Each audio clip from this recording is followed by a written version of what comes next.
Commission is now in session. Mr Green. Thank you, Commissioner.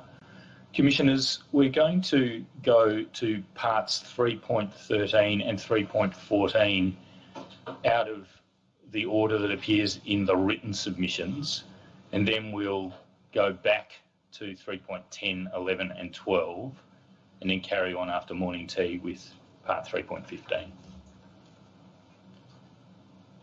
Part 3.13 is entitled Better Access to Healthcare. The healthcare needs of people receiving aged care are on average more complex than the needs of the general population.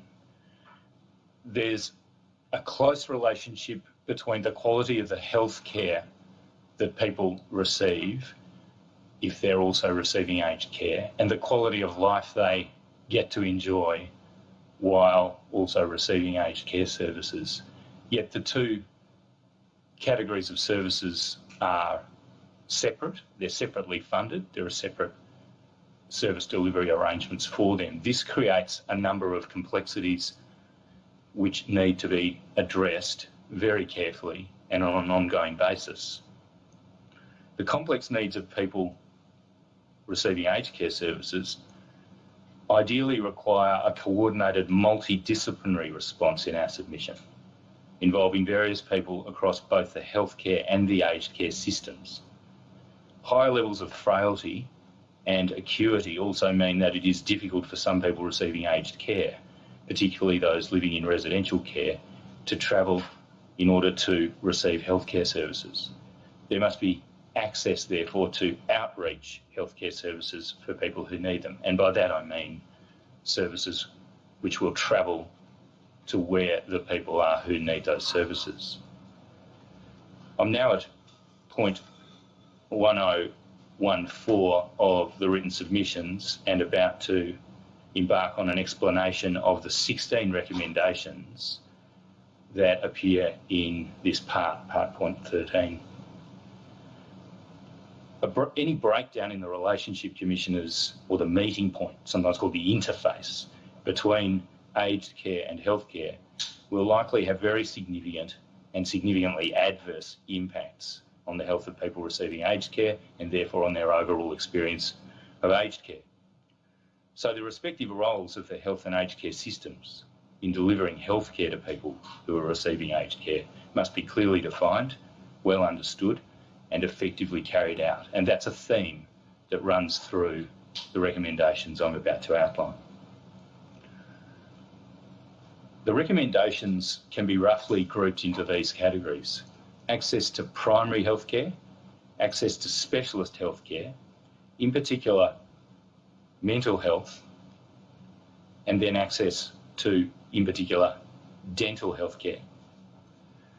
Then I want to address 5 interim measures that should be implemented in our submission while longer-term reforms are being put in place. Then I want to address the particular challenges in rural areas. I want to address medication management, including that topic that you've heard so much about, the overuse of antipsychotics in aged care. I want to address hospital transfers, that is the transition of people between the aged care setting and the acute care environment.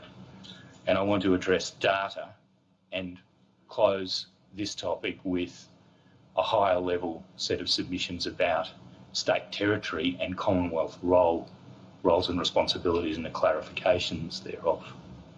Firstly, recommendation 62. This is the first recommendation we submit in respect of access to primary health care. You'll see, Commissioners, that this is a far-reaching proposal for a new primary care model to improve access to people who are living in residential aged care or who are receiving aged care at home. It's a proposal for a voluntary enrolment model, also called a capitation model, for the delivery of primary healthcare services. Commissioners, at paragraph 1015, we embark on the reasoning supporting recommendation 62 the recommendation for the capitation model for access to primary health care. And we say there that with reference to the data that are available to the Royal Commission, it's clear that people do receive access to general practitioners, and relatively often, if they're also receiving aged care services. But there are data limitations about the nature and extent of the healthcare needs of those people receiving aged care services. So it can't safely be concluded that the level of service provision actually meets those needs. When we go to the evidence that you heard from witnesses, Commissioners, in particular, I'm referring now to the December hearing held in Canberra, you'll recall that the evidence was from residents, families and staff that there are real limitations in the access that's enjoyed to general practitioners and other primary health care practitioners. They're either not visiting people who are receiving aged care at their own homes or in residential aged care facilities, or they're not visiting enough, or they're not spending adequate time to provide the care that's required when they do visit. And this seems to be particularly acute in residential aged care facilities. In our submission, part of the answer lies in attention being given to the way general practitioners are funded to provide primary care. The existing model is, of course, a fee-for-service remuneration model, the Medicare benefits schedule. There's also, in effect, a call-out or attendance fee that is available based on certain criteria. But in our submission, these measures are not proving sufficient for the type and amount of care needed for people receiving aged care. And there's a summary at 1017 of our inferences, suggested conclusions drawn from the evidence you heard. 1018, the current fee-for-service model has long been recognised as in conflict with the proactive, coordinated and ongoing team-based approaches that are needed to support the prevention and optimal management of chronic and complex conditions. In a nutshell, Commissioners, with a population who do suffer over the average more complex and chronic conditions, a more regular form and continuous form of care is called for, and that calls for a different approach to funding, not simply an approach based on fee-for-service. So the proposed new model seeks to encourage the provision of holistic, coordinated and proactive healthcare to meet that complexity, 1019. 1020, fee-for-service remains the better model for the general population because of their more short-term or episodic needs for primary care in the main, but less suited to the population I've been speaking about. 1023, in the model we propose, the Australian Government should determine the amount of the annual capitation payments that are required to provide adequate incentives to general practitioners to meet the care needs of people receiving residential care or personal care at home. And we propose a tiered system based on the level of complexity and intensity and the type of care that people are receiving. The model should account for exceptional events, after-hours services and the like, and there can be fee adjustments in the event of after-hours attendances. And I repeat, this should be a voluntary model.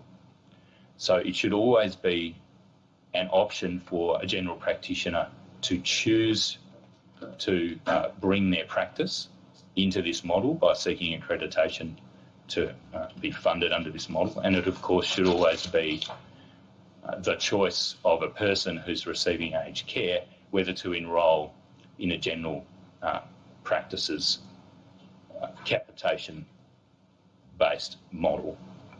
If a person who's also receiving aged care just wishes to continue to receive services that are funded by Medicare, that person has that right.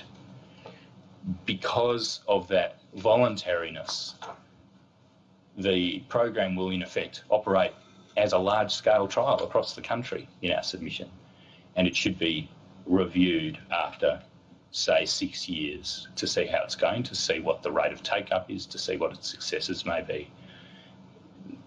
Doing this will enable, we anticipate, research to be done which will inform either refinement of the model or potentially broadening its scope and reviewing whether it should be made universal.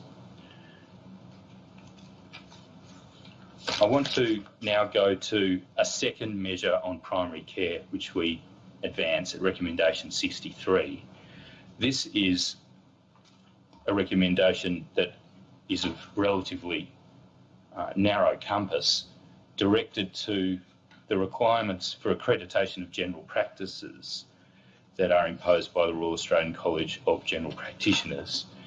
And Commissioners, you'll recall from the evidence in Canberra that there is an impediment in the way of general practices receiving certain incentive payments by reason of requirements in those standards promulgated by the college where the practice in question doesn't serve the entire demography of a particular community, or where the practice concerned doesn't have rooms and doesn't have, therefore, a list of essential equipment stocked in those rooms. Now, the reason we've focused attention on these matters is that, as you'll recall from Canberra, there are innovative mobile general practices in gestation and in some cases already up and running and practicing, but based on having rooms that are in a way surplus to requirements just in order to achieve accreditation. And these mobile practices are well suited in our submission to the provision of aged care, the provision of primary care to people who are receiving aged care. There should be every incentive made available to these innovative mobile general practices who specialise in providing primary health care to people who are living in aged care settings. Recommendation 64, and I'm now about to embark on the reasoning in support of recommendation 64 at point 1033 and following. Recommendation 64 is a recommendation on the topic of access to specialists, and reaching back to the principles and themes that I identified at the start of this address this morning. Access to specialists is particularly important, of course, given the complexity and the potential comorbidity of people receiving aged care. And yet, as the data exposed in the Canberra hearing showed, there is a real problem in people, in particular those people living in residential aged care settings, getting access to specialists. And we've recorded the key conclusions from those data at 1034. And you'll remember, and we've referred to this at 1035, Commissioners, the then Secretary of the Department of Health acknowledging that the data that are available tends to suggest that there's an issue with access. I think she said there may be an issue. There is an issue, and it has to be confronted. Now, just jumping to 1039, Commissioners, you'll remember that the evidence was, and we left quite a bit of evidence on this, that there are a number of innovative multidisciplinary outreach teams providing specialist services in aged care settings in a number of local hospital networks of the various states and territories. And some of these are terrific and could be a brilliant model for wider rollout across the country. What we're submitting here at 1036 and following is that the Australian and state and territory governments should introduce local health network, that is the local hospital networks across the country that are in effect state and territory administrative units relating to administration of public hospitals and related community health to some extent, to the extent that they're reliant on hospital resources. The government should introduce local hospital network-led multidisciplinary outreach services providing specialist health care. they should be accessible to all people receiving residential care or personal care at home based on clinical need in our submission. Now, that will require intergovernmental agreement across those tiers of government, Commonwealth, state and territory. To be effective, those multidisciplinary specialist outreach services should, wherever possible, provide services wherever the person is residing. And they can build on the hospital in the home model, as well as telehealth and other technology-based initiatives. And you heard evidence about hospital in the home and those other matters in the Canberra hearing. The multidisciplinary team should include nurse practitioners, allied health practitioners, such as, for example, speech pathologists, occupational therapists, physiotherapists, and pharmacists. There should also be access to a core group of relevant specialists, many of whom are going to be available as salaried or accessible specialists in the hospital settings, including geriatricians, psychogeriatricians, and palliative care specialists, with embedded escalation to other specialists who should be available through those hospital resources: endocrinologists, cardiologists, infectious disease specialists, and wound specialists. Now, we also submit that 24/7 on-call services should be made available through this new program of multidisciplinary specialist outreach services. That's recommendation 64. I'll move on to recommendation 65, increased access to the older person's mental health services. All the states and territory governments except the Northern Territory provide a mental health service specifically for older people with severe and complex mental health conditions. In the main, these older persons' mental health services are multidisciplinary and do include specialist medical, nursing and allied health practitioners. They typically provide services to older people in hospitals and community settings and are delivered by the local hospital networks. The people who are living in residential aged care facilities should have the same access to these services as their peers in the community, and that is the gist of recommendation 65. While older persons' mental health services are run by the state and territory governments, the Australian government in parallel funds a number of dementia-specific programs. I'm at 104.8, Commissioners.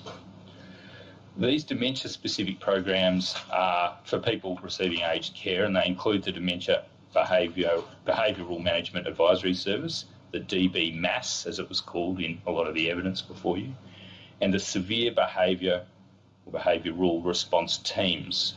And as you heard, the Australian government is also in the process of establishing a specialist dementia care program with psychogeriatric clinical inreach and also those specialist units that you heard about that are going to be fairly sparsely distributed and a bit few and far between, but they're going to be at least theoretically available for people to be moved from residential aged care facilities at need. Only in the case of course, very severe behavioural or psychological symptoms of dementia and inability to care for those people in residential aged care facility settings. Now, the existence of those two services side by side has caused some issues. There's fragmentation to some extent, causing people to fall between the gaps, as you heard in the more recent Melbourne hearing when those issues were revisited, or be referred to multiple different services until a service is provided. So in our submission, standardised eligibility criteria are needed and should ensure that an older person with mental health care needs is not prevented from accessing services from either of those two streams of services, the mental health care services and the dementia-specific services. Recommendation 66 is on the topic of oral and dental health. You heard a lot of evidence starting all the way back in Sydney in May last year when we began to open this topic about the importance of oral and dental care, not least as a key indicator, a key contributor to general health outcomes, and the importance of avoiding mouth infection and so forth for general health purposes. Older people, I'm at 1050, are far more likely to have poor oral health. Poor oral health has obvious adverse consequences, including not only the direct health outcomes, but social isolation, as well as functional impairment, pain and discomfort, ill health, and even death. It can affect a person's ability to speak, eat, and socialise. It can contribute to serious health conditions, including tooth decay, aspiration pneumonia, and mouth cancer, and is linked to other chronic conditions. And we've gone into those matters there. At 1052, as we've already submitted in the program design context, oral health practitioners should be part of the enhancement of allied health that we've advanced in the program design context. They should engage in a range of preventative treatments, which we've outlined at 1052. 1053, to overcome the reduced mobility of many aged care recipients, dental services should, when needed, be provided to older people wherever they're residing. Health services can and should be delivered in residential aged care facilities, as well as within the community. At a minimum, outreach dental services should be available to require a clean, well-lit area that has access to running water and capacity for portable equipment. That is, the places, particularly now focusing on residential aged care facilities, where those services could be provided by an outreach dental service, those spaces within the facilities should be made available so those services can be facilitated. There are already some dental outreach services on this model operating in various aged care settings throughout Australia. This is a bit reminiscent of what I just said before about the multidisciplinary specialist outreach teams. We want to take those services and hold them up as a model for the whole country and roll them out more broadly. The proposed scheme, 1055, would also provide comprehensive dental health care to older people who can't afford to fund it themselves before they have any need to access residential aged care services. Commissioners, we're aware that this is a far-reaching proposal, but it's well justified and it's incidental to your terms of reference because of those preventative health matters that I referred to at the outset of this section. The proposed senior dental benefits scheme would provide national consistency, avoid waiting lists, and provide ongoing systemic funding for dental services. Such a scheme would be a modified version of what was proposed by the Australian Dental Association in its 2019 Dental Health Plan. The senior dental benefits scheme should not be paid for by a reduction in funding for already overstretched public dental services. Ensuring funding is in addition to the already existing public dental services will redirect, it'll have this benefit, Commissioners, it'll redirect some demand for those services and serve to reduce the wait time for people who are under 65 years old who need those public dental services. And at 158, we've addressed some responsible public revenue constraints, that is, constraints on the demand on public revenue that would flow from this by proposing the limiting of eligibility to aged care residents and older people who receive the age pension or qualify for a Commonwealth Seniors card, and by limiting the scope of the services as those necessary to maintain a functional dentition that is on, I believe this is on WHO criteria, 20 or more teeth.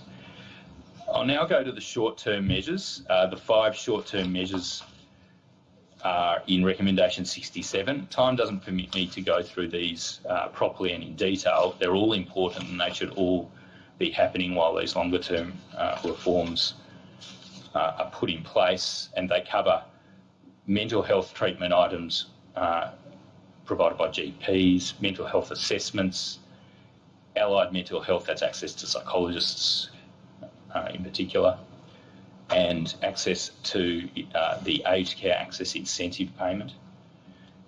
I'll just refer you generally, Commissioners, and commend to you and the public the justifications, the justifying reasoning, which is outlined under the headings in our submissions from page 319 onwards. So the comprehensive health assessments, I should have mentioned them first, pardon me. I only mentioned 4 of the interim items. The first is comprehensive health assessments. And this is really a cornerstone of looking after people's health needs, because it's from assessments of this kind, particularly when you have a population who have greater than average complexity and comorbidity, that proper primary health care begins, or general health care begins. Comprehensive health assessments should be made available on a funded basis through Medicare more frequently, and that's the gist of the submissions we've made. There.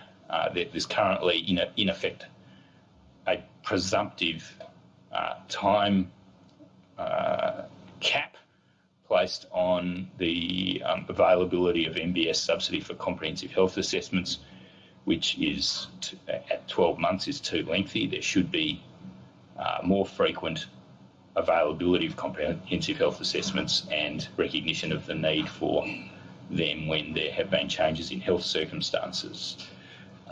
1064 and following, there's the argument about the access to the mental health services.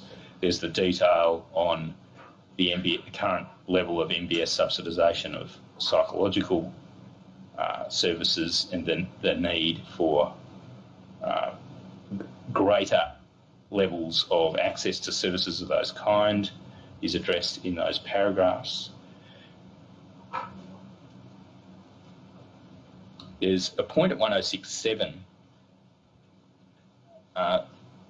There's an existing initiative summarised at 1065 called the Better Access Initiative, and these allow Medicare benefits for general practitioners and psychiatrists to assess and diagnose someone with a mental illness, and that's then the trigger for access to psychological services, the 10 MBS subsidised psychological services, and also 10 MBS subsidised group therapy services, which might also be part of psychological therapy.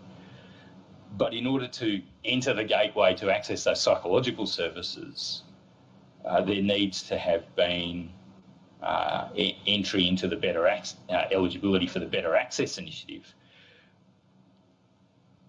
During the COVID pandemic response, which is of course ongoing, it's become evident that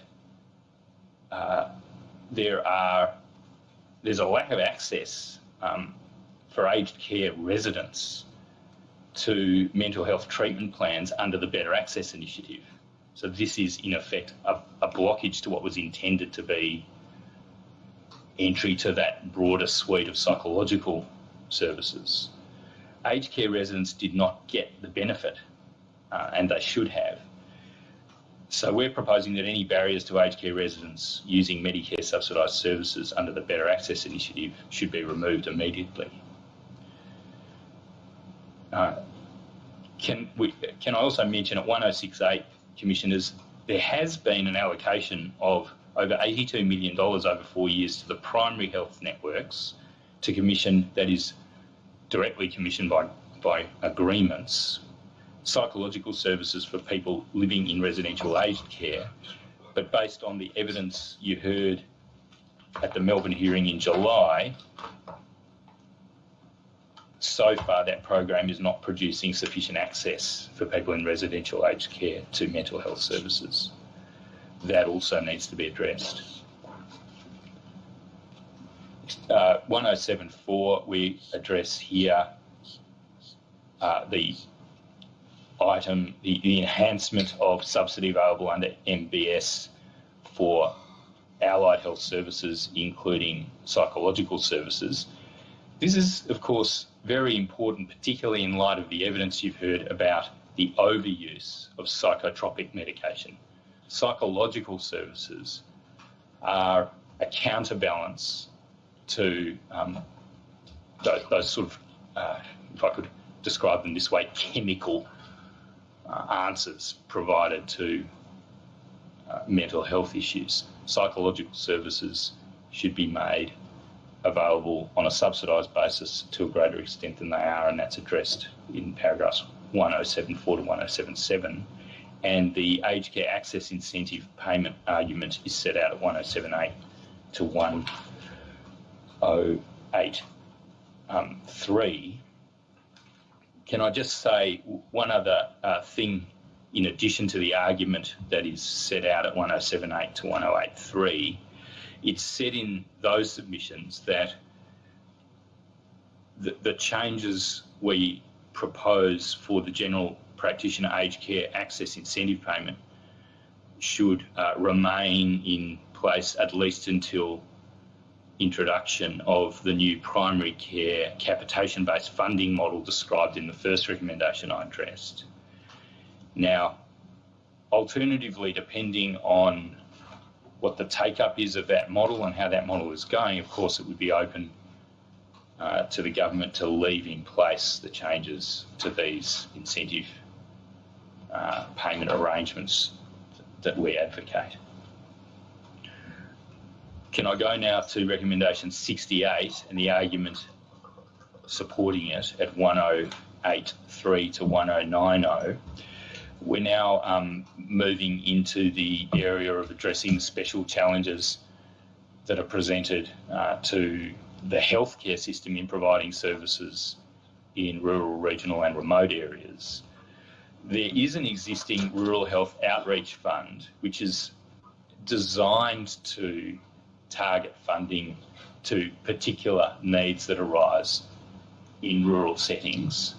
It has at present the following areas of focus on which those grant funds are intended to be applied: chronic disease management, eye health, maternity and paediatric health and mental health. In addition, Commissioners, we propose that an additional priority should be applied, which is geriatrician outreach services. This is in line with a point of principle already accepted by the Australian Government, 1087. That won't in itself address the problems that aged care recipients face in accessing specialist services, even though chronic disease management and mental health are current priorities for that fund, and many aged care residents do suffer from those. There's in fact disappointingly no evidence that those needs are being addressed adequately through the fund. So aged care generally in our submission should be added as a further priority area for the Rural Health Outreach Fund. And at 1090 we address what the quantum of the additional funding should be, and we've done our best there, and we've proposed estimated additional funding of about $9.6 million annually and indexed. Recommendation 69, and this is not just a rural, regional and remote matter. Recent experience has shown how important this topic can be because, of course, necessity has bred invention. Telehealth services should be more widely available to facilitate access to specialist services. It's conceivable that people in aged care will receive a great deal of the support that they need from the expertise of specialists, even without a face-to-face consultation by a specialist, because that specialist can be in communication with clinically qualified people who are present with the person who needs the services in whatever settings they happen to be living. In particular, if they're in a residential aged care facility, there'll be access to specialist nursing staff. The World Health Organization defines telehealth, this is 1091, as the use of telecommunications and virtual technology to deliver healthcare outside of traditional healthcare facilities. And of course, telehealth has become widespread as a result of the pandemic and the government's temporary expansion of telehealth to reduce community transmission of the virus. And there's been subsidised more widespread subsidised support by the government of telehealth, in our submission, telehealth will continue to be of benefit beyond the response to the pandemic. It's a means of avoiding potential harm and distress caused by travel for frail older people. And at present, telehealth's underused by specialists and aged care providers, and greater uptake needs to be incentivised. So the Australian government should, in addition to having introduced some telehealth MBS items in 2011, they should be expanded, and to the extent that there is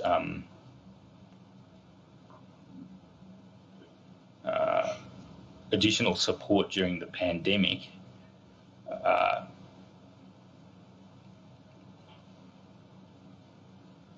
well, I can't see a submission here that we're directly submitting that those additional expanded supports for telehealth should be continued, but that's certainly an issue that deserves the attention of government. 1094 commissioners, on the aged care provider side, there needs to be support for the ability of medical clinicians to provide telehealth by ensuring the right equipment and staff members are available to people receiving aged care to facilitate telehealth to those people. And that's so whether the person receiving aged care is in a residential care facility or is receiving personal care at home. Aged care providers should ensure that there's a qualified health professional available, present with the older person during the telehealth consultation to record the outcomes and take actions to initiate recommended changes to care. And also the AMA, the Australian Medical Association, and medical colleges should also encourage their members to increase use of telehealth. I'll go now to the medication topics, Commissioners. Recommendation 70, increased access to medication management reviews. Now, these are reviews that are conducted with, or at least with a great deal of involvement by accredited pharmacists, looking at whether long-term medicine regimes that have been prescribed for a person are still necessary or appropriate, including by considering changes in a person's health condition, and also considering other effects of polypharmacy, including interactions between medicines that have been prescribed. Sometimes various combinations of medicines can have particularly serious side effects, and certain combinations of medicines can have the effect of cancelling out active ingredients in certain of those prescribed medications, and these matters are within the particular purview of the expertise of these accredited pharmacists. Polypharmacy, or the prescription of many medicines at the same time, is a particular issue in aged care, as you've heard, Commissioners. Presently, the Australian government subsidised reviews of medication regimes, known as the medication management reviews, are governed by the Community Pharmacy Agreement. I'm at 1098. Under that agreement, people living in residential aged care can have a residential medication management review performed by an accredited pharmacist when referred by their general practitioner. These reviews are not available for people receiving respite or transition care. The accredited pharmacist will generate a report at the end of the review, which the GP can use to develop or revise the resident's medication management plan. And there's also a similar version available for people who are living at their own homes in the community. At present, aged care residents are entitled to only one residential medication management review every 24 months, unless there are significant changes to the person's medical condition or medication regimen. And they're entitled to 2 follow-up interviews by an accredited pharmacist no earlier than 1 month and no later than 9 months after the initial medication review. However, these follow-up interviews are not comprehensive reviews. In contrast, GPs can access Medicare funding for engaging in medicine review services once in a 12-month period or when there's a significant change. The different funding criteria make little sense in our respectful submission and cause difficulties when accessing medication reviews. So the Australian government should enable more frequent reviews by pharmacists. They should be able to occur at least annually and more regularly if there's been a significant change. We also address at 1101 the anomaly whereby people receiving respite care or transition care aren't currently entitled to a subsidised residential medication management review.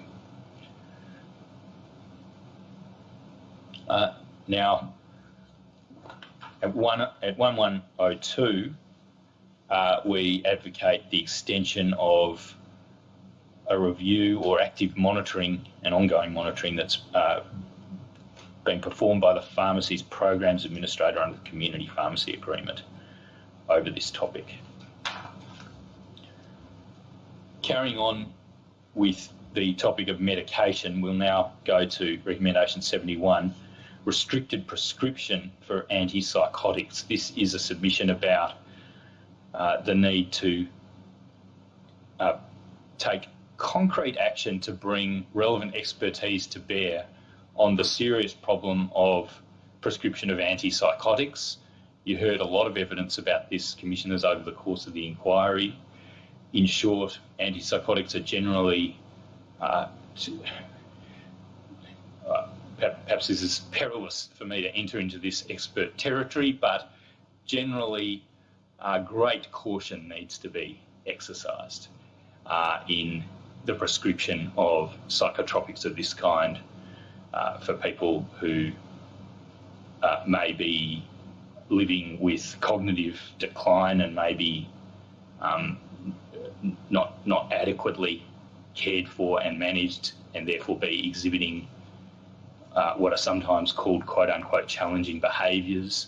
There was evidence, including in Sydney last year, on these matters, and the thrust of this recommendation is to get a psychiatrist or a geriatrician involved if there's going to be prescription of these of this family of psychotropic medications. So in the interim report, Commissioner Briggs, you and the late Commissioner Tracy identified the widespread use of chemical restraints in the purported care of many older Australians. And in response to the interim report, the Australian government announced changes intended to address problems with medication management.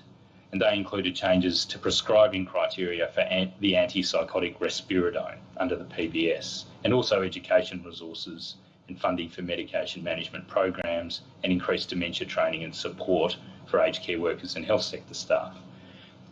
1105, of course, these measures are commendable, but in our submission, they don't go far enough to a problem that's persisted now for decades. Education and training programs need to be implemented nationally and consistently. Numbers of care staff employed in residential aged care will have to be increased. Of course, this is in line with our other submissions, in order to ensure more time is available for better management of the so-called quote-unquote challenging behaviours, also sometimes called behavioural and psychological symptoms of dementia. But in tandem, there should be stricter requirements for prescribing antipsychotic medicines. In the future, the system should never again be involved in, and the community should never be confronted by, this apparent resort to antipsychotics in place of proper care of the people showing the so-called challenging behaviours. Under the Pharmaceutical Benefits Scheme, risperidone is only subsidised for the treatment of autism in children if the treatment's under the supervision of a paediatrician or a psychiatrist. So in our submission, a similar regimen should be applied over the prescription of that drug in an aged care setting, and psychiatrists or geriatricians should be the only ones who can initiate that treatment. And at 1107, we refer to how this measure will be of benefit in relieving what appears to be pressure on GPs and on residential facilities, and injecting that higher level of expertise and specialisation into any decision to use that drug. We do say that repeat prescriptions should be available to be written by general practitioners, but we have suggested some safeguards around those measures at the foot of 1107. I now want to move to that point about transfers between residential aged care and acute settings, hospital care. Recommendation 72. There's a need for improved communication and collaboration between people working in the aged care system and people working in the healthcare system. The healthcare needs of older people can't be safely and properly met without improved collaboration. You heard evidence about this, Commissioners. We've given some high-level inferences and conclusions about that. At 1110, we've referred to deficiencies in handover processes between the two systems, and we've also referred to the position in principle adopted by the governments on this matter at 1111, and this recommendation is really about implementing what's already accepted as something that should be done in principle. And we've gone into some detail about that in the remaining paragraphs, 1112 through to 1115. Data. Recommendation 73 concerns data, and recommendation 74 is connected with this. It's a proposal for universal adoption by the sector of digital technology, and also, subject to the consent of each person receiving aged care, My Health Record.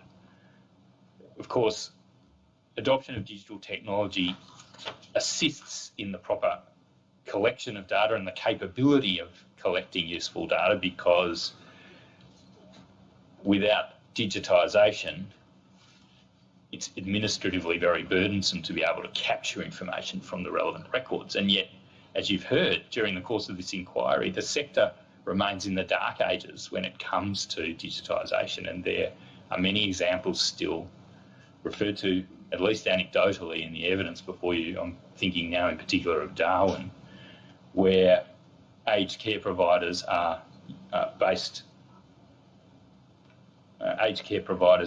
their operations on paper records. We've got our submissions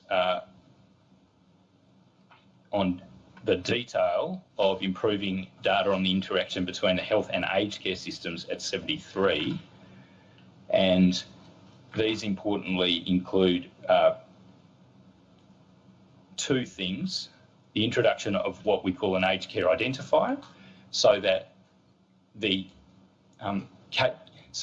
tracking of a person who is receiving aged care and who also receives healthcare system services can properly occur and be understood, and minimum data sets, of which you've already heard a little. These need to be agreed and implemented so that it's understood on the collect once, use many times maxim what data needs to be captured. Recommendation 74 is the one I've already flagged about digitisation and the take-up of My Health Record subject to the consent of the person concerned. I'll now conclude this section on the three recommendations that I flagged at the outset that are high-level recommendations about intergovernmental cooperation. The first is 75, clarification of the roles and responsibilities for the delivery of healthcare as between the various governments, Commonwealth, state and territory. Now, this will require amendment to the National Health Reform Agreement to include an explicit statement of the respective roles of those polities, those governmental entities, when it comes to healthcare providers who are delivering healthcare to people who are also receiving aged care.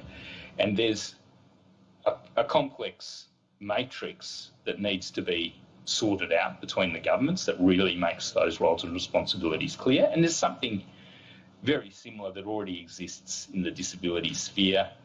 We've mentioned it in that recommendation. Something like that needs to be adopted in aged care. Recommendation 76, in a way this should go without saying, but it does need saying. There needs to be explicit commitment by the state and territory governments that the funded community services they provide to people in their communities need to be made available to people who are receiving aged care. And this touches on the point I made right at the outset about the difference in funding responsibilities as between the two systems. This can lead to undesirable outcomes. I think in the evidence, perhaps on occasion, the word cost shifting has been used. There needs to be an explicit recognition of the availability of community health services to people who are receiving aged care as well.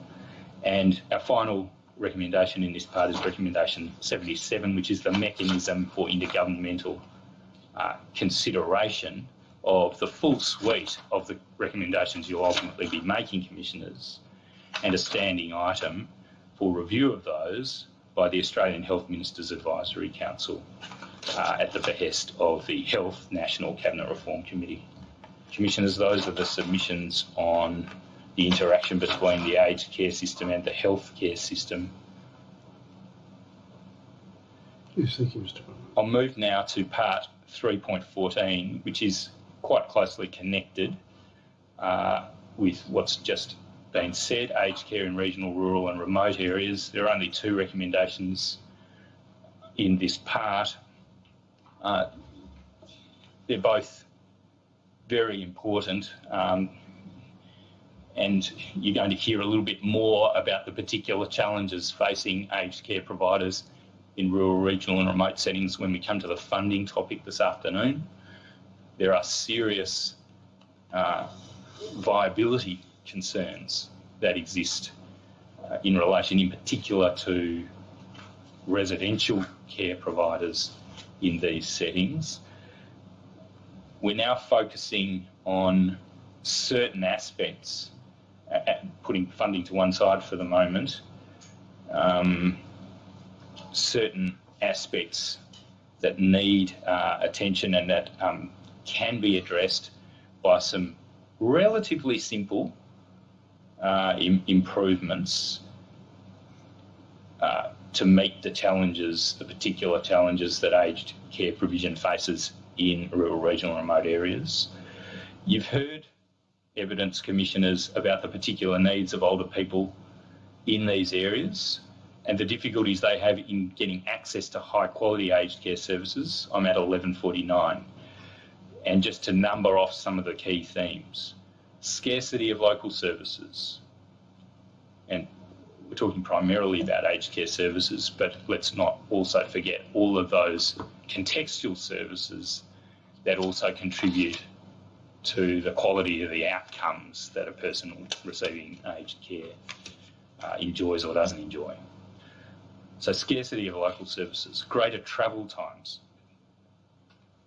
particularly important when you think about that point we've just been ventilating concerning the need to get access to healthcare and those close connections between healthcare outcomes and aged care outcomes, but also relevant to the funding impost on home care packages, because you've heard evidence that the home care packages are severely impacted by the travel expenses, and there's a disparity or a lack of equity between people who live in more densely populated places compared with people who live in remoter places in that respect. Higher costs to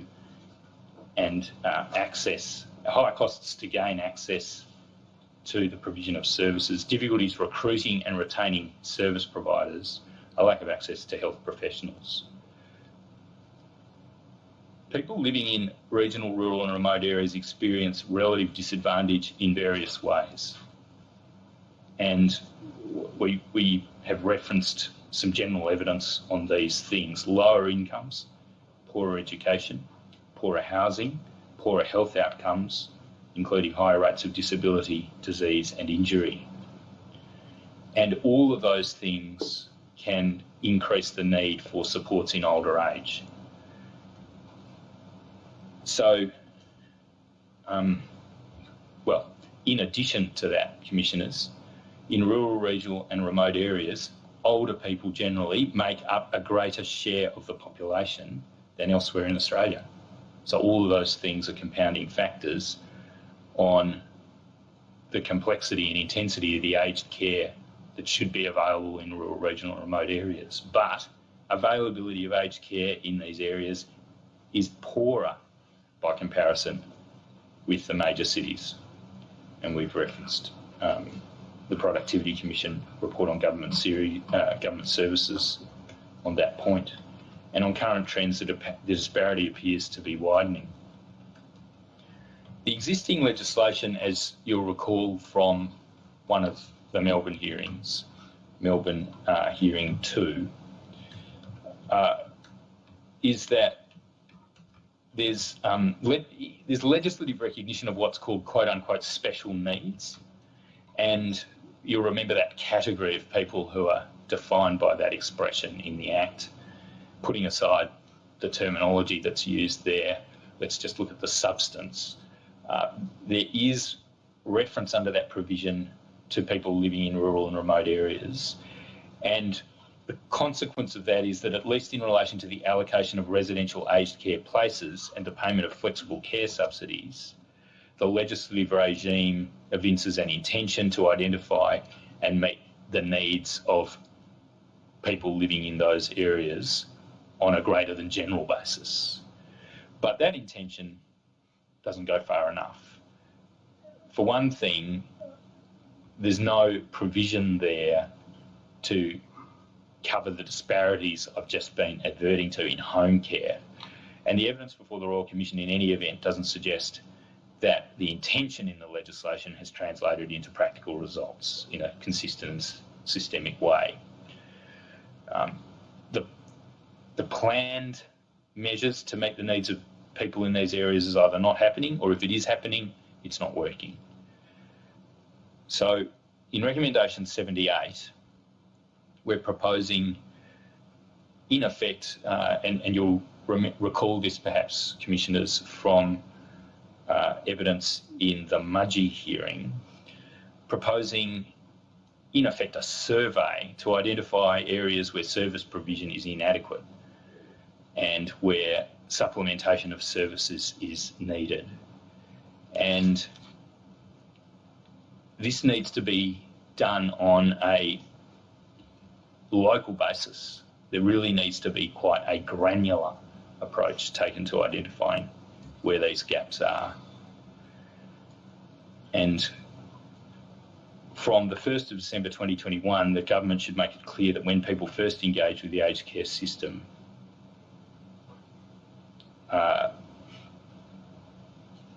there needs to be a recognised set of expectations about what they can expect to receive and what they won't be able to receive at a certain level of remoteness for their community. And we submit that if the Australian Aged Care Commission is established, as we propose it should be, with effect on and from 1 July 2023, the Aged Care Commission would take over those functions. And we set out our reasoning in support of this submission and the measures that need to be taken once those gaps and deficiencies are identified at 1152 and following. And the gist of this idea is that where there are gaps, measures need to be taken, proportionate measures need to be taken in response. There should be a suite of options considered by the government or the Aged Care Commission once established, tailored to what's needed on a local basis. That might mean the Aged Care Pricing Authority calculating additional loadings or supplements that are needed to incentivise adequate service provision in the relevant places, and probably doing that by reference to metrics of remoteness, such as under the modified Monash scale, or perhaps on a more granular basis than that. Another option that should be available in the suite of responses is special commissioning arrangements. And in particular, 1158, if there are areas where there are simply not just markets that aren't competitive, but no services at all, there needs to be commissioning of services and service providers of last resort. Information on the My Aged Care website needs to be accurate and, we say, verified by the governor of the system, be that the department or the Aged Care Commission. And it needs to be very clear, in particular localities, what services are and aren't available, and closest places where those services are available. The second recommendation in this section, Commissioners, is multi-purpose services program. And you'll remember from Mudgee the evidence about the MPS program. It's a program that's a joint initiative between the Australian and state and territory governments. One of its primary objectives is to provide integrated health and aged care services for regional, rural and remote communities in both residential aged care and home care settings. Integrated health and aged care, and that's what the multi-purpose service refers to. The origins of these services perhaps do more to explain what they are than that mere description I've given. These were in the main small country hospitals that are now jointly funded, state, territory and Commonwealth, on the basis that they will continue to provide health services to the communities they're located in, as well as providing aged care services. And where there are challenges of attaining sufficient scale to have either a health service or an aged care services, this is a terrific idea. And there are 179 operational multi-purpose services across Australia at the moment. There are more in some states than others. For example, New South Wales has many of them. They are operating under a series of agreements, usually between the Australian government on the one hand and the respective state or territory on the other.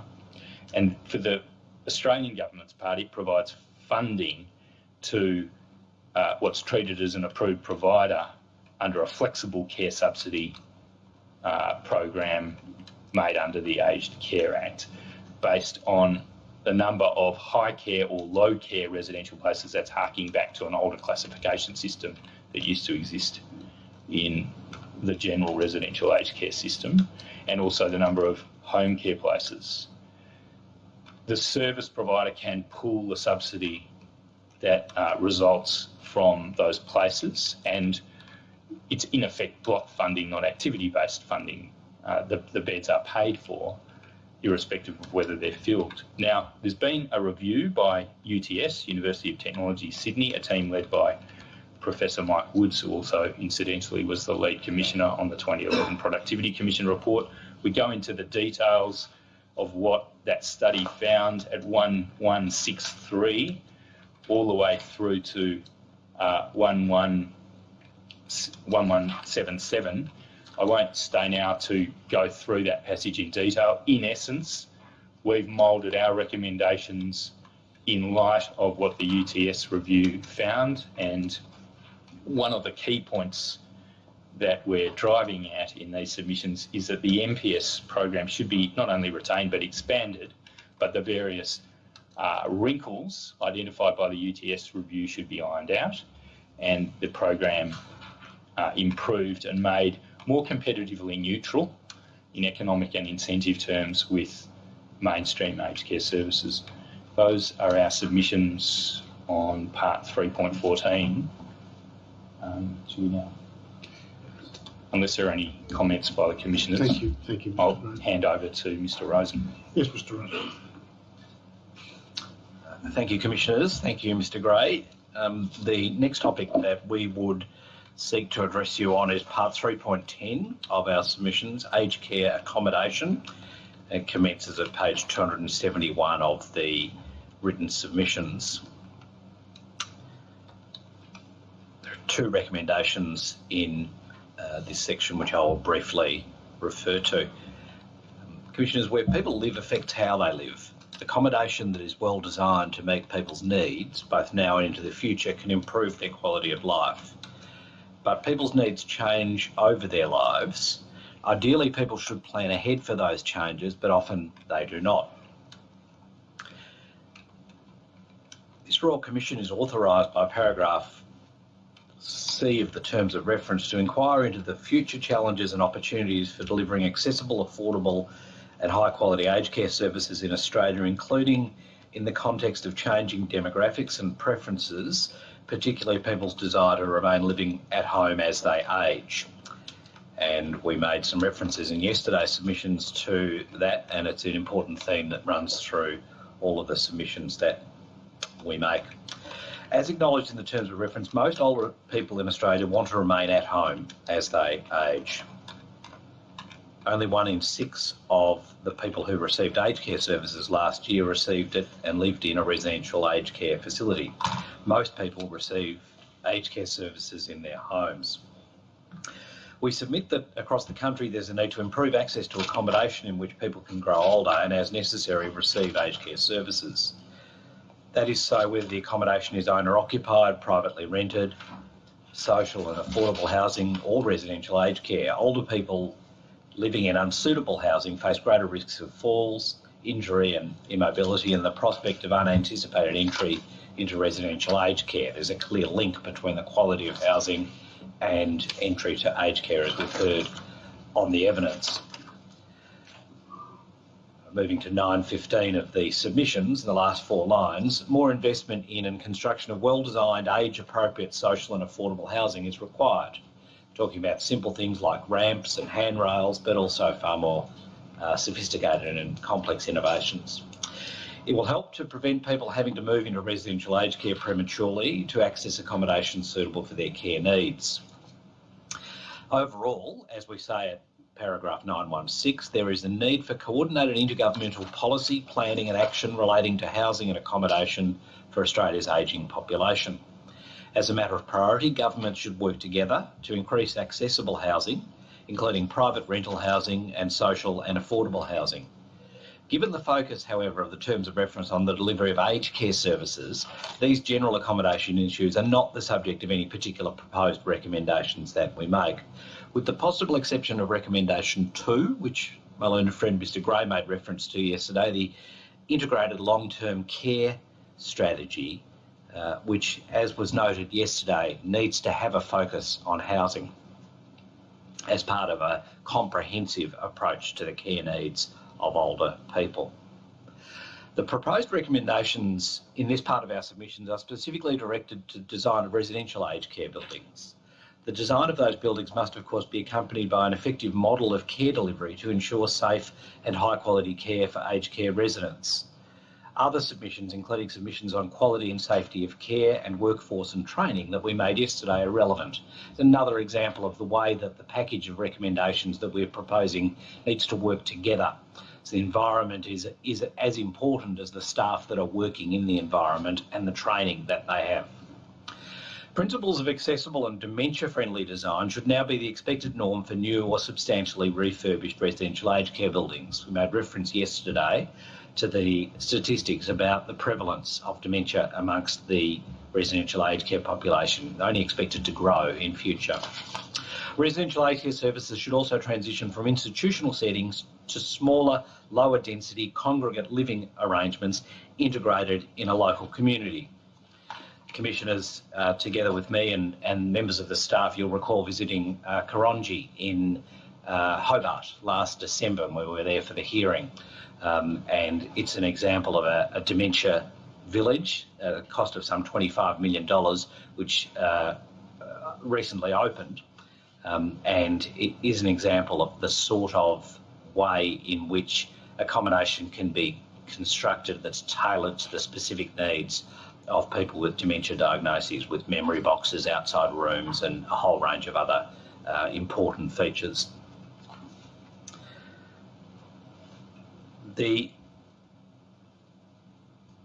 I've said that about transitioning to lower density congregate living. The first recommendation that we propose is recommendation 57, which is on page 273 of the submissions.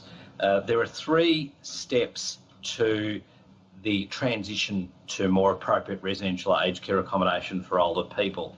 The 3 steps are essentially an information step, an encouragement step, and then a step which will mandate design. And we've structured it in that way to assist the sector, to give advance notification as far as possible of the proposal to introduce mandatory requirements by taking what we consider to be a responsible 4-year proposal.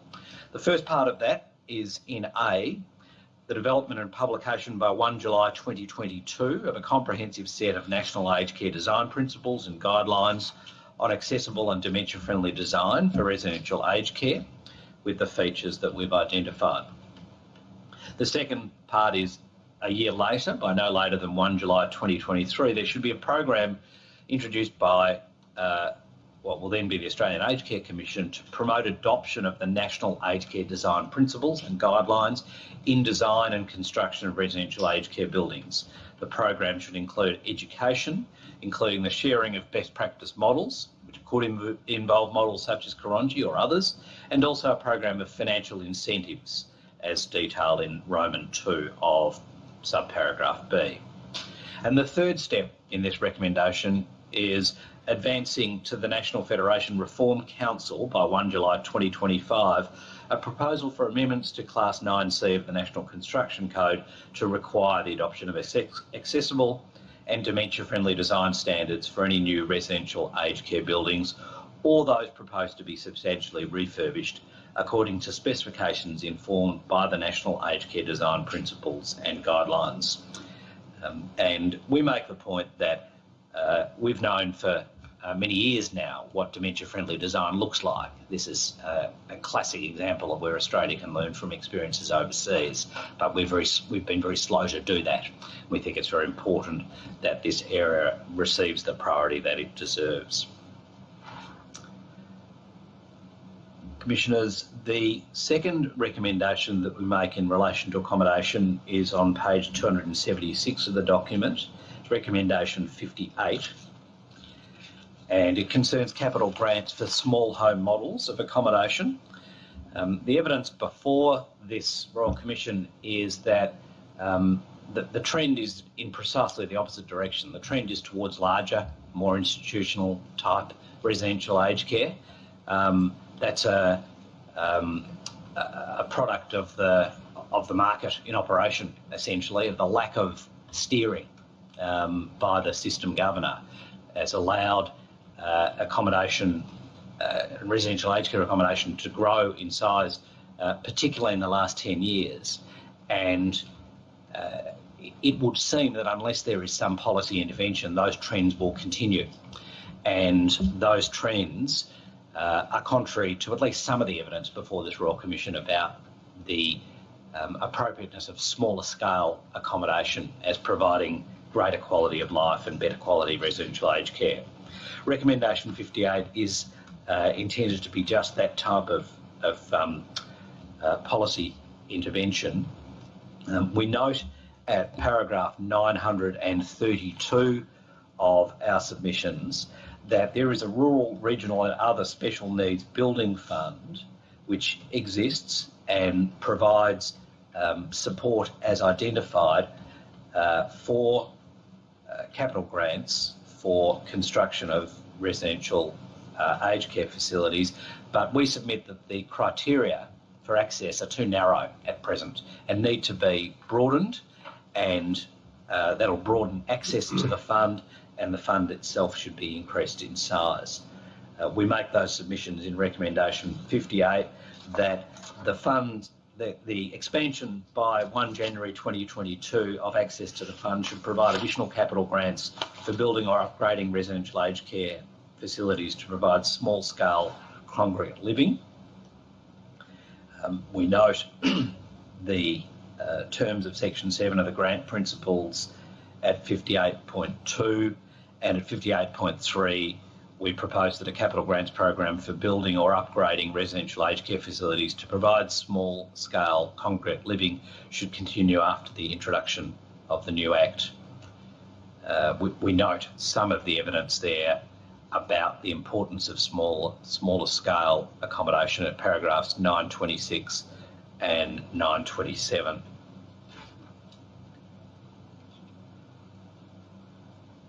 Commissioners, at paragraph 932 in the fourth line, we note that an alternative approach to this could be to establish a separate capital grants program specifically for projects of this kind, catering mostly for residents within one or more of the disadvantaged groups described in Section 7, subsection 2 of the grant principles. Or yet another way could be the provision of financial support for a transition to small-scale congregate living, which would involve the payment of a supplement to approved providers for every resident living in a building providing small-scale congregate living. This is paragraph 933 of our submissions. Such a payment might be said to have the benefit of compensating for additional capital and labour costs associated with a small home model of care.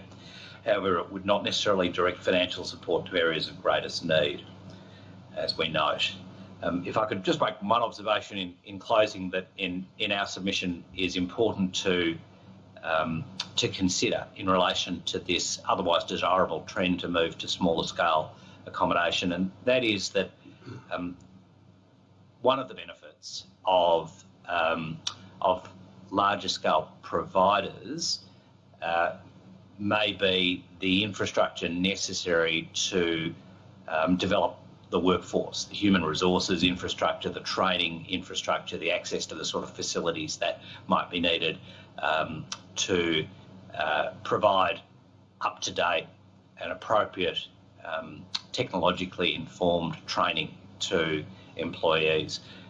So that it's a factor to bear in mind in relation to what is an otherwise desirable trend to see smaller scale accommodation. And the answer to that might be that smaller scale accommodation doesn't necessarily have to be provided by smaller scale providers. It could be that larger scale providers could still benefit from those sort of economies of scale that I've referred to, but do so whilst providing smaller scale accommodation along the lines we've discussed in this part of the submissions. Commissioners, that's all I wish to say under topic 310. If I could move to part 3.11 of our submissions on page 279. This part of our submissions is concerned with younger people in residential aged care. As we note at paragraph 934, Commissioners, aged care is not intended for younger people by definition. Their needs are not the same as the needs of older people. No younger person should have to live in residential aged care, but too many younger people do, and too many have done so for too many years. Commissioner Briggs will recall the Melbourne 1 hearing for Commissioner Picconi's appointment, where we perhaps heard, amongst what has been a lot of very moving evidence in this Royal Commission, perhaps the most moving evidence of all. Singling people out is always risky, but I would just briefly refer to two of the witnesses that we heard from in the Melbourne 1 hearing. The first was Mr James Nutt, to whom I made brief reference yesterday, who found himself in residential aged care at the age of 22, and for the purposes of our hearing embarked on what could only be described as an odyssey of travelling from his home in Newcastle to Melbourne to give evidence, had all sorts of difficulties getting his wheelchair onto an aeroplane. Ultimately, through his perseverance and courage, was able to do that with the great support of his support workers. And I thanked him outside the hearing room for going to all that trouble. And he said, "No trouble at all, Peter. This is the most important day of my life to have the opportunity to get young people out of aged care is something that I've been wishing to do for years. The other witness that I would want to make brief reference to also demonstrated remarkable courage. Lisa Corcoran, 43-year-old young woman who gave evidence about her experience living in residential aged care in terms that can only be described as very, very moving. She was asked by Counsel Assisting Ms Bergen what her goals were, and memorably, and this has received quite a bit of media attention, she told us that her number one goal is to get the fuck out of the nursing home. And it resonated with everyone in the room and demonstrates the great passion that young people who find themselves in residential aged care feel about their circumstances. One can't help be moved by that. Commissioners, the statement that there are too many younger people in residential aged care and that they oughtn't be there is recognised by the Australian Government, as we note at paragraph 935. In its response to the Royal Commission's interim report, the Government committed itself to ensure that apart from in exceptional circumstances, no person under the age of 65 would enter residential aged care from 2022. No person under the age of 45 would live in residential aged care from 2022, and no person under the age of 65 would live in residential aged care from 2025. These commitments are commendable, they must be achieved, and they must stay achieved. We note that stated intentions must translate to sustainable results, and importantly, this has not happened in the past. For decades, the Australian Government has accepted that younger people should not have to live in residential aged care, but younger people have still continued to find themselves living in residential aged care. Past initiatives have not delivered, certainly not in any enduring and comprehensive way. And we note the extensive evidence that was adduced in the Melbourne 1 hearing on that topic. We note that as at 30th of June this year, there were 4,860 younger people living in residential aged care in Australia. Of these, 3,978 were aged between 55 and 64, but importantly, there were 110 that were aged between 35 and 44, and 20 people under the age of 35 living in residential aged care. To achieve its commitments, the Government must work actively to ensure that all younger people who are living in residential aged care can find suitable alternative accommodation before 2025. Reduction of the number of younger people living in residential aged care, particularly those who are aged between 55 and 64, should not depend on younger people turning 65 years or dying while in residential aged care. And it's one of the very, very sad facts of this evidence that the way the numbers are have been kept in check in the past is by the either the early death of the younger people in residential aged care or ageing out, as it's called, when they turn 65 and they're no longer part of the statistics. Commissioners, the big game changer here is the NDIS scheme, as we heard in the hearing. It presents a significant opportunity to stop younger people having to live in residential aged care by providing the sort of assistance that is needed for alternative accommodation and support in the community. It's important to recognise, however, that the NDIS will not be the solution for everyone. There's a sizable minority of younger people who live in or are at risk of entering residential aged care who are ineligible because they don't have a disability as defined to become NDIS participants. The Government has clearly indicated its commitment to stopping younger people having to live in residential aged care. That commitment is commendable. The actions since the Royal Commission's interim report by the Government have delivered some encouraging early signs, but as we note in paragraph 941, there have been false dawns before. Fulfilment of the Government's commitment will require dedicated, continuing and systematic action, and recommendation 59 is our proposed way of holding the Government to account. So we base the recommendation around the stated commitment by the Prime Minister on the 25th of November 2019. It's recommendation 59, and we recommend that the Government put in place the means to achieve, monitor and report on progress towards that commitment by taking the various steps that are set out in recommendation 59. I won't read through all of them, but there are essentially 4 4 components to our recommendations. The first concerns the assessment stage. As you heard in the evidence in Melbourne 1, that's the gatekeeper, if you like. The assessment by the aged care assessment teams is what ultimately leads to people entering residential aged care in the first place. For that reason, we note at paragraph D of the recommendation that what should occur is that the assessment, there should be a referral assessment by the agency most appropriate for the assessment, such as the NDIS, and not an aged care assessment team or aged care assessment service for any younger people who is at risk of entering residential aged care. That's a very important threshold reform in our submission. Because so many of the younger people who enter residential aged care do that as a result of being discharged from hospitals, it's important that there be hospital discharge protocols with state and territory governments to prevent discharge into residential aged care of younger people. It really relates to the point that my learned friend Mr Gray was just making about that interface between the health system and the aged care system. This is a practical example of where that has been failing people. There is a need for the development, funding and implementation with state and territory government of programs for short-term and long-term accommodation and care options. And we make submissions about both transitional accommodation from paragraphs 970 through to 975, and also longer-term accommodation from 976 through to 989, and I won't read through those submissions at the moment, but they seek to detail the evidence that was led about this topic in relation at the Melbourne 1 hearing. We submit that the government should require the National Disability Insurance Agency to publish an annual specialist disability accommodation national plan, setting out priority locations and proposed responses, particularly in thin markets.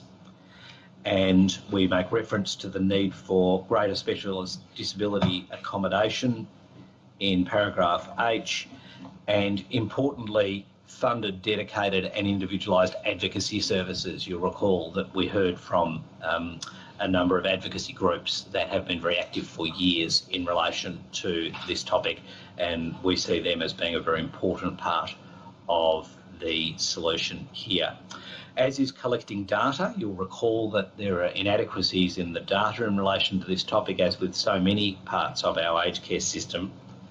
And there are 2 final aspects to our recommendation which are important. Firstly, we recommend that the responsible minister report to the Parliament every 6 months about progress towards achieving the announced commitments. That's a very important part of the accountability mechanism that we submit ought to be put in place to ensure that governments which have a tendency, understandably, to be distracted by other matters as they arise, that this focus remains in place to ensure that the commitments that were made are in fact carried through. Finally, Commissioners, and this is a difficult aspect of our recommendation, but the evidence that you heard in Melbourne suggests that for some people, maybe Aboriginal and Torres Strait Islander younger people, perhaps people living in regional rural areas where they want to be living close to family, residential aged care may ultimately be the best option. What we submit in paragraph L of the recommendation is that a younger person should only ever live in residential aged care if it is in their demonstrable best interests of that person, and importantly, it's independently certified to be such by someone with suitable skills, experience, training and knowledge of the person. And in those limited and exceptional circumstances, we give 3 categories of people who might be younger people for whom residential aged care is, in a practical sense, the best option. We see those as being exceptions and limited ones, but they are important if the approach to this question of policy is to be informed by what's really in the best interest of individual people. At the end of the day, that should be the sole criterion for the application of the policy. Commissioners, they're the recommendations that we submit, or the recommendation that we submit you ought to make in relation to younger people in residential aged care.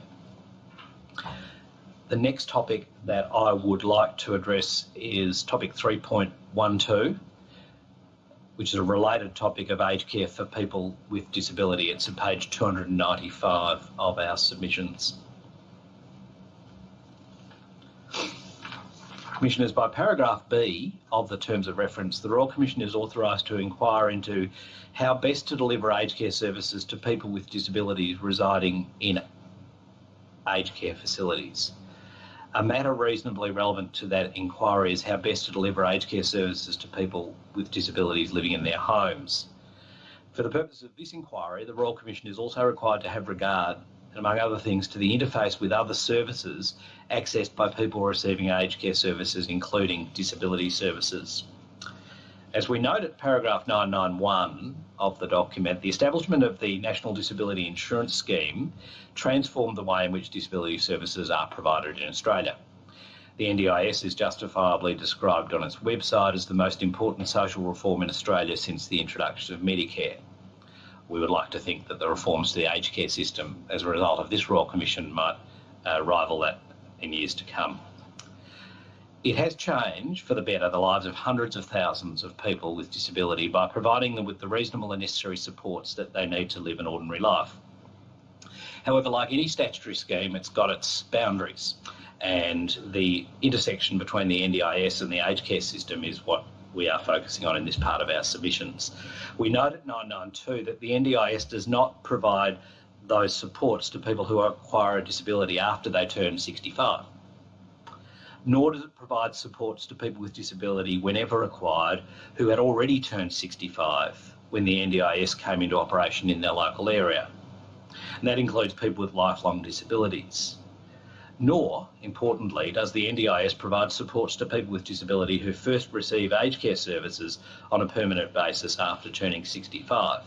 So if you're a member of the scheme before you turn 65, you turn 65 and start accessing aged care services, that impacts on your ability to be supported through the NDIS.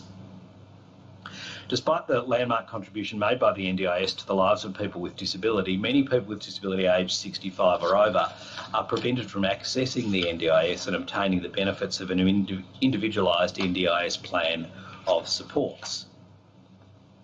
In Australia, there were in 2018 1.9 million people with disability who were aged 65 years and over.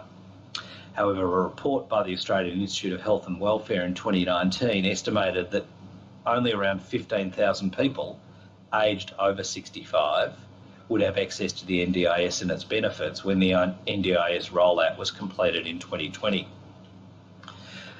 We submit, and don't take this to be controversial, Commissioners, that at 994 we say the NDIS discriminates against older people on the basis of their age. In the absence of any relaxation or removal of the age requirements for the NDIS, which is not a matter within the terms of reference and is therefore not something for this Commission's inquiry, other government programs must step up to provide analogous benefits for those people with disability aged 65 and over and who cannot access the NDIS. To that end, we propose two recommendations in relation to this category of people. The first is at recommendation 60, which you'll find immediately after paragraph 1001. Recommendation 60 is in the following terms. By 1 July 2024, so significant lead-in time, every aged care recipient with a disability or disabilities, regardless of when acquired, should receive through the aged care program the daily living supports and outcomes, including assistive technologies, aids and equipment, equivalent to those that would be available under the National Disability Insurance Scheme to a person with the same or substantially similar conditions. So the mere entry into the aged care system of a person who previously enjoyed such benefits under the NDIS shouldn't mean that they no longer continue to enjoy those benefits. We would want to have an equivalent support for such people provided through and funded by the aged care system. We note at 1002 that The disability services and the aged care systems are different both philosophically and operationally. Discrete Commonwealth legislation separately governs each program area. Each area has its own responsible minister. Disability services and aged care are financed differently, and each offers a different range of services. The NDIS is not means tested, whilst aged care services involve consumer contributions. Aged care services are presently rationed, whilst the NDIS is not. There are strict age requirements for the NDIS, but not for aged care. And we refer to the evidence that has been received by the Royal Commission in relation to these topics. We note, for example, the schedule of supports available in the NDIS is more comprehensive than what's presently available in aged care. We note, however, at 1004 that as a matter of principle, we submit that people with disabilities should not experience disadvantage because they access supports and services from the aged care system instead of the disability services system. That accords with one object of the proposed new Aged Care Act, that is to provide for a system of aged care based on a universal right to high quality, safe and timely support and care to assist older people to live an active, self-determined and meaningful life. The aged care program should provide people with disability receiving aged care with daily living supports and outcomes equivalent to those they would receive under the NDIS, as I've noted. The second recommendation complements the first. Like our recommendation in relation to younger people in residential aged care, we think a form of regular reporting by responsible Commonwealth Government agencies is important to provide the public with the confidence that the recommendation we propose here, if made by the Royal Commission and implemented by the government, is in fact implemented both in accordance with the letter but also the spirit of the recommendation. To that end, Recommendation 61 proposes that by 1 July 2024, the Disability Discrimination Commissioner and the Age Discrimination Commissioner should be required, as part of the new National Disability Strategy, to report annually to the Parliament on the numbers of aged care recipients with disabilities who are 65 years or older and their ability to access daily living supports and outcomes, including assistive technologies and others that are equivalent to those available under the National Disability Insurance Scheme. We note, Commissioners, that the 10-year National Disability Strategy, which is currently extant, ends this year, and as we make these submissions, the Australian Government is developing a new National Disability Strategy. We submit that the new strategy should continue to give effect to the human rights of people with disabilities in accordance with Australia's human rights responsibilities under the UN Convention on the Rights of Persons with Disabilities. And we note at paragraph 1007 that under the existing strategy, the Australian Human Rights Commission has an important role in ensuring that the strategy upholds the human rights of people with disability. That should continue, and this proposed reporting mechanism that we raise should become part of that, and part of that responsibility of the Human Rights Commission, the two roles that we identify. Commissioners, they're the submissions that we would make under 3.12. Mr Gray is about to commence other submissions. It may be an appropriate time for a break if that yes, that's suitable. We'll adjourn for 15 minutes. Commission pleases. The Royal Commission is adjourned to 11:25 a.m.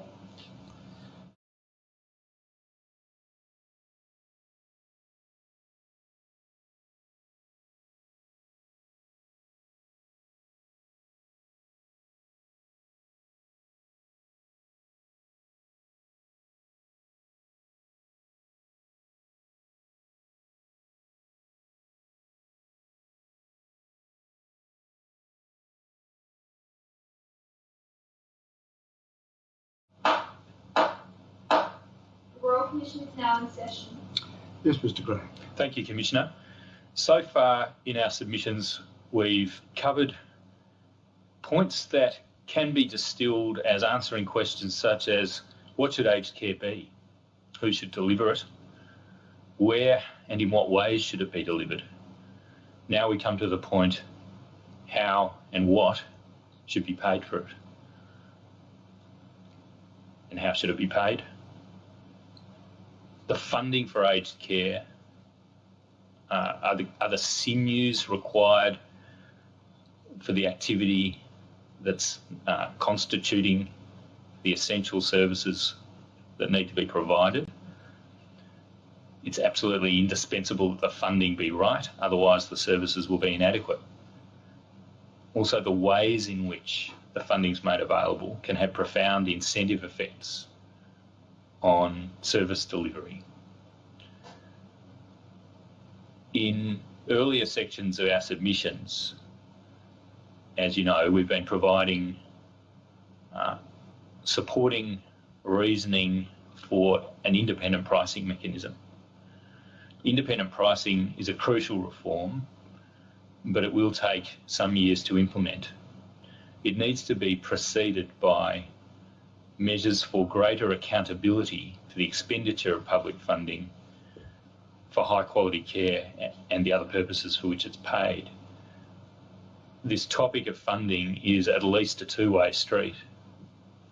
Independent pricing, we anticipate, will result in greater funding, and that funding will be made available to aged care providers, but it's made available for particular purposes, and there need to be a suite of measures ensuring greater public accountability for the ways in which the money is spent. This will involve, on our submission, improved reporting and transparency. And that improved reporting will also provide an opportunity for better regulatory oversight of risks to continuity of aged care and to its quality, because financial risk is a key indicator that there might be problems in continuity and quality of provision of aged care. The measures for greater accountability are simpler to construct and should be implemented sooner than the independent pricing function, and they should be in place before independent pricing begins. In part 3.15, entitled Proposed Funding Arrangements and Outline of Financing Options, we advance 20 recommendations. 5 of these are for interim steps, and 15 of them are for longer term reforms of funding arrangements. On financing options, as we've indicated previously, Commissioners, we are not advancing firm particular recommendations, but we are outlining at the back of this part where our consultations have led us in consideration of financing options, and they include both financing of the capital requirements of residential aged care providers and longer-term system financing, including public financing options. Commissioners, 1180, the aged care sector in recent years has been under significant financial pressure. The sources of evidence for this are referenced in that paragraph, and the causes are identified, the probable causes are identified in the paragraph that follows and in the detail that follows in succeeding paragraphs. The evidence on the financial pressure in question comes from certainly expert observers of the sector, including accountancy experts, the lenders, the banks, the approved providers themselves, the Department of Health itself, and to some extent research that the Royal Commission has obtained. All of this material consistently indicates that the financial performance of approved providers has been deteriorating over a period of several years, and more disturbingly, the continued viability of a significant number of residential care providers is now doubtful under current funding levels and arrangements. The risk of financial failure is particularly acute in regional, rural and remote areas. There's a particular set of concerns we raise stemming from a deterioration in occupancy levels in Victorian residential aged care facilities because of the events of recent months and the effect, no doubt, of the pandemic, accompanied by what was a pre-existing trend away from the payment of accommodation charges by way of lump sum deposits towards daily payments. As you'll recall, Commissioners, residents in aged care facilities have an option to pay either by a lump sum deposit or a daily accommodation payment. We'll be going into some detail on that topic in a minute. The factors we've identified are summarised in 1181, and as well as inflexible and outdated funding models contributing to this, we've identified indexation arrangements.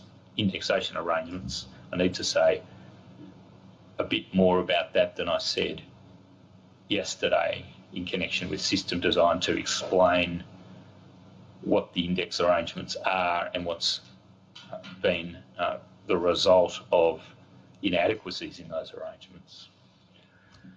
But first, I'll just outline the evidence on financial viability that's available to you. Commissioners, I'm now at 1182, and 1182 refers in particular to the survey that's conducted by accountancy firm Stewart Brown. It's quite a broad-based survey of approved providers. It's been conducted for many years, so it does provide a good picture of trends over time. And the lead manager of that survey work is Mr. Grant Corduroy, who gave evidence to you in September in Sydney.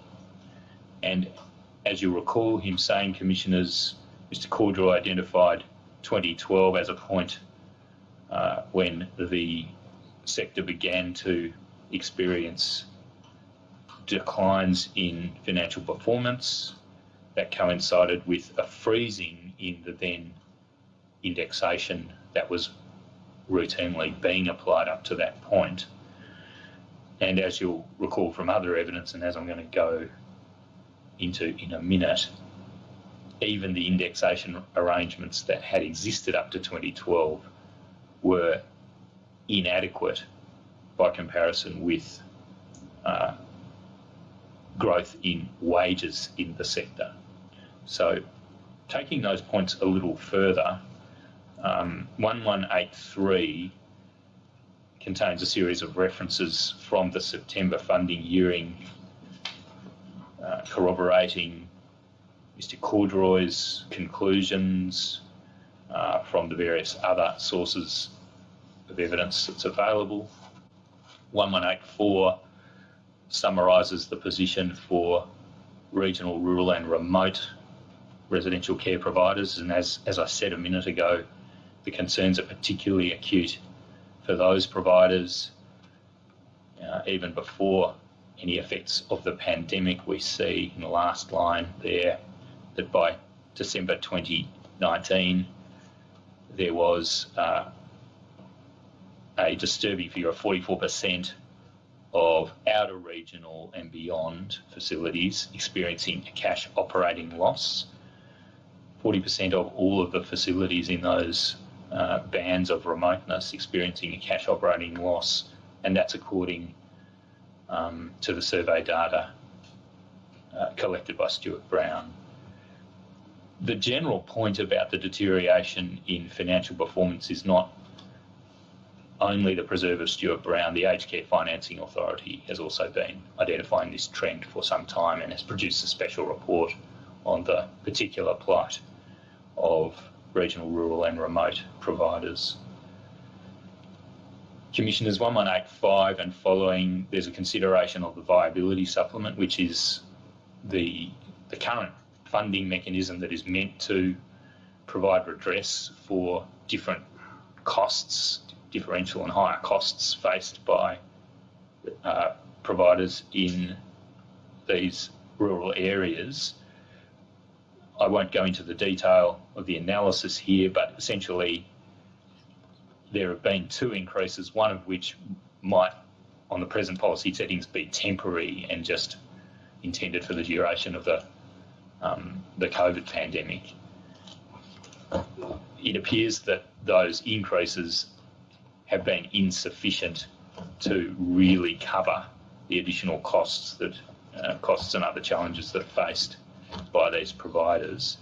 1188 is a particular point here arising from the evidence of Mr. Ansell of Ansell Strategic relating to the reliance of the residential care sector on refundable accommodation deposits, those lump sum deposits I mentioned a short time ago. These are a form of cheap or really free capital, interest-free capital that are available to providers, but the ability of providers to repay those deposits upon the discharge of the particular resident or the death of the particular resident depends on there being some degree of replenishment of that capital from newly admitted residents. So occupation levels are very important in the equation as to whether there's going to be a capital adequacy risk or a liquidity problem arising from the need to repay these deposits. And Mr. Ansell has been keeping an eye on this matter. He's been preparing reports and providing them to the Department of Health. He's concerned that, in particular under the present pandemic conditions, there are problems with the replenishment rate, particularly in Victoria. He draws attention to those in his evidence. There's a point made in 1189 which is of great importance, and that is something I alluded to right at the outset, but I should emphasise it. We're not just talking about money here. If there's financial pressure on a provider, that can induce risks to the quality of people's care and even the safety of the care they receive. Providers exiting a market in usual circumstances is something that the system should contemplate and provide for. The system governor or the entity responsible for actively managing the system, on our submission, the Future Aged Care Commission, should of course keep a very careful eye on the viability of providers and any financial pressures they're under, just as it should keep a very careful eye on the quality outcomes for the people in that provider's care. And there may well be providers who are consistently poor performers. In respect of those providers, the governor should arrange for an orderly exit of those providers without any harm being done to the interests of the people in that provider's care. Sudden exits from the market, sudden financial failures in particular, obviously would have very serious consequences for the people who are being cared for by that particular provider, but also they might have serious consequences for the availability of care in the particular area in general. This is more of a concern in rural and remote areas, and it's a concern where you have a greater proliferation of smaller operators, because the evidence before you, Commissioners, from the September hearing was that small single-site operators are currently at particular financial risk in the current environment. 1190 and 1191 refer to evidence the Royal Commission obtained from two firms, one an accountancy firm, BDO, and the second a report of returns at a high level from economic consultants Frontier Economics. BDO considered that there are limitations in the way financial data is reported by the sector to the Department of Health, and they prevented it from reaching firm conclusions about what they call true returns. That is, true profitability if one takes into account the entirety of what might be regarded as the aged care business that a particular provider provides, because one might have to take into account, for example, in the case of a corporate group, elements of operations relevant to aged care that are conducted by other entities and are not necessarily transparently known from the form of reporting that's provided to the Department of Health. Notwithstanding that limitation, BDO went on to analyse the returns of the sector and of the various segments of the sector in a report provided to the Commission, to the Royal Commission, that is, based on those data reported to the Department of Health. And they found that certainly in the top quartile of for-profit providers, there are providers making a good return in including in recent financial years, notwithstanding what I said earlier about the general deterioration in sector-wide financial performance over those years. And there's some detail about that at 1191. Frontier Economics also, at a high level and up to financial year 2017,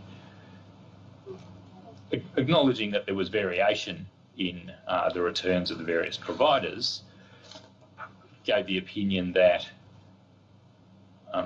because substantial investment in the sector in that period of 2015 to 2017 had occurred, that suggested that returns for many providers did cover their cost of capital in these years. And they inferred returns for the sector, at least in those years, that were reasonable returns. There is great variation in performance, that's clear. And the fact that some approved providers appear to be making adequate returns doesn't, in our submission, diminish the force of the evidence that there are many who are not. And that's probably particularly of concern in those more sparsely populated areas I referred to a minute ago. The Secretary of the Department of Health, Dr. Murphy, told the Commission, this is at 1192, that the system is under financial pressure at the moment and definitely does need some financial resetting. I'll now go to the details of this point I've mentioned, indexation. At 1194, there's reference to a detailed paper analysing government expenditures on aged care over recent times, including really recent decades, and a lot of the analysis at 1194 and following draws on that paper. There's been an indexation approach that in effect has involved a significant discount by reference to a complicated equation that has diluted the effect of increases in the minimum wage over those years, and it's really over 2 decades. And there's been, in effect, an erosion of what would otherwise have been real subsidy level increases over that time, estimated, this is at 1194, in the following terms, between the financial year 1999-2000 and financial year 2018-19, subsidy levels increased by 70.3%, whereas provider input costs increased by 116.3%. Now, there's been increases, no doubt, because of the ageing of the population over that time, in average acuity of the cohort of people receiving aged care, and probably particularly residential care. And as a result of that, the Australian government has been paying in aggregate terms more money and also average real increases in average care subsidy per resident per day based on average acuity assessments under the aged care funding instrument. Mr. Merciades, who is Director of Aged Care at Catholic Health Australia, he's also incidentally acting chair of the Australian Aged Care Financing Authority, but he wasn't giving this evidence in that capacity. Now, he's characterised this as frailty drift, a gradual increase in the average acuity of residents The effect of this has been to compensate for inadequate indexation on one view, although to the extent that the acuity assessments are accurate, one might say that greater funding was required because the acuity was greater. 1196, there's an acceptance by the Australian Department of Health of the insufficiency of the indexation approach that's been taken. Now I'll just move on from here. At 1197, that's really where the consensus ends. 1197 begins a passage explaining how the Department of Health has viewed the conduct of residential care providers in making claims based on assessments of greater acuity, driving higher levels of funding for residential aged care over the last decade or so. The Department of Health's position is that in 2012, the Australian government paused indexation for 12 months and made changes to the ACFI tool, the Aged Care Funding Instrument tool, which I mentioned yesterday. That's the tool for classification of people based on assessment of need to particular funding levels.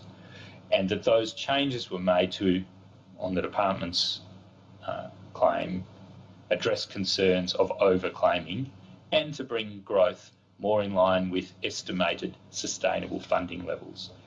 Now, this is a controversial topic. I took it up with Dr. Murphy in the September hearing. The sector has, in essence, been concerned that what the government's done in light of those concerns has created funding volatility and has resulted in inadequate funding for residential aged care. The government, for its part, has been concerned that the claiming behaviour of at least some providers, and perhaps a significant number of them, has been beyond its expectations and in some ways blameworthy, although when I asked Dr. Murphy about that, he said he didn't blame the providers for what they'd done. He said they were really driven, in essence, that they were somehow driven to overclaim. And all of this is dealt with in some detail in paragraphs 1198 through to 1209. And I don't have time now to go through it in detail, but it's a very important part of the submissions. There was, in effect, history, a repeat of history in 2016 when, over a, in effect, 24-month period, there were further indexation pauses and further changes to the claiming criteria and the classification criteria under the instrument because of similar fiscal pressures and similar concerns voiced by government about claiming behaviour. These matters are really examples of the sort of thing that one can draw from the Cabinet memorandum that I tendered yesterday, Exhibit 22.1. As that memorandum noted, government, through the Health Department, has its hands on all the levers of control of funding, including eligibility criteria, which link needs assessments to particular levels of classification and therefore of funding for individuals.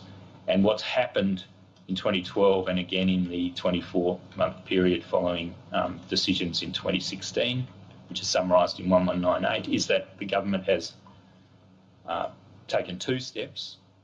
It's paused what on any view was probably inadequate indexation altogether, and it's also, perhaps just as concerningly or even more concerningly, intervened in the criteria by which individuals are classified to particular levels of need and funding.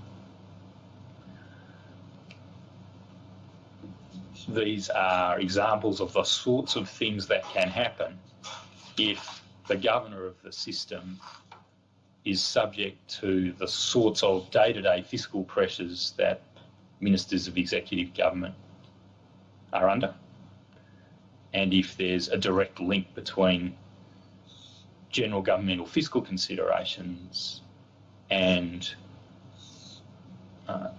the particular levers of governance for assessment of eligibility of individuals to receive funding in the aged care system. I'll now go to the urgent interim measures that we recommend. There are 5 of these, as I mentioned at the outset. The first is recommendation 80. It's amendments to these indexation arrangements that I've alluded to. The recommendation 80 explains the reasoning at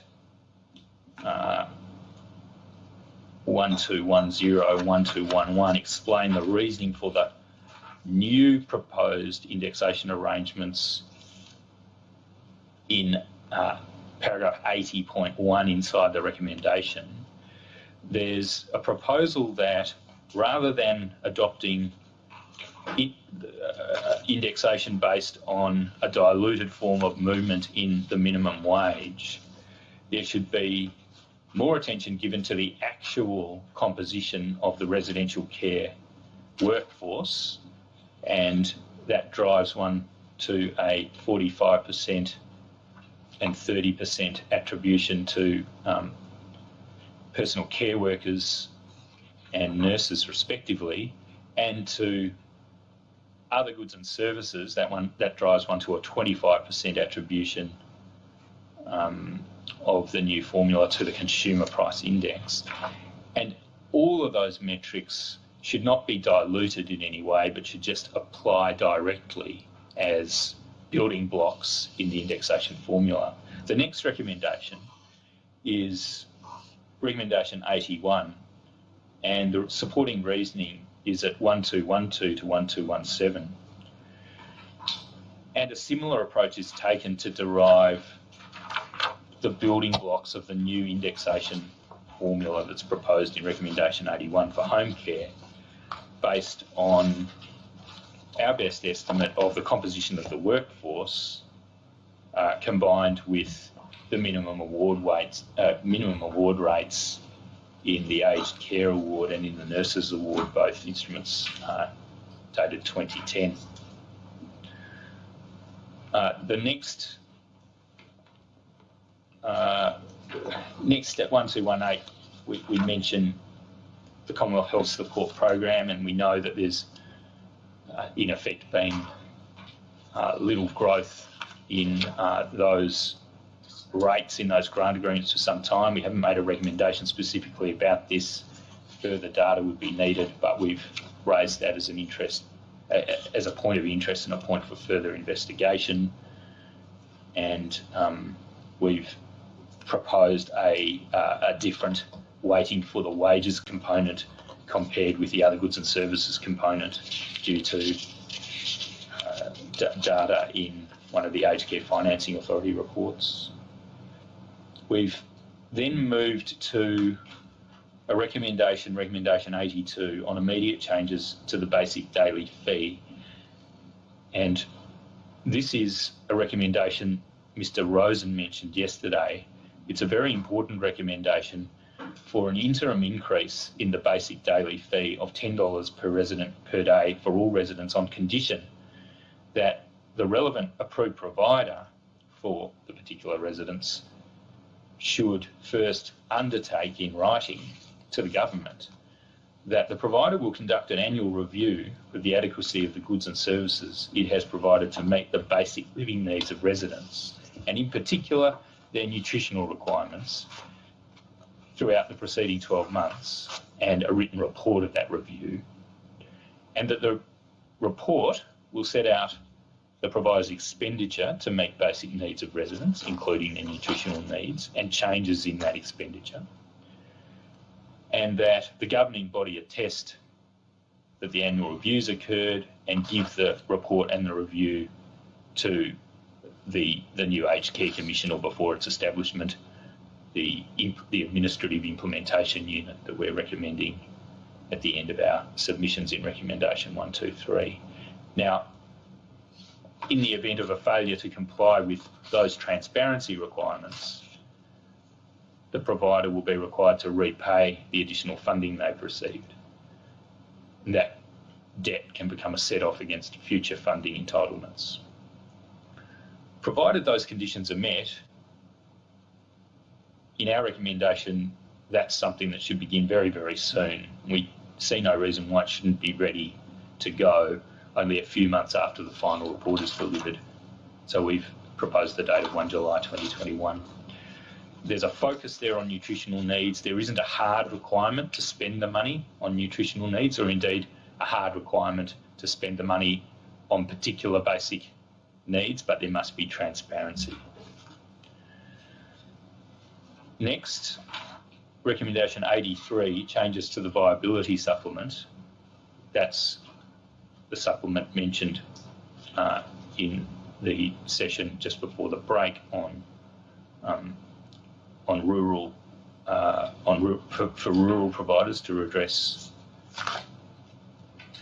increased costs for them, and that's beg your pardon, not before the break, just earlier in my submission. That should be an interim arrangement until independent pricing is ready, and it should simply incorporate arrangements for the existing increases in the viability supplement to continue pending the commencement of independent pricing. Next, recommendation 84, immediate funding for education and training on the basis that this will be funding on a reimbursement model, so it involves an automatic accountability check that the funding is going to the right place. And Mr. Rozen referred to this during his workforce submissions. The details of it are on page 371. Eligible education and training should at least include Certificate 3 in individual support and Certificate 4 in ageing support. And conditioning education and training courses, including add-ons which we understand are known as skill sets and micro-credentials, relevant to direct care skills, including but not limited to dementia care. Dementia is so important to every aspect, almost every aspect of our recommendations, literally, and this is another example of where it needs to be given better focus. Palliative care, oral health, mental health, pressure injuries and wound management. I'll now go to the longer term reforms, and as Commissioners, you'll well appreciate, independent pricing and what we're calling the Aged Care Pricing Authority are a centrepiece of the reforms we recommend.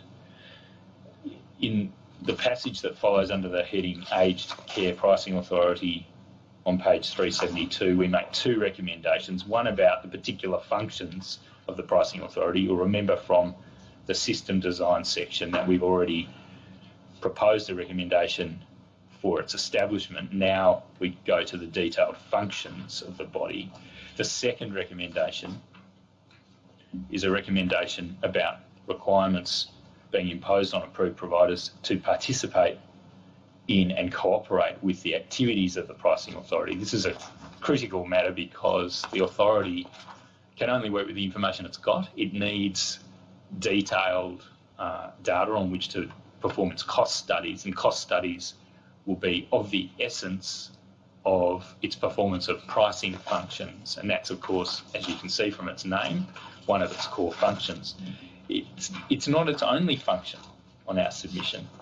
At 1242, we've referred to that core function of costing studies and pricing at 1242B, but we recommend that you recommend this body also should have additional functions which go well beyond traditional pricing functions into the broader topic of advice and assistance to the Aged Care Commission to develop funding models that are properly tailored to particular economic circumstances. This is a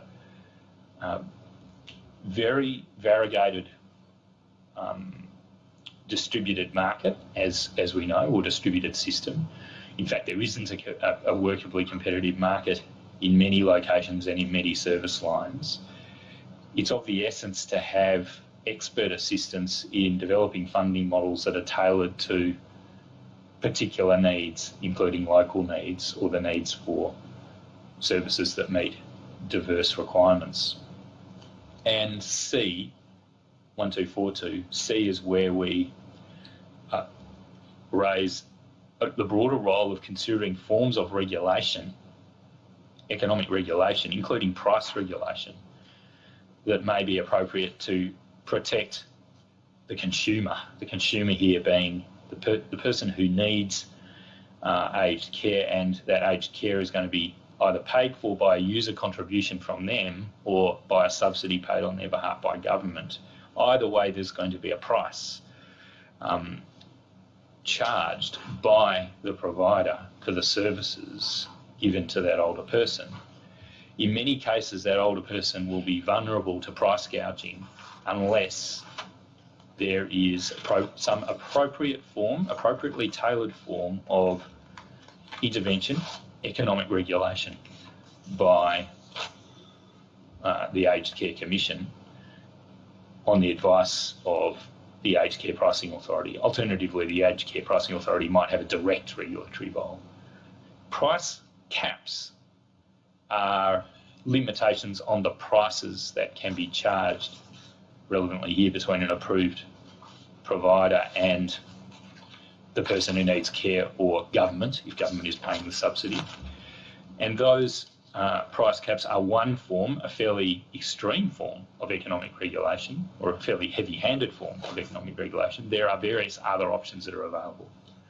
So all of these matters are traversed in Recommendation 85 and in the supporting argument at 1233 all the way through to 1259.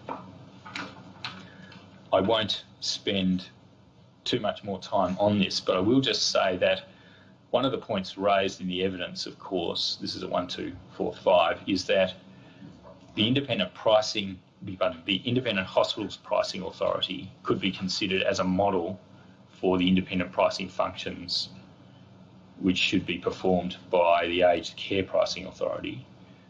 And you had that evidence from a number of sources, including from Professor Woods. You also had evidence from the IHPA's CEO, Mr. Downey, and there are certainly things to be learned from the approach that the IHPA takes to its costing and pricing of public hospital services. It has a detailed approach to classifying groups of services by reference to need characteristics for particular people, for the conditions of particular people on admission into hospital, and for working out what the reasonable prices are by reference to costs data for providing care for an admission episode for those people. But there are huge differences between hospitals and aged care. Mr. Merciades, in the quote at 1245, drew attention to some of them. In aged care, you're looking at a long-term proposition, long-term care, and you're looking at quality of life. He also mentioned personal private contributions, which are required as well. So that gets into that territory of the regulation of prices and the protection of people who may be vulnerable to price gouging because they may not have the ability to switch providers in any realistic way, and they may be left with no choice but to pay a price they're asked to pay, that therefore being a justification for some form of economic regulation. Another important point Commissioners touched upon at 1246, should the pricing function be determinative or merely a recommendation to the Australian Government? And there are arguments each way. Dr. Murphy, the Secretary of the Department, expressed concerns about the government being locked into delivering a price. But in a way, Commissioners, that might be the point. It might be important that the government be locked into delivering a particular price determined by experts on the best available information. And I hark back again to the sorts of themes one sees in that Cabinet memorandum.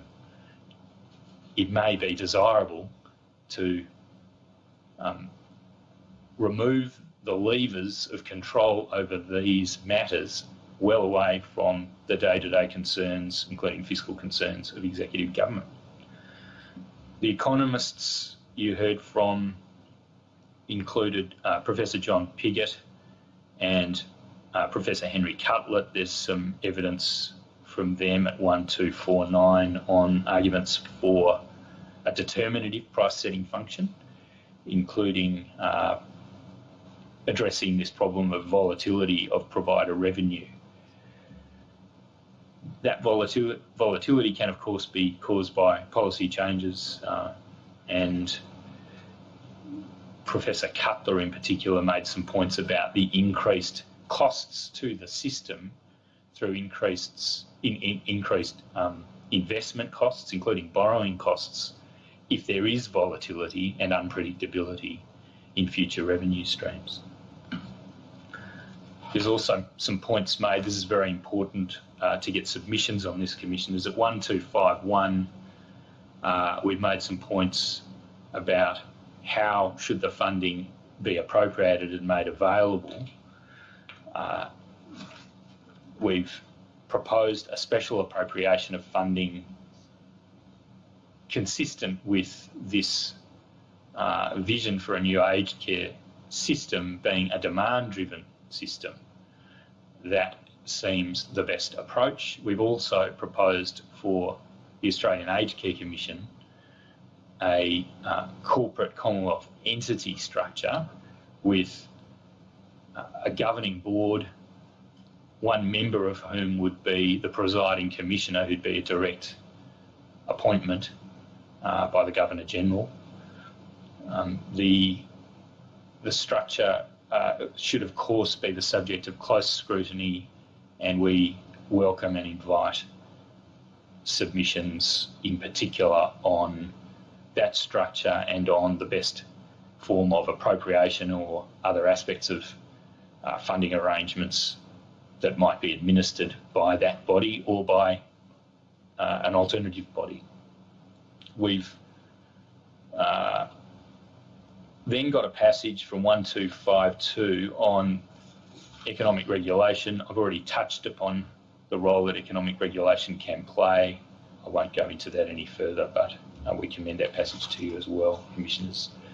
The second recommendation, as I outlined a little earlier, is all about ensuring that data will be available for the authority to deliver independent pricing and performance other functions. A short-term amendment to the accountability principles will be required to require the participation of approved providers in cost data reviews. They should begin under interim arrangements straight away. We shouldn't wait until there's formal statutory establishment of the new authority. The interim implementation unit should begin that work, and maybe they'll need to draw on the expertise of the IHPA in building capability in that regard. There's then a passage under the heading Specific Funding Arrangements for Particular Services, which covers 4 recommendations. This is beginning at page 381. I can move through this fairly quickly. These are all reflections of submissions that you've already seen in the program design section. And firstly, there's the recommendation, which is in effect the funding aspect of the submission we've already made about the grant-funded categories of services, which will be available to people in aged care generally, and most particularly to people who are at home and in the community, social supports, respite and assistive technology and home modifications. And as I said, some of those services will be available to people in residential settings as well. There's then a reference back to the point about there being still some work to be done before there's a final conclusion reached about the appropriate assessment, classification and funding mechanisms for care at home. That's just in effect a placeholder there at paragraph 1267. We then go to residential care, and at recommendation 88 we've recommended, as I outlined or foreshadowed yesterday, that there should be case mix adjusted activity based funding for residential aged care, and that ANAC, the Australian National Aged Care Classification, is clearly the forerunner in that respect, and it's currently in trial and might meet with refinements, but those matters seem very really completely uncontroversial on the evidence that you've heard. And there are some additional submissions we make about some augmentations, temporary augmentations, perhaps, of that model if it's adopted at 1277. The next recommendation, 89, is about that tipping point between care in the community and at home and the commencement, if you like, of care in a residential aged care facility. This is a difficult point. There's currently a disparity between the care component of the funding that might be available to a person in a residential setting under the instrument called ACFI, and the highest level of home care that's available to a person receiving a home care package. And there's no attention given to any form of assessment of the funding that should be that would be available to a person receiving home care if they were assessed in a residential setting. There are good reasons why there should be an exercise done of that kind. There should be every encouragement given to people who can viably, economically remaining at home, because that is the overwhelming preference of Australians.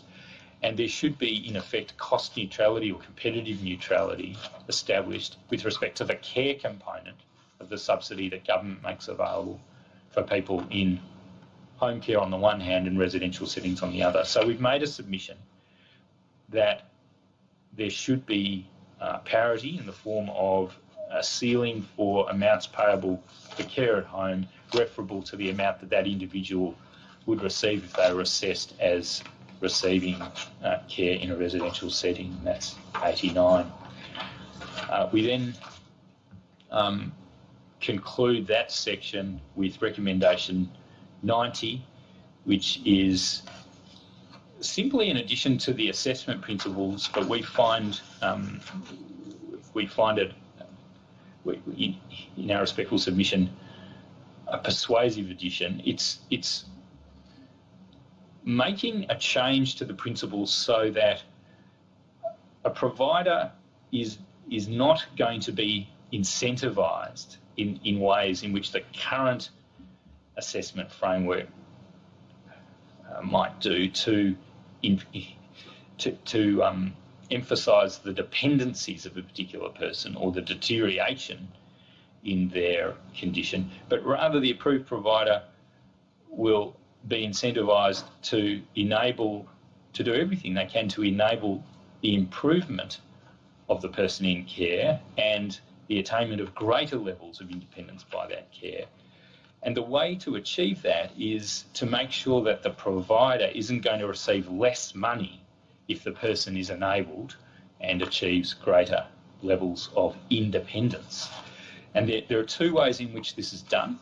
If a reassessment determines that a person's entitled to a higher level of funding, provided the approved provider can demonstrate they've been providing care at that higher level, then the provider should be eligible for a back payment to the date of the reassessment.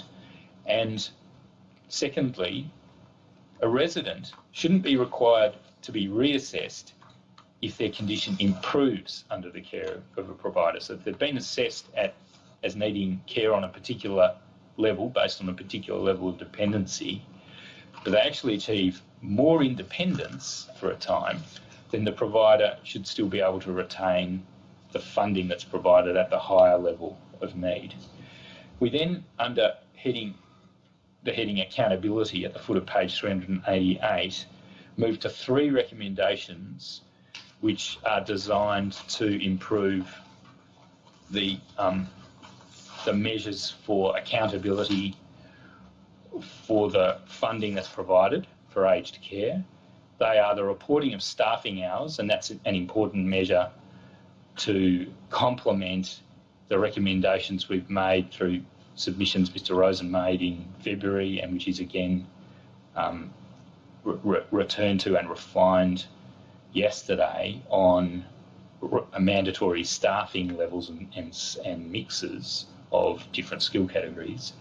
Recommendation 92, the payment on an accruals basis for care at home, which will be in effect an automatic accountability measure. And recommendation 93, the adoption of standardised statements on the services delivered by providers of home care. These have been confusing on the evidence to date, and they need to be standardised and made easier to understand. We've then got 6 recommendations on the reform of co-contributions and means testing. The theme, I won't read out all 6 of these, but the theme here is that there should be simple notional co-payments for certain categories of grant-funded services. That should not include respite care. In respite care, there should only be payment for the ordinary costs of living as determined by the pricing authority from time to time. In residential care, we're proposing that in line with the principle of the universality of the entitlement to receive aged care, there should be no contributions required for the care component of funding in residential care anymore. That will require a change to the status quo. We submit that that's justified in line with the principle of the universality of aged care. And that's recommendation 98. There will still be payments required from people for the basic daily fee to meet daily living needs and for accommodation, and these are means tested and there is a safety net. Details appear in the submission. When one comes to the accommodation means testing arrangements, they're sorely in need of reform. You heard evidence about the inequitable impact on disposable income when one has regard to the lower, particularly at the lower end of the wealth spectrum, at the point at which people become liable to have to make contributions or to pay for their accommodation. That's a matter that needs reform. I'll now go very briefly to not making any recommendations on topics of financing, but to just outline where our thinking has got to as a result of the consultations that have been performed. And we've got to start with work that was commissioned by the Office of the Royal Commission from Deloitte Access Economics. I'll ask the operator to put some images up on the screen and to stream them to the public as we go. The Deloitte Access Economics modelled a baseline of projected increases in the funding requirement of the aged care system if there are no changes made to the system as a result of this Royal Commission. They appear in the report in detail. There's a chart summarising those on the screen at present. We'll just go to the next slide now. This is the beginning of a 3-page table that's included in Deloitte's report. Deloitte did modelling on the basis of a suite of reforms which were the subject of information and instructions provided by the Office of the Royal Commission to Deloitte. This is just the start of that table, table 4.1. It's an important table.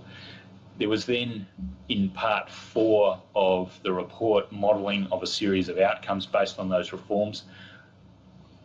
2 very important aspects of the reforms are a move to what Mr. Rozen's described as 3-star staffing by a certain point certain point in time, we're saying that should occur by 2022 and 4-star staffing by July 2024, 2 years after the move to 3 stars. Deloitte's modelling takes into account increases to the 4-star position, and we'll go to the next slide, please, operator. Deloitte models the move to 4 stars and its impact on workforce requirement and wage prices. We'll go to the next slide, please. In this table, over a series of points in time, 20, 30, 40 and 50, Deloitte models by particular employee category the gross FTE, full-time equivalent workforce requirements implied by the reforms we recommend on top, over and above the increases in workforce requirement, which would be required anyway on a baseline, on the baseline scenario that was modelled by Deloitte.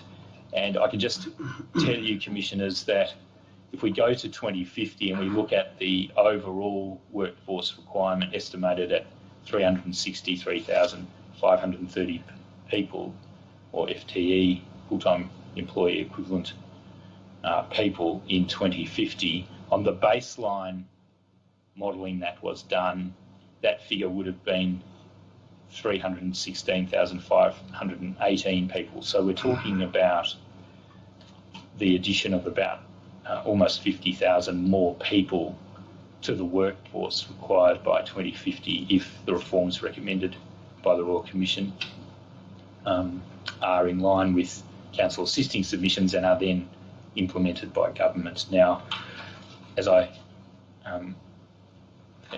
said in one of these, as Counsel Assisting have said at 1317, the cost of this corresponds to the cost of this and the other reforms that are modelled corresponds to about a 0.5% additional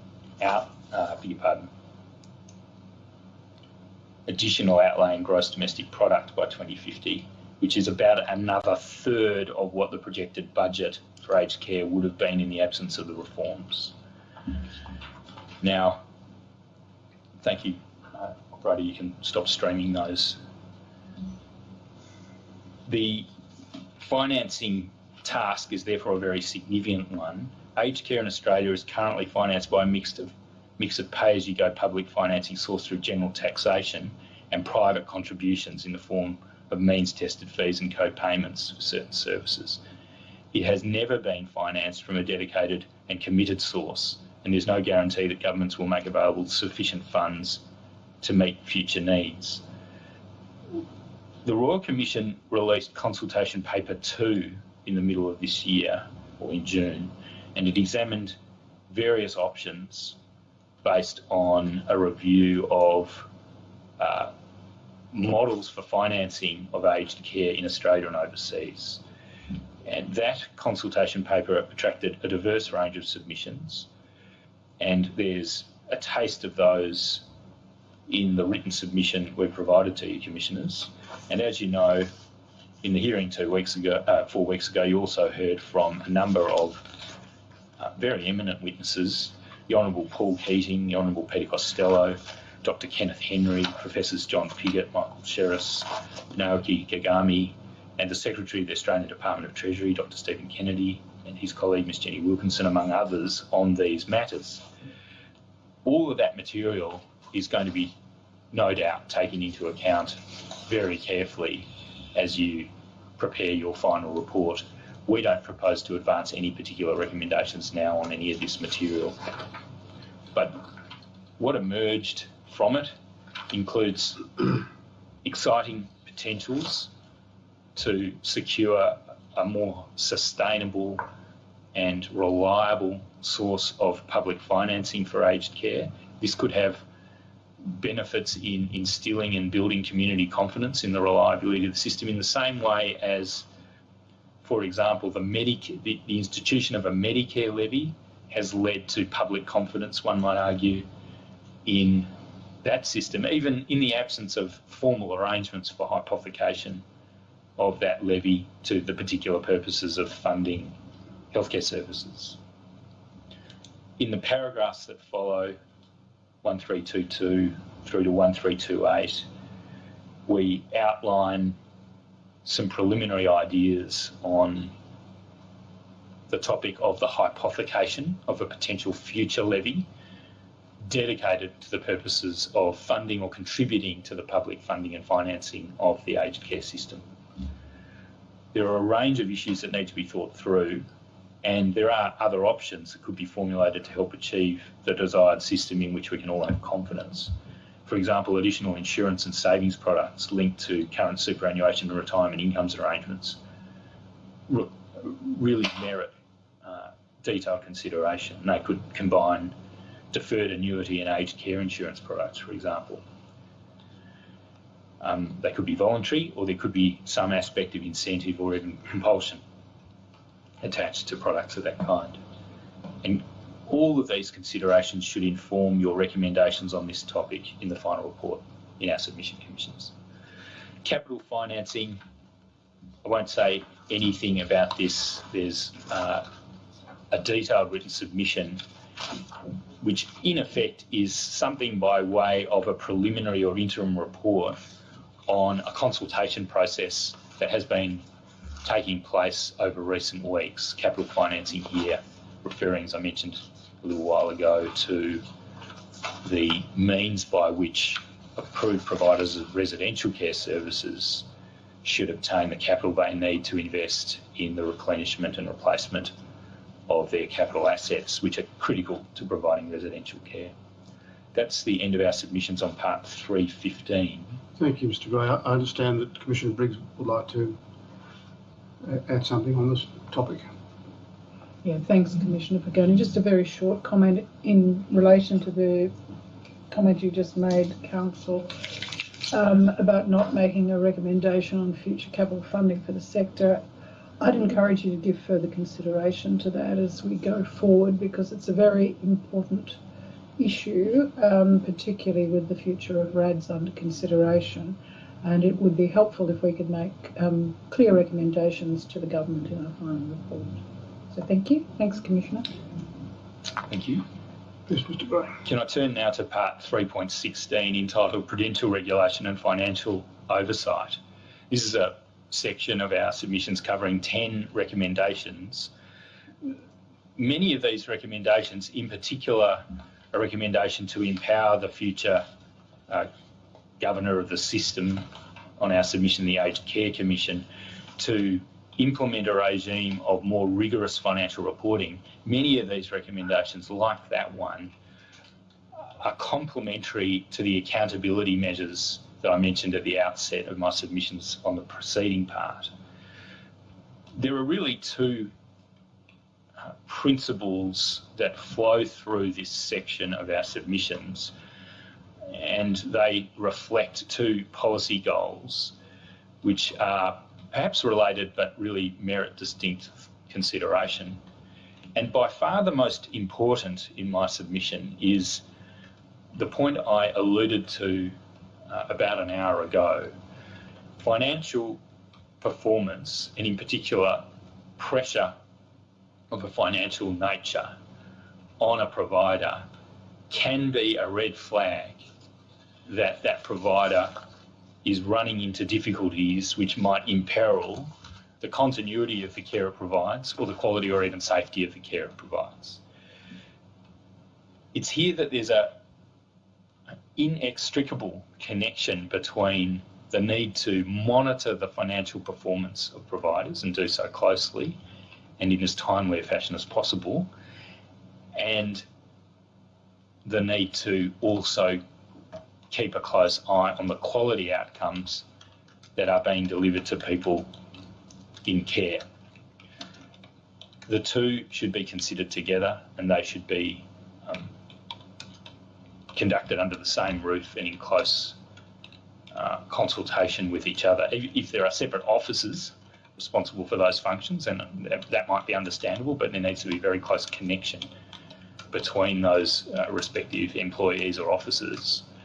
And ideally, it should be happening within the same organisation. The current state of affairs is that prudential regulation has ostensibly been recently transferred from the Department of Health to the Aged Care Quality and Safety Commission, but responsibility for the analysis of financial risk that might be posed by particular providers is not necessarily in the hands of the Aged Care Quality and Safety Commission, as I understand the current state of the evidence. It seems to be a matter of ongoing discussion and perhaps even debate between those two entities.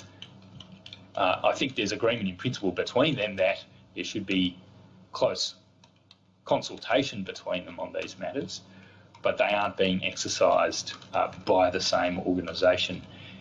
When you think about the administrative responsibilities of the department, you can see the reasons why the department will want to retain hands-on responsibilities for financial risk analysis.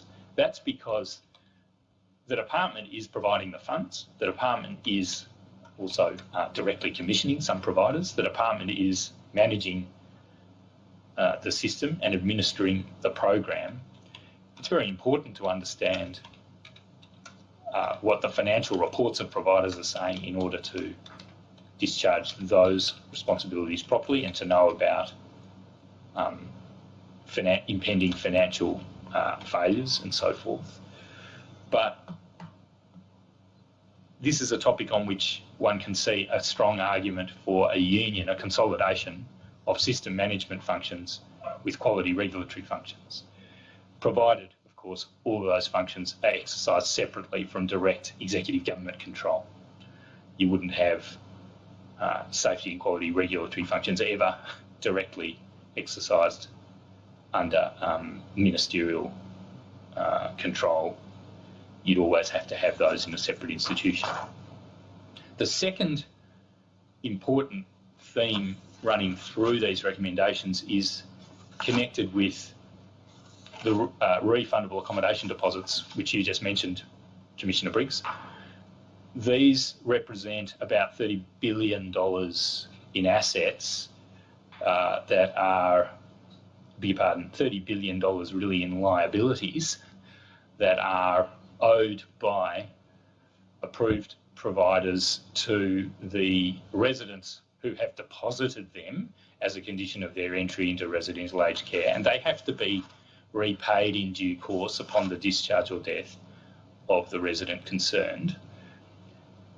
They're therefore an interesting item in accounting terms. One might regard them as current liabilities, so they might have to be repaid at short notice. One might, however, think that that's an accounting treatment that's liable to create distortions in usual accounting analysis, because the likelihood is that people are in residential aged care for on average almost 3 years. Many people are going to be in there substantially longer than that. There'll be a certain statistic that one can infer about the likely average time at which deposits are going to have to be repaid. And the larger the data set that one's dealing with, the smoother it should be, according to the law of large numbers and statistics. So all of these things are complicating factors in how one treats the liability to repay residential accommodation charges that have been paid in the form of an interest-free refundable accommodation deposit, but they have to be confronted. They're a particular concern to the Commonwealth because the Commonwealth guarantees their repayment to the person who's deposited them or to their estate in the event of the financial failure of the provider concerned. The prudential regulation regime to date, I'm at 1351 Commissioners, has been primarily focused on the risks surrounding those deposits. that's been something that's been no doubt close to the heart of government because of that guarantee scheme. Now, the focus needs to shift and broaden to cover that very important first principle that I spent some time outlining. That it's really, if anything, more important from a system governance and potential quality regulation and monitoring perspective to keep track of financial risks that particular providers might be incurring, so that one can have as much notice as possible of financial pressure which might be having effect on safety and quality of care. At 1355, we outline the current features of the prudential and reporting regime. We refer in the passage from 1356 to the multiple reviews that have already taken place about, in effect, deficiencies in and the need for reform of the prudential regulatory function. This is a topic, like many others in aged care, that's already received a great deal of attention, and yet there hasn't been the reform that's been recommended. Most recently, there's been a report by Ms Kate Carnell into a matter which you, Commissioner Briggs, and also Commissioner Tracy looked into in Brisbane last year concerning Earl Haven. Ms Carnell was separately commissioned to report into that, and she made recommendations. It raised some concerning issues about the potential risks of the outsourcing of the entire management of care provision by particular services, and it's led to some prudential regulatory recommendations. We don't differ from what Ms Carnell's said on the topics we address. The next set of recommendations you see are all in line with the themes I've just been developing. Recommendation 100, this is about empowering the Aged Care Commission to work out the detail of a more rigorous regime for prudential regulation and effective financial reporting. Recommendation 101 touches on the establishment of different and more rigorous prudential standards. Recommendation 102 is a detail of that concerning liquidity requirements. You'll recall the evidence from the hearing last month from Mr Corduroy on the report that Stuart Brown has provided to the Department of Health at the department's request on the tightening of the prudential and reporting regime, and Stuart Brown's recommendation that the regime should be built around a focus on liquidity requirements, because that has been the most reliable flag for problems in the past. Recommendation 103 also touches on the complementary topic of capital adequacy, a point that Mr Corduroy subordinated to liquidity requirements in terms of its importance, but it's nevertheless a point that is available as a potential red flag raiser, and it's a matter that should be incorporated in the construction of the new prudential regulatory regime. Recommendation 104 is that signature recommendation for empowering the new Commission to require approved providers to submit regular financial reports.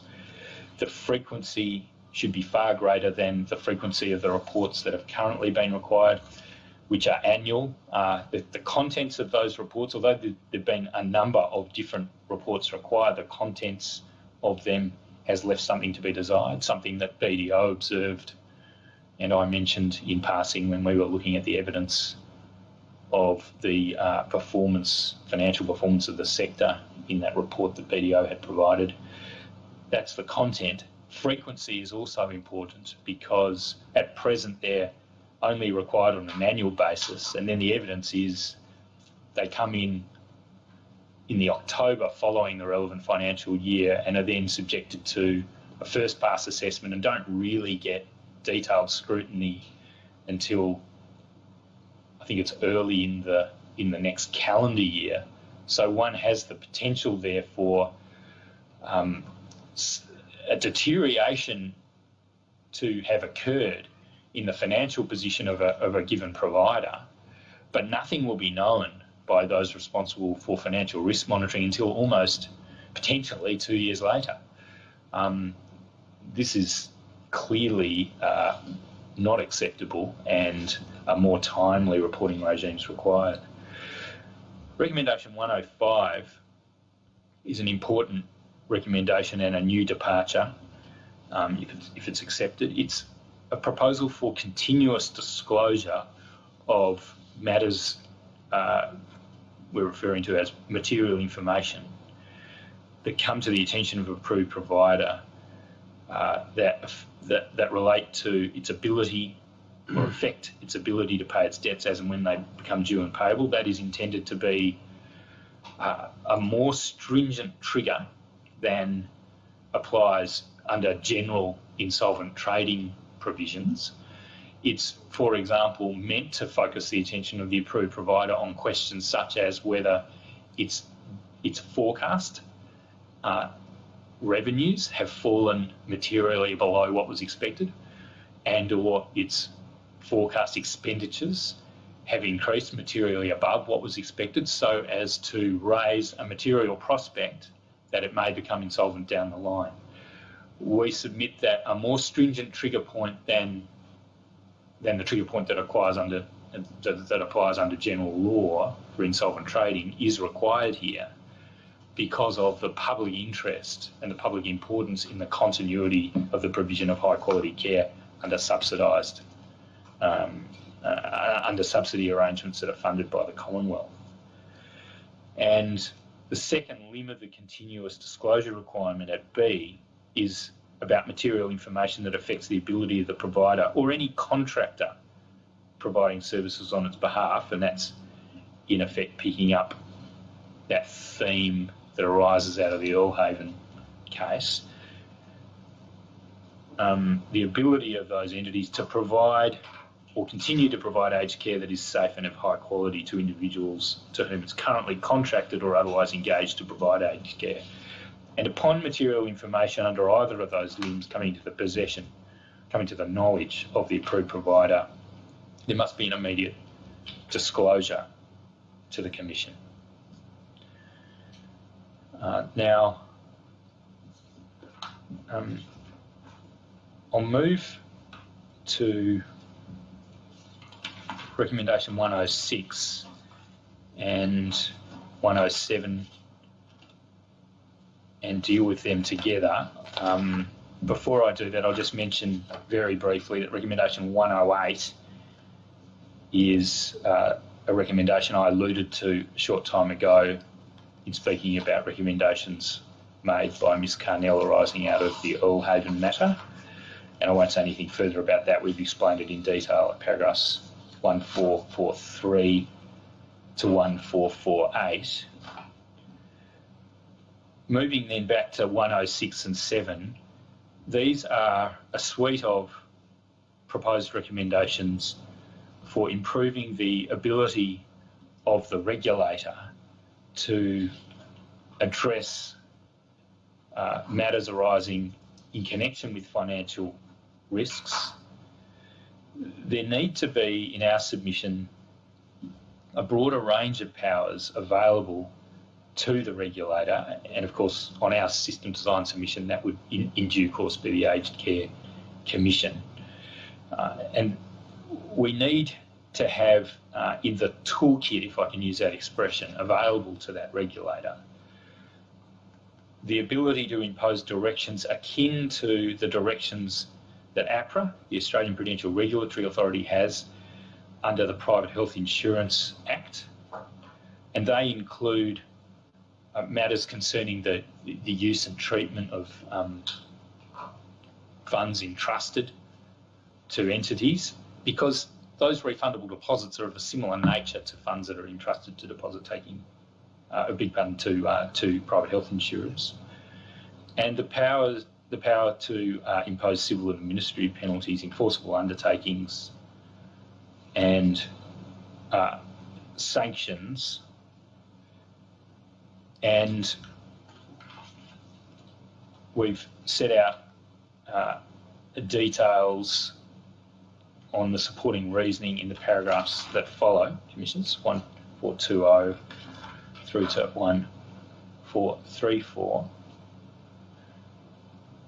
In line with and complementing the expansion of the toolkit for the regulator, attention needs to be given to the capabilities of the regulator.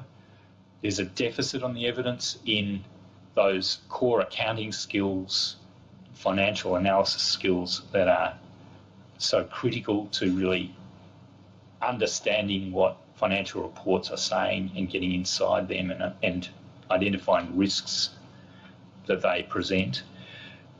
We've set out our detailed submissions on the review of prudential capacity that should occur, and that in broad terms, the description of the capacities that are going to be required in the future by the regulator. Now, they're the submissions we wish to emphasise in our oral presentation on 3.16. Yes, thank you, Mr. Graham. 2 o'clock? Due to 2 o'clock. The Royal Commission is adjourned until 2 p.m.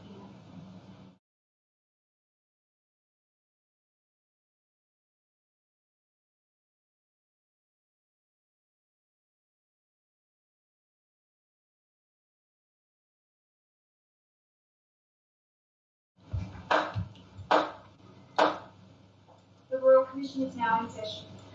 Yes, Mr. Graham. Thank you, Commissioner. The next part of our submissions is part 3.17, entitled Effective Regulation, and the focus here is on the regulation of quality and safety. For a Royal Commission required to focus on quality and safety, why are we leaving regulation of quality and safety till last in our submissions? It's because if the system has to resort to and rely upon sanctions and other punitive or serious consequential actions following up on failures to provide safe and high quality care, then that's a system that's failing. The system shouldn't have to resort on the stick. It should be able to rely on a system of incentives and the overall framework in which funding is provided and culture is generated and education is provided to ensure that high quality care is the result. Just as prevention is better than cure, incentives are better than sanctions. We've been addressing questions such as what is high quality aged care, who should be providing it, what should be paid for it, how should it be provided, how should the providers who deliver it be governed, how should the system set up to ensure all these outcomes be governed. If all these things are working right, we shouldn't need the ultimate form of accountability for safe and high quality aged care. But there needs to be a credible deterrent, at the very least, that failures, particularly failures that harm the interests, health or well-being of people receiving aged care, will be met with serious consequences. And in this sense, effective regulation is essential.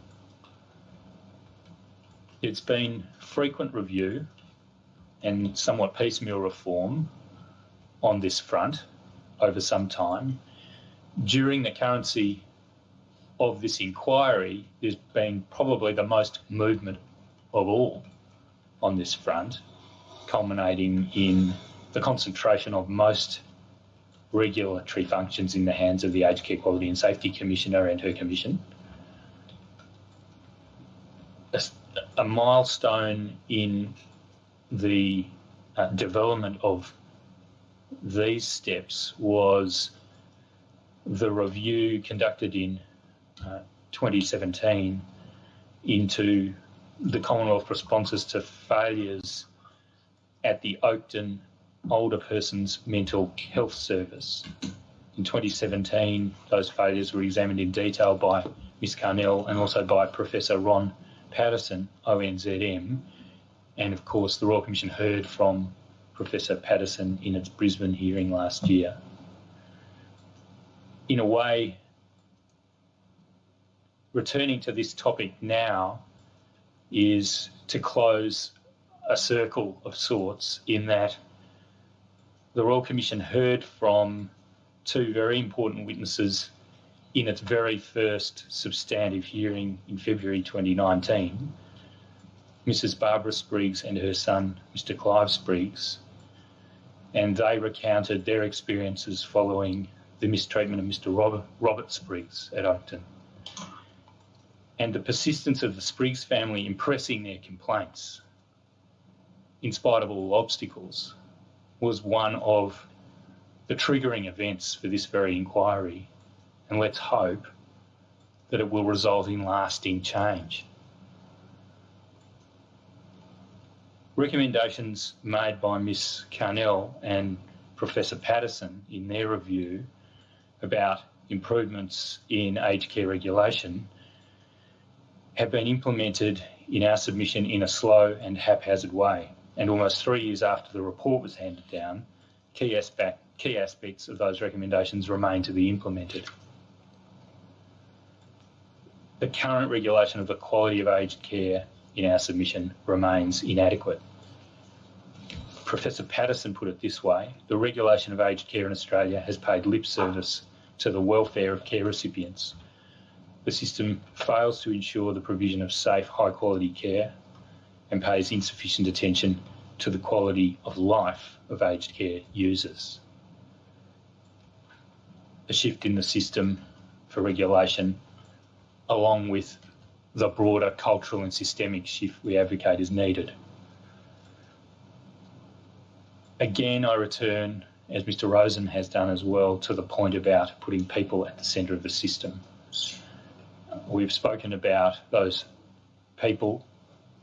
They're not limited to the people receiving care. They extend to the workforce, the relationships between the workforce and the people receiving care, the close supporters of the people receiving care, in particular their informal carers and other friends and family who are closely involved in communication and advocacy for people receiving care.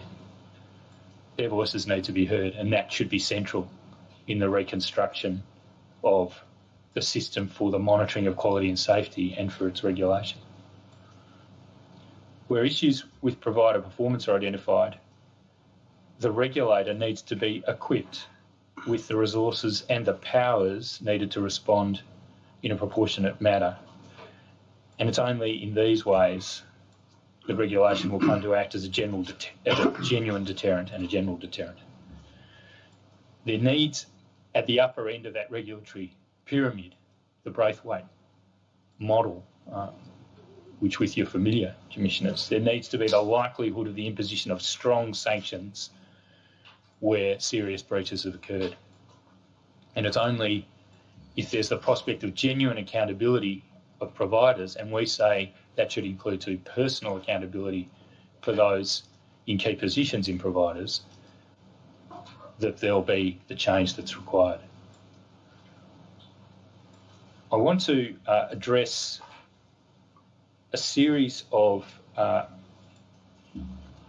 some 14 recommendations in this part of the submissions. 4 of these are on that need for more rigorous consequences and powers.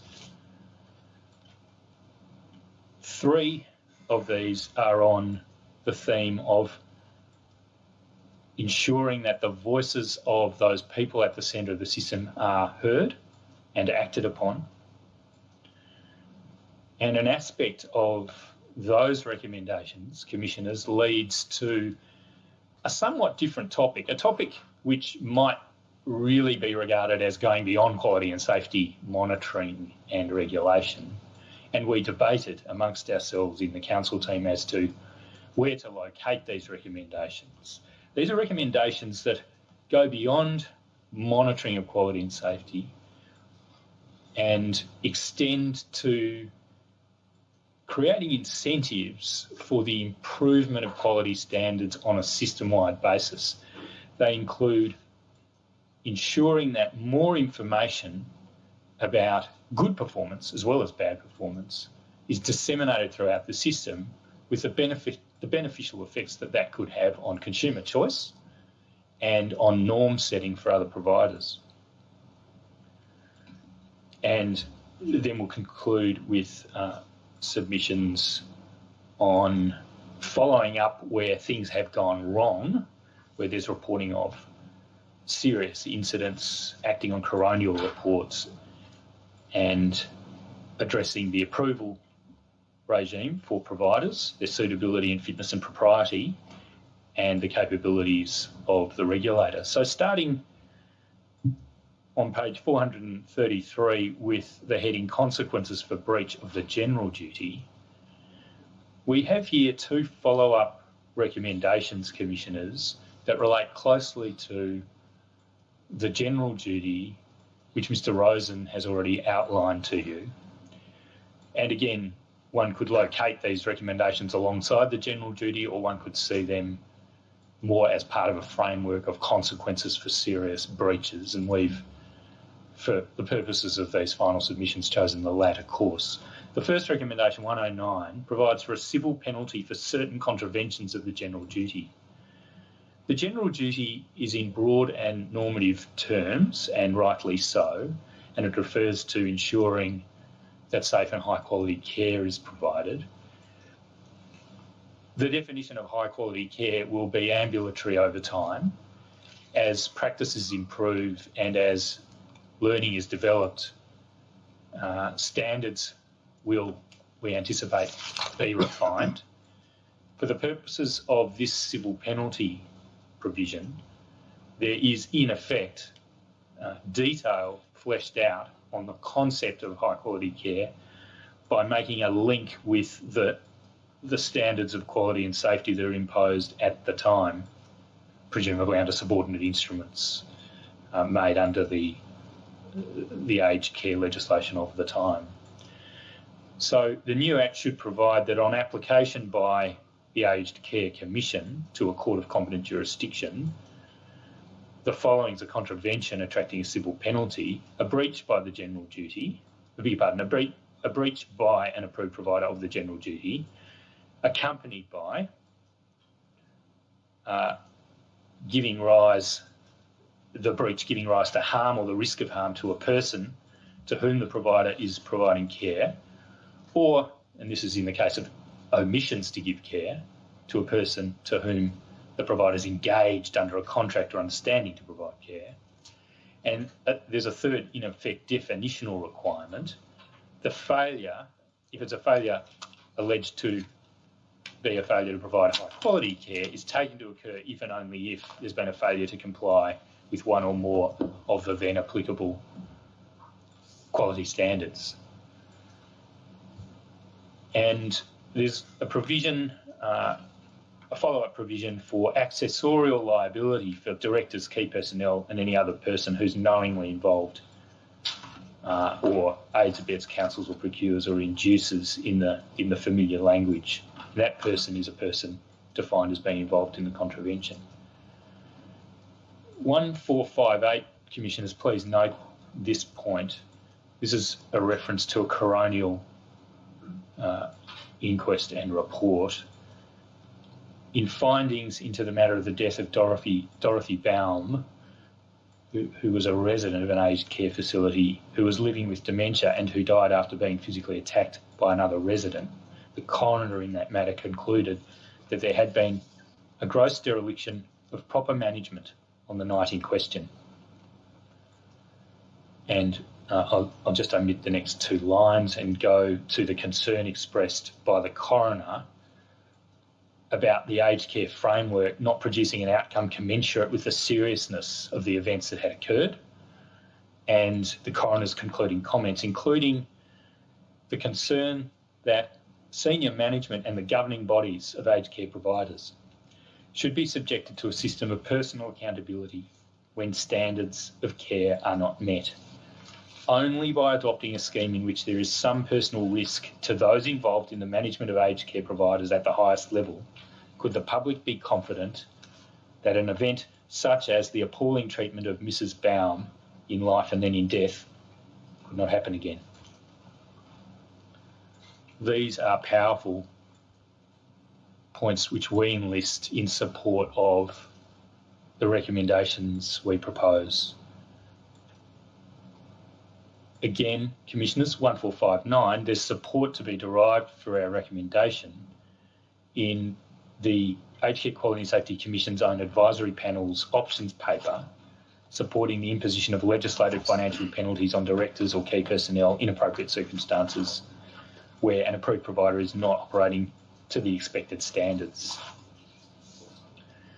And 1460, supportive evidence from officers of the Department of Health has been given to the Commission, including a remark by one officer to the effect that having options of this kind would be amazing.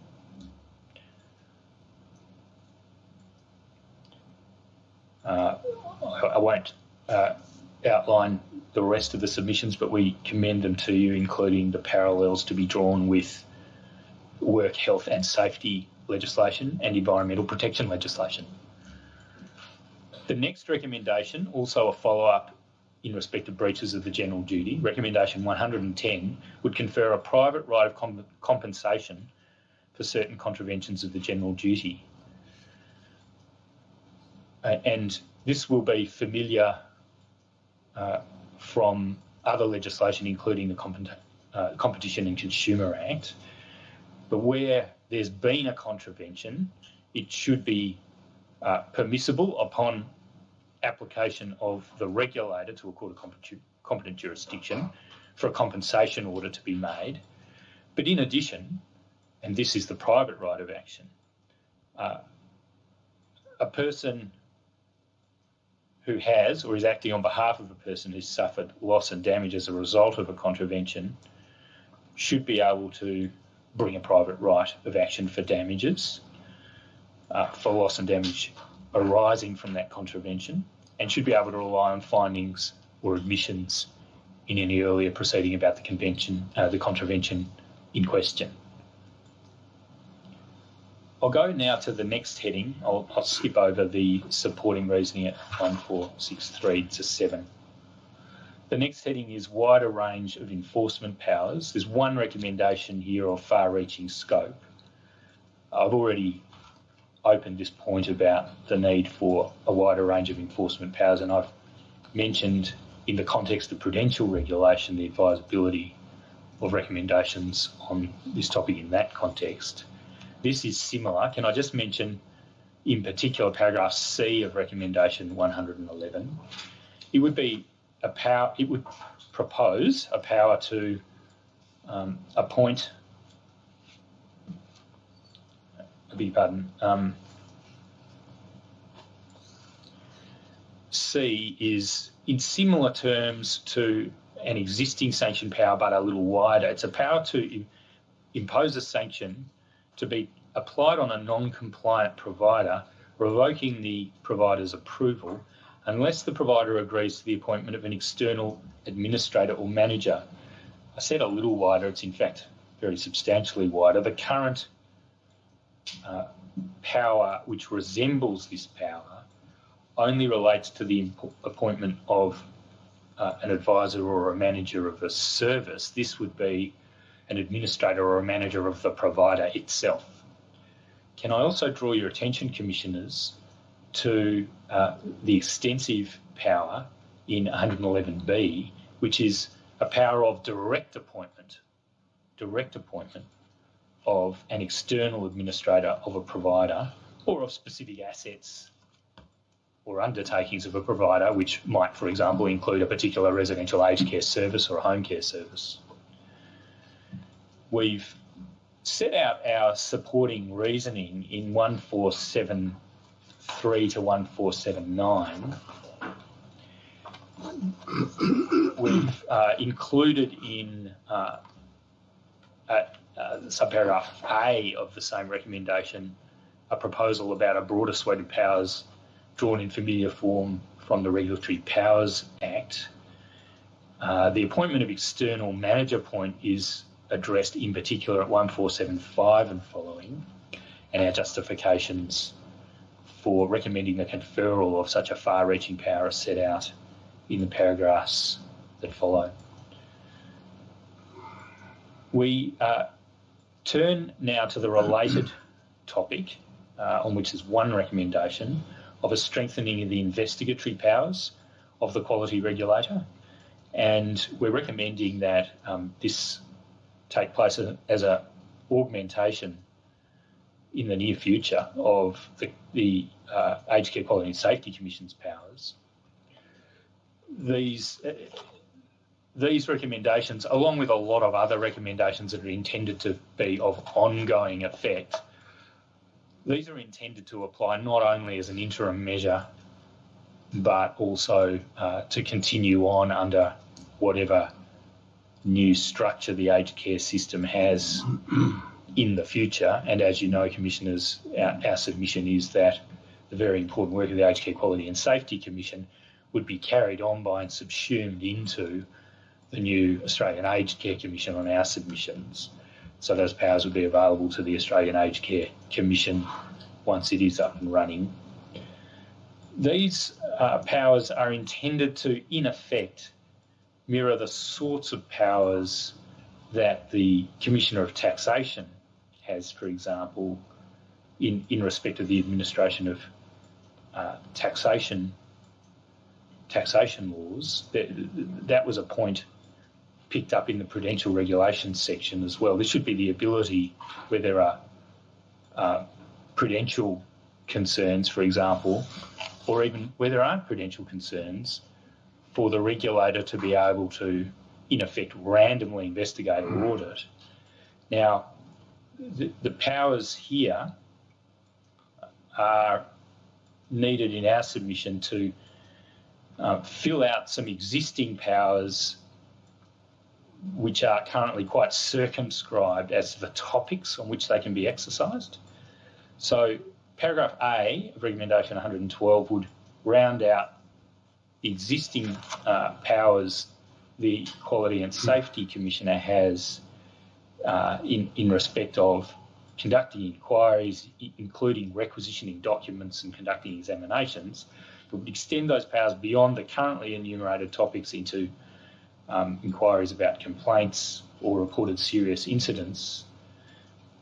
And there'd also, in our submission, be broader powers to enter and search premises of residential aged care facilities, and also, in effect, the backroom offices of home care services. We are not recommending that anything like that be exercisable on private premises on which home care is being provided. Now, I'll move to the next heading. The people at the heart of the system must be heard.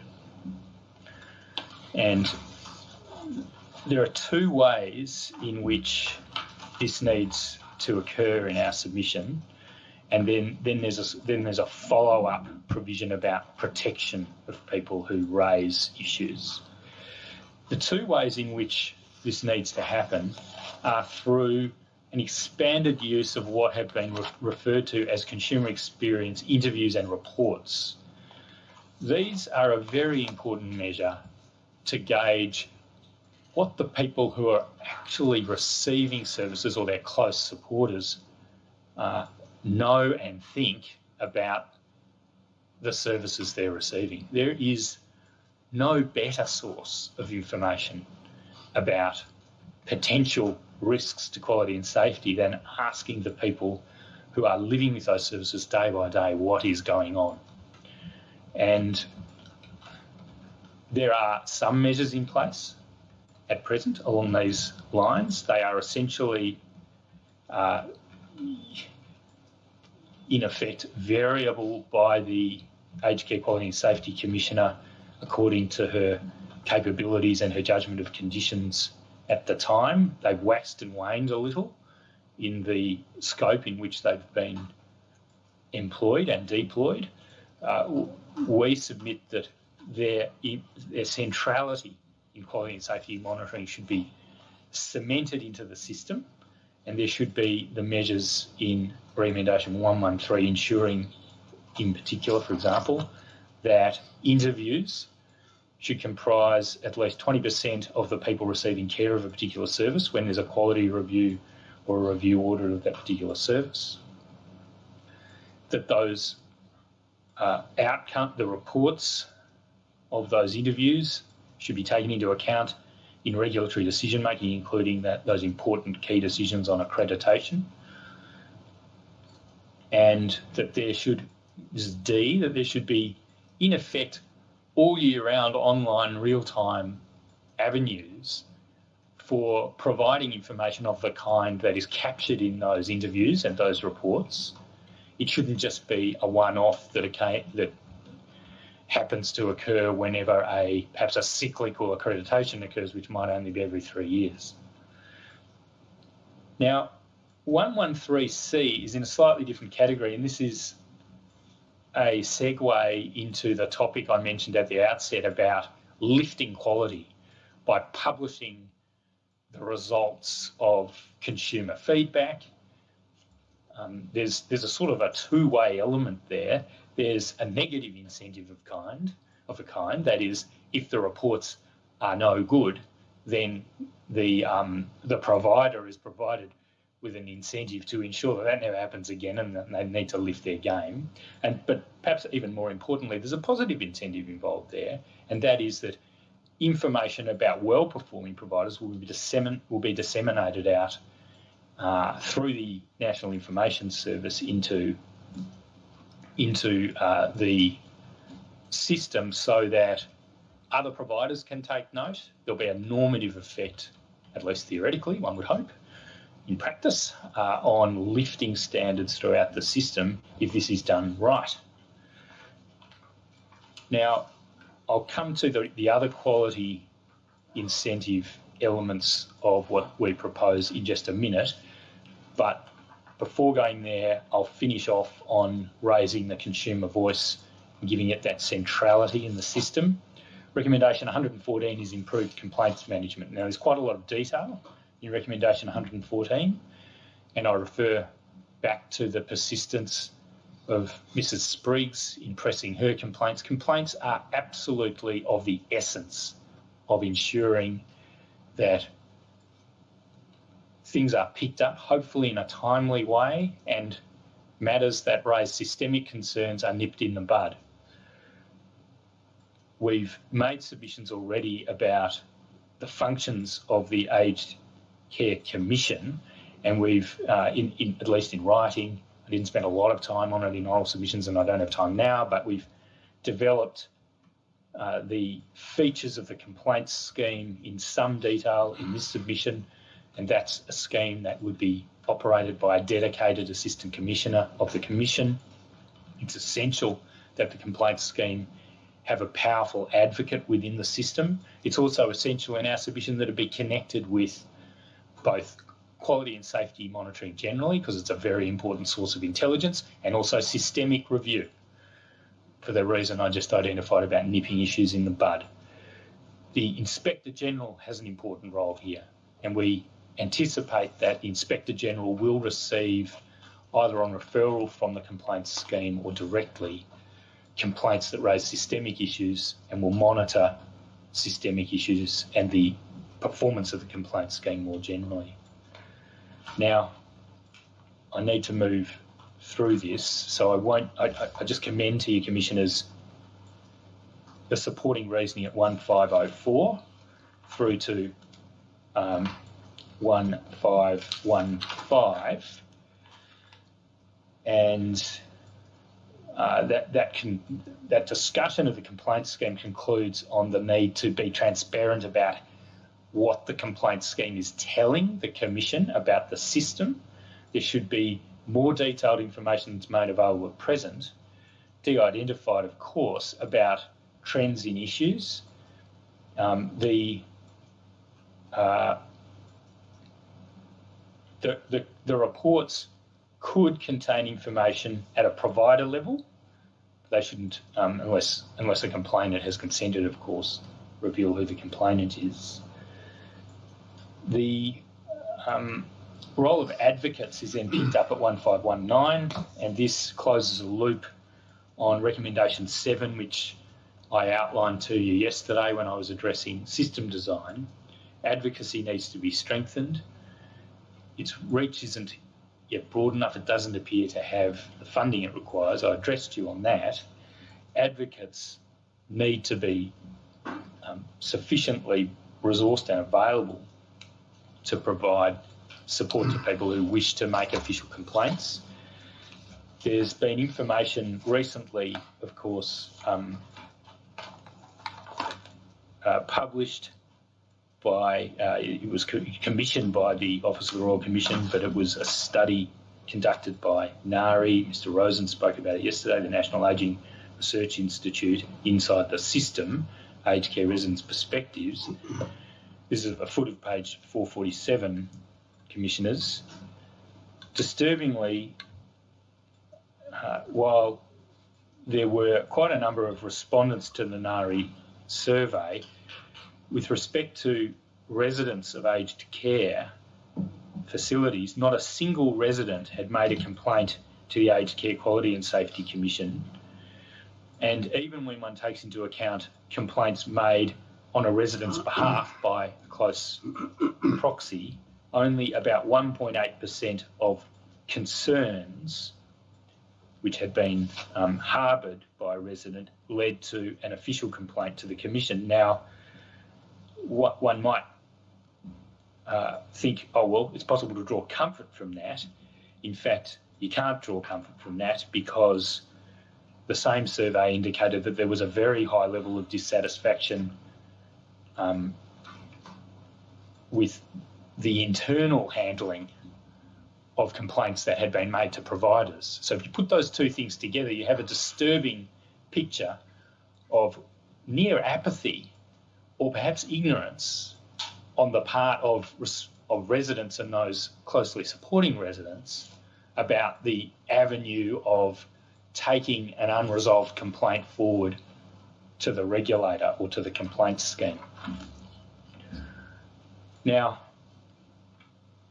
protections for the people who've raised issues, absolutely critical. Recommendation 115, a lot of evidence before the Royal Commission has referred to fear of reprisals. There couldn't be a cohort conceived of that is more vulnerable to the possibility of adverse action being taken to them outside perhaps just a few limited examples of people in other forms of institutions. People living in residential care are completely vulnerable, at least they perceive themselves to be completely vulnerable, to treatment by the people associated with the provider of residential care, and they must be given the greatest possible protections for whistleblowing. And this is subject of recommendation 115, and that should extend into the rest of the aged care system, regardless of care setting. And guidance can be drawn on whistleblower protection from the National Disability Insurance Scheme Context 1525. If the whistleblowers are official, in effect, people in an employed or official position, they need to be protected from the prospects of administrative action, civil litigation, and of course even, at least theoretically, criminal prosecution if they're raising a matter concerning quality and safety of aged care. I'll now go to that area I've alluded to once or twice about incentives for quality improvement. That's recommendations 116 and 117. 116 is about graded assessment and performance rating. And Commissioners, you've heard us speak about this briefly before. It's the proposal that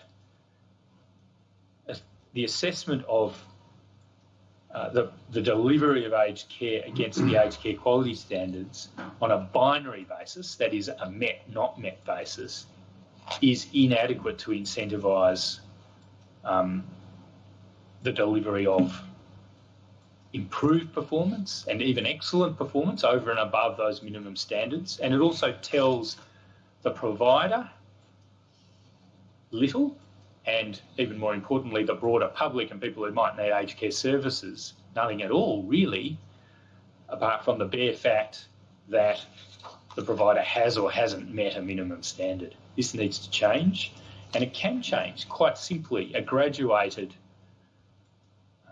spectrum of outcomes can be readily conceived and should be introduced into the practices of the Aged Care Quality and Safety Commissioner when she and her staff assess the compliance of aged care providers with the standards or against the standards. That should feed into, this is recommendation 117, the star ratings performance information scheme that has been talked about for so long. At present, there's a totally inadequate dot ratings, so-called dot ratings scheme in place. That tells the public nothing more than, in effect, the compliance history and the current status of compliance of that provider with the minimum standards. It's essentially just an iteration of the binary met or not met regime. Star ratings, that is at least 5 stars, we would say, based on the extent to which the provider is meeting or exceeding or performing below the relevant standards, is going to be of critical importance in informing the public so that they can make proper consumer choices about services. Therefore, at least theoretically, where there's competition, where there's workable competition, driving quality up, and also about creating a normative effect on lifting performance throughout the system. Finally, Commissioners, I want to say something briefly about what happens, what are the consequences when things have gone wrong. There's serious incidents and there's coronial reports. I don't need to say anything about our final submission on capabilities of the quality regulator. That's right at the end in recommendation 122, and we simply rely on our written submissions for that one. It's self-evident that a capability review and improvement of capability is required. Serious incident reporting is recommendation 118. As you've heard in the hearings, Commissioners, there is a need for, and as Mr Rozen's mentioned in the quality and safety submissions, there's a need for the serious incident regime to pick up suspected and alleged assaults, even if they're perpetrated by somebody who is suffering a cognitive impairment. This is a glaring omission in the scope of the regime at present and needs to be, the regime needs to be augmented in its scope.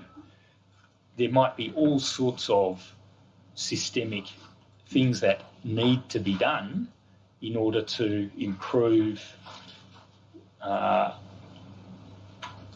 the conditions in which care is provided to particular providers, yes, or system-wide to deal with the possibility that there are very widespread assaults being perpetuated which we know nothing about because they're not being reported. The coronial response recommendation is recommendation 119. It's a recommendation that the Commission be required to maintain a publicly available register of those coronial reports involving the death of a person in an aged care setting as, in effect, a transparency measure to ensure that there are responses made to the recommendations in reports, and those responses as well should be made publicly available. There needs also to be a roundup on an annual basis in the form of an annual report to the Inspector General on those matters. I'll move now, unless there are any comments by the Commissioners, I can move now to the topic of transition and implementation, which is the subject of part 3.18 of our submissions, and this is the final part of that body of our submissions in part 3. There have been numerous inquiries and reviews, as you know, Commissioners, into the state of aged care in the country over the years, and background paper number 8 is a very handy and detailed compendium of the history of those reviews. It tracks government implementation or non-implementation, and it shows that implementation has been patchy. Where there have been responses, in some cases they've come months or even years after the relevant review, and when one reads those responses carefully, one sees that some of them only partially address relevant recommendations, sometimes under the guise of some fanfare that the recommendation will be implemented. One needs to look very carefully at the detail when it comes to government responses to recommendations of inquiries into aged care.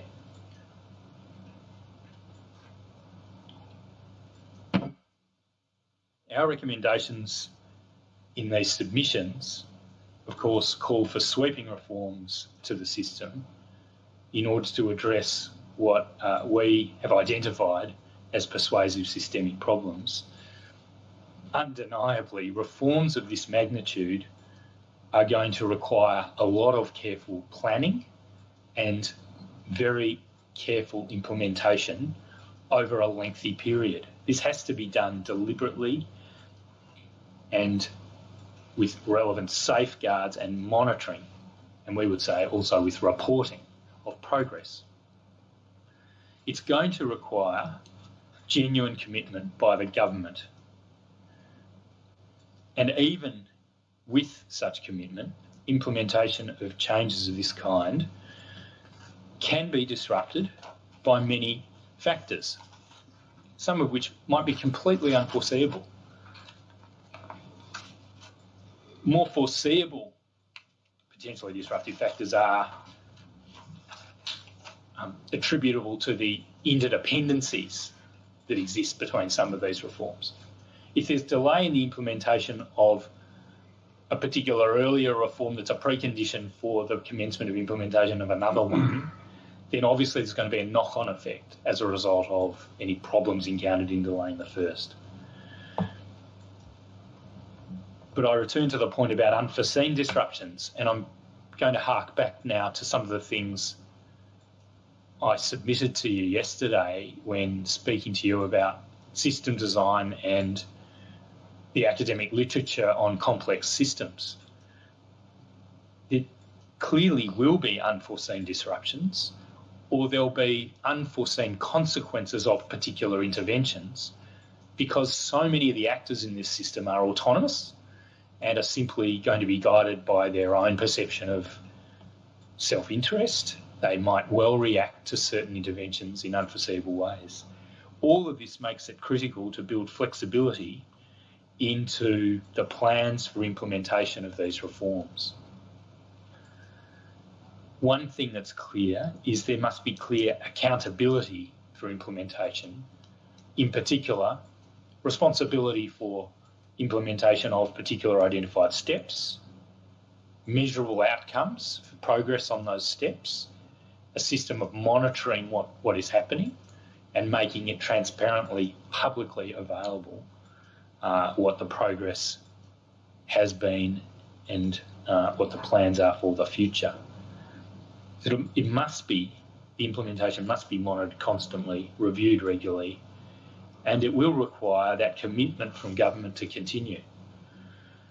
The attention of the political leadership may well shift in the future with crises, elections, fiscal pressures and other pressing challenges. But securing government and ministerial engagement for seeing the change through will be essential. We submit the following basic recommendations should be made by you, Commissioners. Firstly, recommendation 1, 2, 3, there's a recommendation for measures to get the implementation up and running, and for this to happen quickly, well before the commencement of the new Act. The new Act will take time.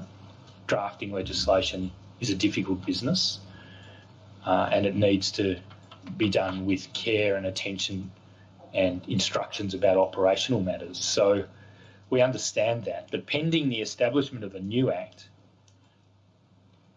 and the commencement of the Act and the establishment under that new Act of the Australian Aged Care Commission, in our submission, an administrative unit or a body should forthwith be established by the Australian Government, and we say this should happen through the Australian Department of Prime Minister and Cabinet, so that it's happening at the apex of the system, that is of the broader governmental system, and that unit should be properly staffed and resourced to implement and direct implementation of the Royal Commission's recommendations.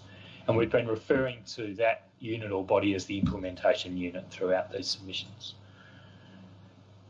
Pending the formal establishment of the Office of the Inspector General under the new Act, we say an officer should be appointed to that role essentially under temporary administrative arrangements. And that should happen very soon. And the officer should monitor the implementation of recommendations and report to the responsible minister and to the Parliament at least every 6 months on the implementation of the recommendations. And we outline some submissions at 1585 and following in support of those recommendations. And we outline some key principles at 1590 to 1593, and I won't read those out. At 1594, we then refer to the desirability of a careful implementation through a phased approach and the need to formulate an implementation plan having all those features that I outlined earlier, including clear responsibilities and measurable goals. At the same time, while the goals should remain fixed, the plan needs to retain sufficient flexibility to be capable of the adaptations I alluded to should the need arise during implementation. Now, at Annexure A of our submissions, we've set out a 7-page document. It's quite dense. I'm going to spend a little bit of time on it now, which is in effect a chronological arrangement of some of the most important recommendations. In fact, most of our recommendations are here, not all of them, but this is the sort of approach that is needed. It's included in these submissions to elicit responses from interested persons, stakeholders, the government. In our submission, it sets out an ambitious program, but a practically workable program for transformation of the system, and in the shortest possible time. That's part of the ambition of the program. It begins with a phase of 4 to 5 months of, no doubt, very intense activity to try to achieve, by only 4 to 5 months out from the final report, the measures that appear on the first page, including obviously the establishment of the implementation unit, the conferral, and this will require legislation, of the functions Mr. Rozen spoke about concerning setting of quality standards and review of quality standards by the Australian Commission, that other body that currently specialises in healthcare standards. The adoption of graded assessment by our present Aged Care Quality and Safety Commissioner, and I've just been speaking about that, graded assessments. Urgent action on the home care waiting list and on the additional funding, the $10 per resident per day of the basic daily fee. The beginning of those high-level intergovernmental mechanisms which we advocate. First step here being the National Cabinet Reform Committee on Ageing and Older Australians should be established in this period, and it should begin that work on an integrated long-term support and care plan or strategy for older people. That is, as we said in our submissions yesterday, a long-term project, but there'll be dividends from setting up a high-level intergovernmental body of that kind, dividends outside the integrated long-term care strategy, because it will provide a forum for improvements of the way all of those different services interact to improve the position of older people in Australia more generally. You can't just regard aged care on its own in a vacuum. You have to take into account all of those interdependencies with those other areas and services. Another step during this period of very intense activity will be the establishment under temporary administrative arrangements of the Inspector General role. Next, there should be mechanisms put in place to achieve the Australian Government's commitment to bring an end to younger people having to live in residential aged care in all but those very exceptional circumstances Mr Rozen spoke about at the end of his address on that point. Amendment to the quality of care principles to limit the use of restrictive practices further along the lines of the review process we've mentioned. Expansion of the mandatory indicator program such as it is.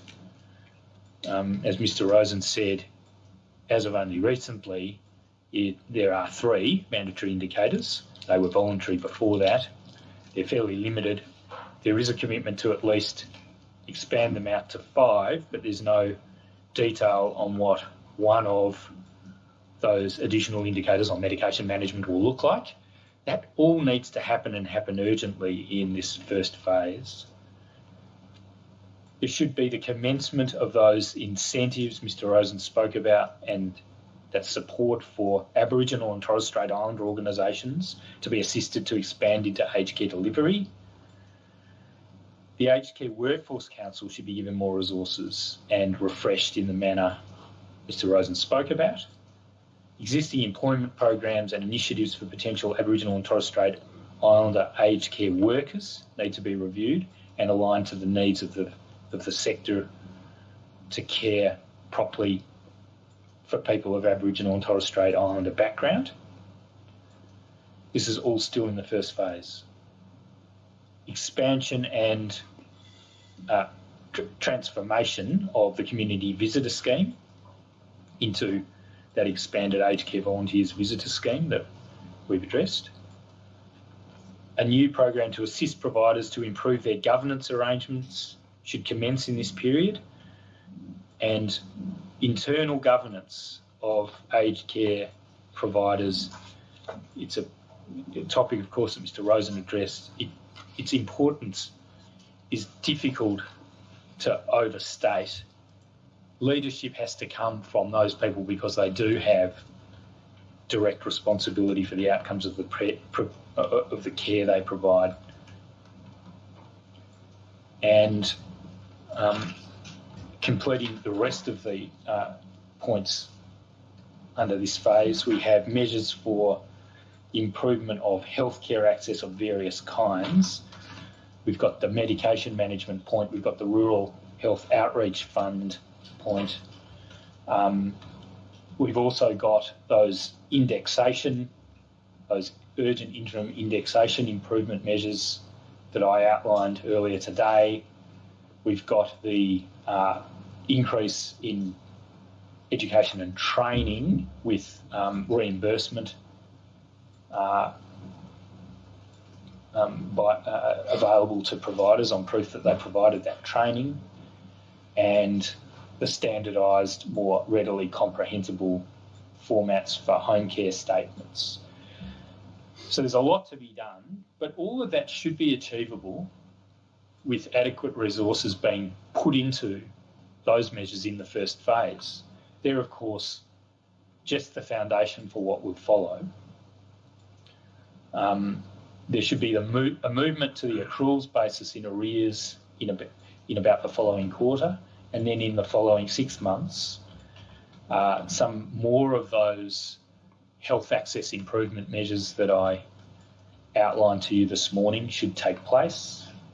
MBS, primary and allied healthcare service items, specialist services via telehealth, and the measure about the need for involvement of a psychiatrist or geriatrician in respect to the prescription of antipsychotics. Then the next major phase, Commissioners, is about 9 to 10 months out from the final report at the end of 2021 or the beginning of 2022. These are matters that you and the public obviously can read in the document. I won't read them out now. I won't conduct that sort of granular exercise of going through each one of them for the remaining phases, because the document speaks for itself, but I wished to do so in respect of that first phase of activity that's needed to really get the implementation plan off on the right footing.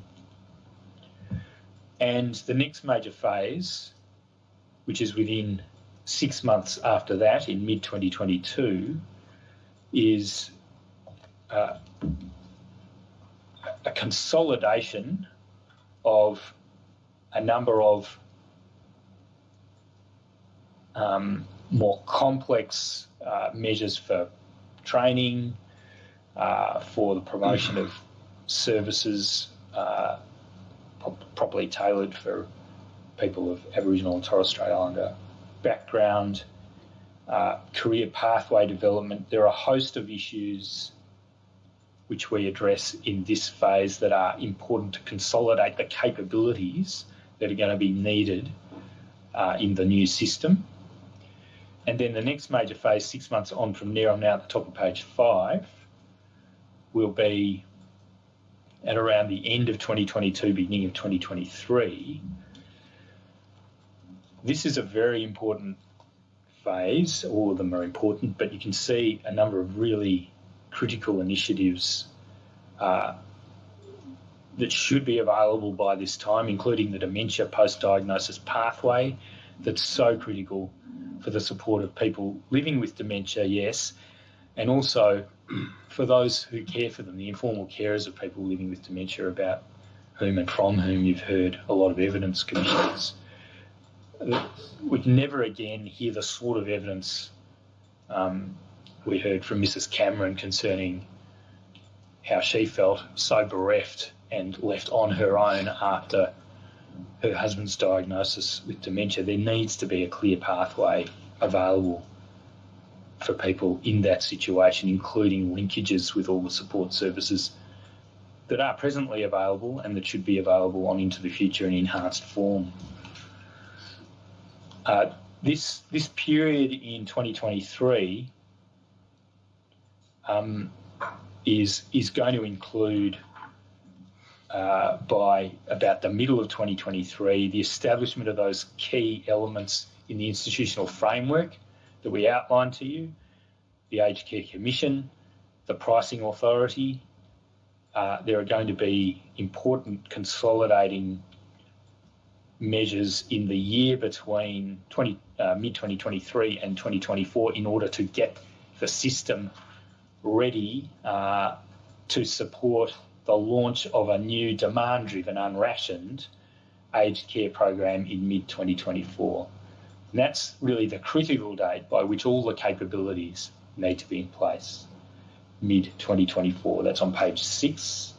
And at that point, in our submission the new system or the new program reflecting the universal entitlement to aged care based on assessed need needs to be in place.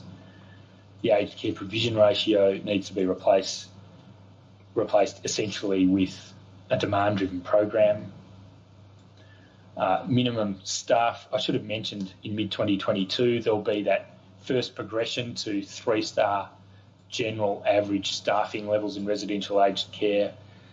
2 years on, in mid-2024, there needs to be a fully costed and priced funding regime supporting 4-star average staffing levels in residential aged care, and that should be ready by mid-2024, and it should be funded on beyond that point. Of course, it will need iterative refinement as the understanding of what we mean by high quality aged care is refined over time, and as we work out more and more accurately what the cost of providing that is. But this is when the new system needs to commence, mid-2024. The other matters covered in the implementation plan are follow-up measures to ensure constant monitoring and refinement. And it's in these years following mid-2024 where there needs to be constant monitoring and refinement. It's here where the benefits of having independent system governance will come into their own. By this time, we'll be more than 4 years out from the final report of the Royal Commission. And public memories of what this Royal Commission has seen and what the findings of this Royal Commission have exposed will be growing dim.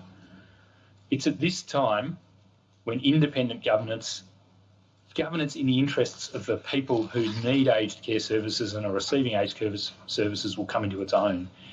And that overriding goal of independent system governance needs to be given a focus that is not distracted by the fiscal pressures of the government of the day. And that's not a criticism of the department's role.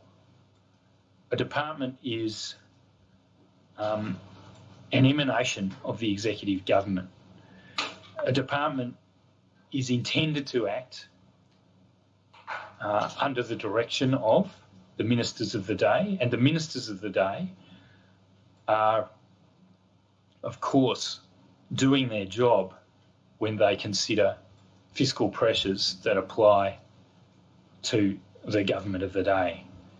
So it's completely understandable that if a department has governance of the system, that department or any of its officers will be properly performing their role if they take instructions from the minister who's responsible for that department, and if those instructions are informed by fiscal pressures.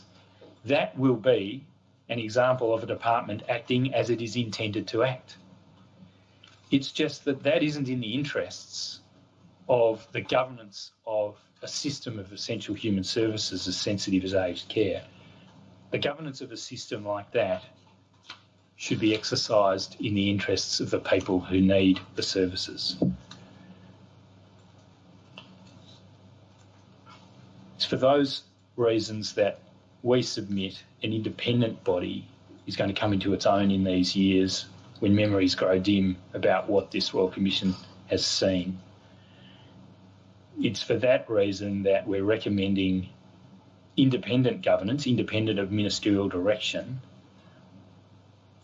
so as to avoid repeating the mistakes of the past. And I'm referring there to the volatility introduced and the mistrust which developed between the sector and government as a result of indexation pauses and changes to eligibility criteria in 2012 and 2016. As the Cabinet memorandum I tendered yesterday, Exhibit 22.1, shows, government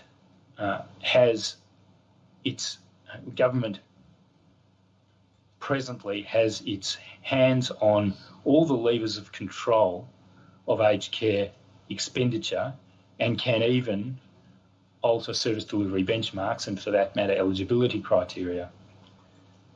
Those are all options available to government to deal with fiscal pressures of the day. The governance of the system needs to be removed from the influence of those sorts of considerations.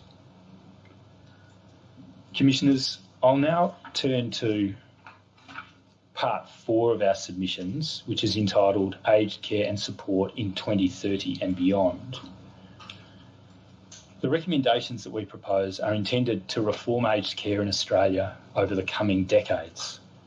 If fully implemented, these proposed recommendations should bring about significant, wide-ranging, long-lasting and beneficial changes. They should lay the groundwork for a vision for aged care in 2030 and beyond. Some core components of the vision that we have for 2030 and beyond are now set out in the written submission, and I'll in effect go through each of those elements of the vision. I'm at 1599. Aged care should now be and should always be about people, older people receiving support and care, the people who support them, that is their families and their informal carers, also the workforce, personal care workers, nurses, allied health and medical practitioners, and the others who support and care for those older people. In 2030, that should of course be the case, and there should be the framework for a system that carries that on as the central guiding mission of the system. There should be a statutory framework for aged care that emphasises the centrality of those people and relationships. That framework will, on our vision at least, enshrine and protect the rights of older people to high quality, safe and timely support and care to assist them to live active, self-determined and meaningful lives. The statutory framework will be administered and regulated chiefly by a strong and independent Australian Aged Care Commission.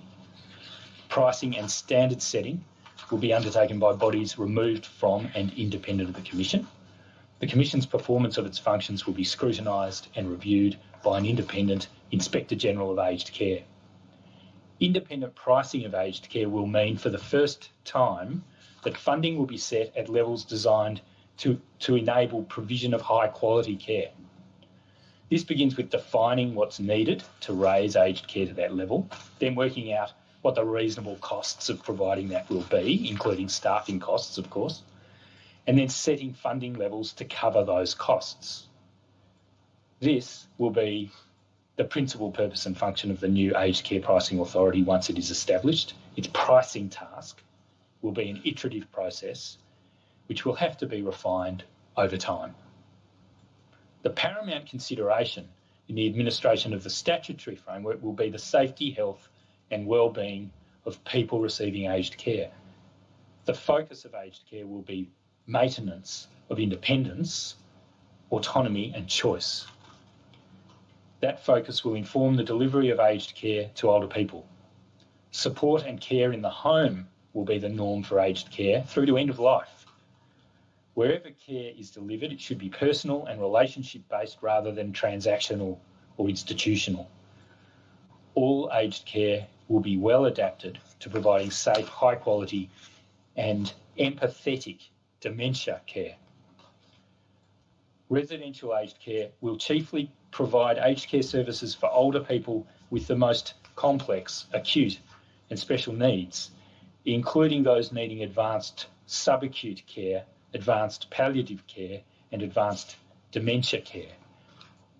Greater numbers of smaller congregate living arrangements will be available for people living in residential aged care. Residential aged care facilities will meet accessible and dementia-friendly design standards. Delivery of aged care centred on the person will involve greater recognition and provision for diversity of circumstances and needs of older people. It will recognise and make culturally safe provision for the distinctive requirements of Australia's Aboriginal and Torres Strait Islander people. People receiving aged care will have access to locally based care finders to assist with accessing aged care and other systems in accordance with their individual needs and preferences. There will be a larger, better trained, valued and regulated aged care workforce. Residential aged care providers will have to meet mandatory staff to resident ratios taking into account their case mix of residents. The ratios will be adjusted to ensure they are at a level required for the delivery of high quality and safe care. Providers will be funded accordingly. Aged care staff providing personal nursing and allied health care will be remunerated at comparable levels to their counterparts working in the health and disability service systems. Personal care workers will have mandatory minimum qualifications and undertake ongoing training and professional development activities. Nursing and allied health care staff will be subject to professional registration. All staff will receive better training in dementia care. High-level infection control will be the norm in residential aged care, overseen by trained infection control officers. There will be greatly improved access to allied and other health professionals in accordance with assessed need. Preventative and restorative care delivered by multidisciplinary teams will be expected. People receiving aged care will have far better access to general practitioners, specialists, dentists and pharmacists at their place of residence, whether that be at home in the community or in residential aged care. Outreach services will deliver health care to people who are unable to travel to visit health professionals. There will be system and data interoperability of information systems used by providers and the healthcare system to facilitate continuity of care. There will be a shared understanding of the respective and joint responsibilities of providers and health professionals to meet the care needs of people receiving aged care. People with disability receiving aged care will have access to services that would otherwise be available to a person with similar conditions under the National Disability Insurance Scheme, and save for very limited exceptions where it is demonstrably in the best interests of the person receiving care, there will be no younger people in residential aged care. There will be no planning limits or rationing of entitlements to receive aged care for people who are assessed as needing it. Wherever practicable, appropriate local aged care options will be available for all older people across Australia. Funding of aged care will be driven by individual care needs, independently assessed in a convenient and timely manner through an integrated assessment process which provides access to all aged care services a person might need. Providers will be governed accountably and skillfully by fit and proper key personnel. Providers will have a duty to provide high quality care so far as reasonable. They will have to meet clear regulatory standards for high quality care and to report on measurable performance indicators of clinical care and quality of life outcomes. Reporting on quality indicators will inform assessment by the Australian Aged Care Commission of performance of providers against benchmarks. In meeting regulatory standards, providers will provide best practice oral care, medication management, infection control, pressure injury prevention, wound management, continence care, falls prevention and information control. A failure to meet those standards will attract timely and proportionate regulatory consequences. There will be a strong and effective regime for ensuring sound financial and prudential management by providers in order to provide timely warning to the Australian Aged Care Commission of risks to the continuity of high quality and safe care for the people for whom a provider is responsible. The Australian Aged Care Commission will act as a proactive regulator of providers. It will have more powers and greater preparedness to use them. There will be zero tolerance for abuse and neglect. There will be effective means of redress for people receiving aged care services who are not provided with high quality care. Complaints to the Commission will be carefully considered and promptly acted upon. Information on care-related spending, outcomes, provider performances and pricing will regularly be reported to the Australian Aged Care Commission, and it will be made available in appropriate form to the public, subject to individual privacy considerations. Accountability of the Australian Aged Care Commission is an important aspect of these recommendations, and they need to provide data transparently so that others may hold them accountable. The information to be disseminated by the Commission will include a star rating system for providers, which will provide publicly available, transparent information to inform real choice. The Australian Aged Care Commission will have responsibility for aged care data collection and management, including a national aged care data set. There will be dedicated, sizable and ongoing research into aged care innovation and its translation into practice. By 2030, steps should be underway for the aged care system to be integrated with other systems administered by the Australian and state and territory governments for provision of healthcare, housing and welfare supports for older people, and other services in a comprehensive long-term care system for older people. Commissioners, before concluding, there are a couple of housekeeping points. There are a series of exhibits numbered 22-2 to 22-9, which I understand, Commissioners, you've received in chambers. Yes. And they should now be made available to the public as public exhibits in the inquiry. Yes, thank you, Mr. Bray. Thank you, Commissioner. And I'm informed that they're on the website now. Thank you. In addition, yesterday you made a direction in the terms that I'd anticipated at the outset of our oral address. That is that responses to these submissions that I've just made and that Mr. Rozen's just made and that we've published in written form on the website are invited from any interested person, and that all responses are to be made on the form for responses which has been published on the Royal Commission's website. They are to be provided by 4 p.m. Australian Eastern Daylight Time on the 12th of November 2020. And you Royal Commissioners have indicated that no extensions to this deadline will be granted. I think, Mr. Gray, for the benefit of certainty, I should indicate that I think the direction was extended so that the subject matter extends also to the matters that were raised during the course of these 2 days to pick up the matters that Commissioner Briggs specifically asked to deal with. Thank you very much, Commissioner. I think you're looking at an old version of the direction. Thank you.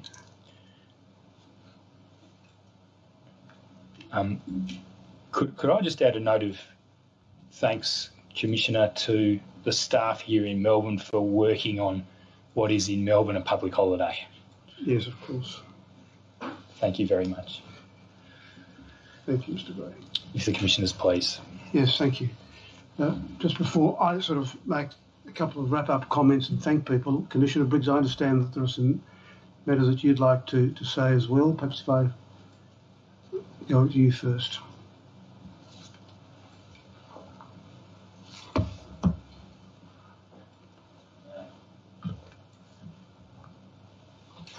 Commissioner Briggs, I think you're on mute still. We can't hear you. Thanks very much, Commissioner, and thanks, Senior Counsel, for the submissions you've made to us over the last 2 days, which I found very thought-provoking and very helpful.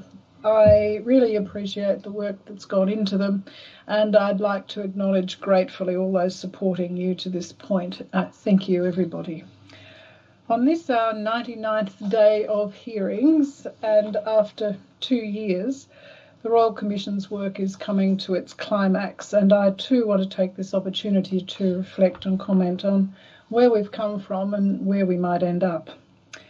There's much more to a Royal Commission than sitting in judgment and writing a very large report.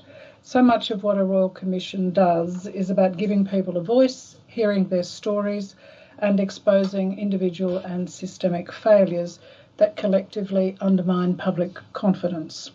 The power of the court system is exemplary in seeking out the truth, and the inquisitorial style of Royal Commissions makes them not just spellbinding but effective mechanisms to consider long-term policy reform. Our council are the public face of the Royal Commission, but they walk alongside the policy and research people, the solicitors and the corporate support staff who work in the backgrounds of the Royal Commission to deliver jointly the direction and the recommendations that Commissioner Pagoni and I will ultimately hand to the Governor-General next February. All of these people work around the clock, and none of it is easy or simple. If it was, you wouldn't need a Royal Commission in the first place. Royal Commissions are expensive and major exercises which are hard to coordinate and certainly challenging to lead. I apologise to those of you who I've let down in the process. I'm doing my best, but we're all only human. Commissioner Pagoni and I, though, are very conscious that Royal Commissions are a crucial part of our democratic processes and strongly supported by most Australians, and so it is with this Royal Commission. On this, our very last public day, I would like to thank the Australian community for letting us into their lives.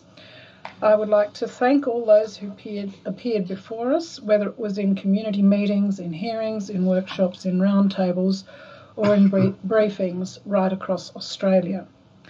It has been wonderful to bear witness to the depth of commitment and engagement showed by many, and to their experience and their desire to see reform.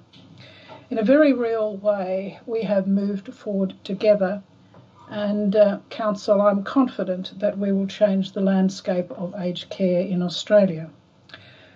I understand that our interim report, Neglect, was a shock to many in the sector because it presented the aged care system from the point of view of older people. It turned out to be a watershed moment for those using the aged care system and their families, along with the many fine people working in the system, because it represented the aged care system they knew. It showed that it was in need of major reform. At that time, we had no inkling that around the corner a devastating health pandemic would further expose the system, leaving over 680 aged care residents dead, and firmly establishing that the aged care system was indeed broken and in need of significant repair and realignment around older people themselves. After 2 years of evidence, it's clear to me that we have an underfunded system that demonstrably fails to meet community standards of health, personal care and sustenance for a generation of people who are used to just making do. The system is not good enough for them, and it is unimaginable that future generations will stand for it as it is. It is unacceptable to us all.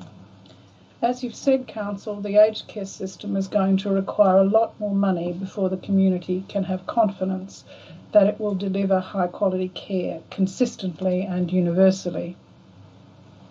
It will need more money because aged care has been seriously underfunded, because demographics and expectations are changing in a way that will require a lot more services and a better quality and range of services, because technological changes will drive costs up, because a universal entitlement to care as proposed by Council will cost more, because fair access to health care and disability services will also cost more, and fundamentally because treating our older people well is purely and simply the right thing to do.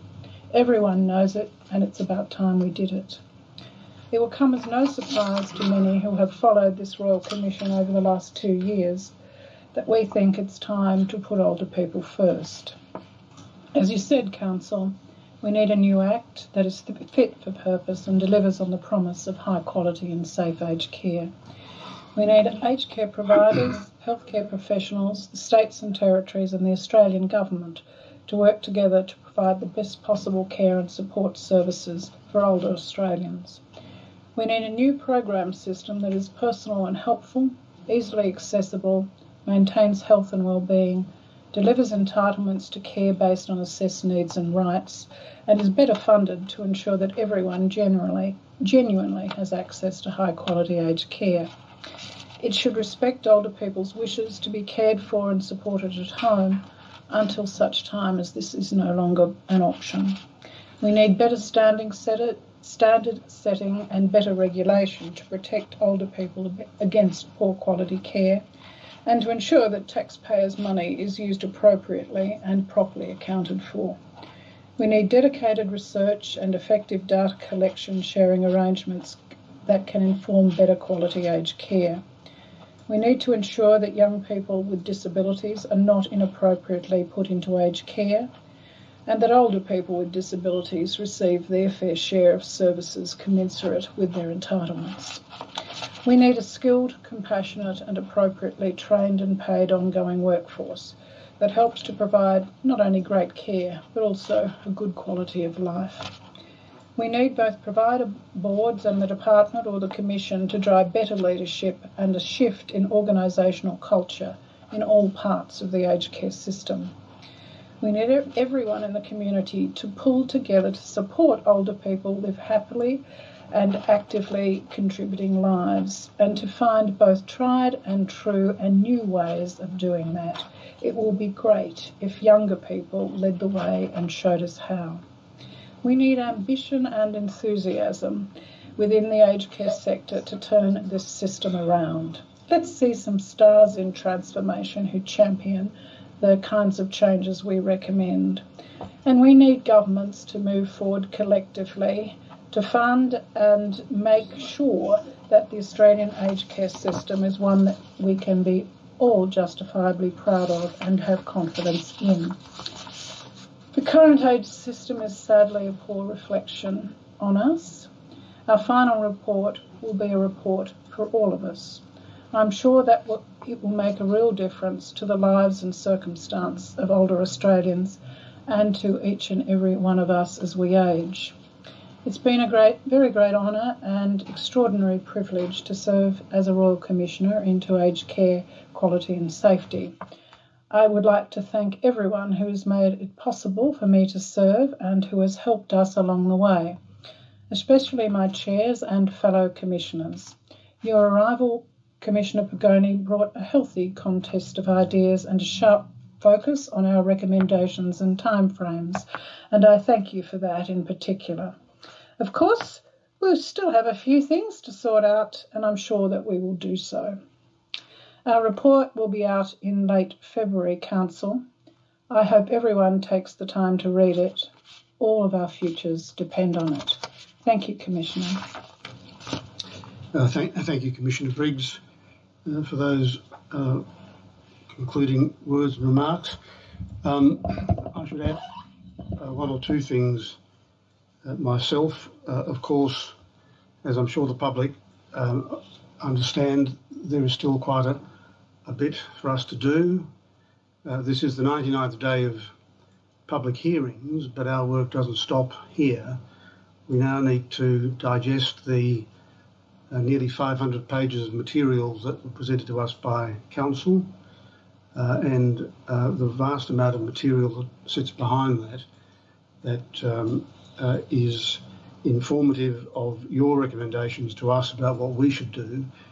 And of course, there are still responses that may come pursuant to the direction that was made yesterday, which may have a big impact on the way that we proceed and think. So I thank you for that. I might just take a moment or two to reflect a little bit about the Commission and then possibly say one or two personal remarks myself. This, as you've heard, is the 99th hearing day of the Commission that's been running for some time now. It began on the 8th of October 2018 when the Commission was established by letters patent. The first letters patent appointed the Honourable Justice Joseph McGrath and Ms Lynelle Briggs AO as Royal Commissioners, with Justice McGrath as the Chair.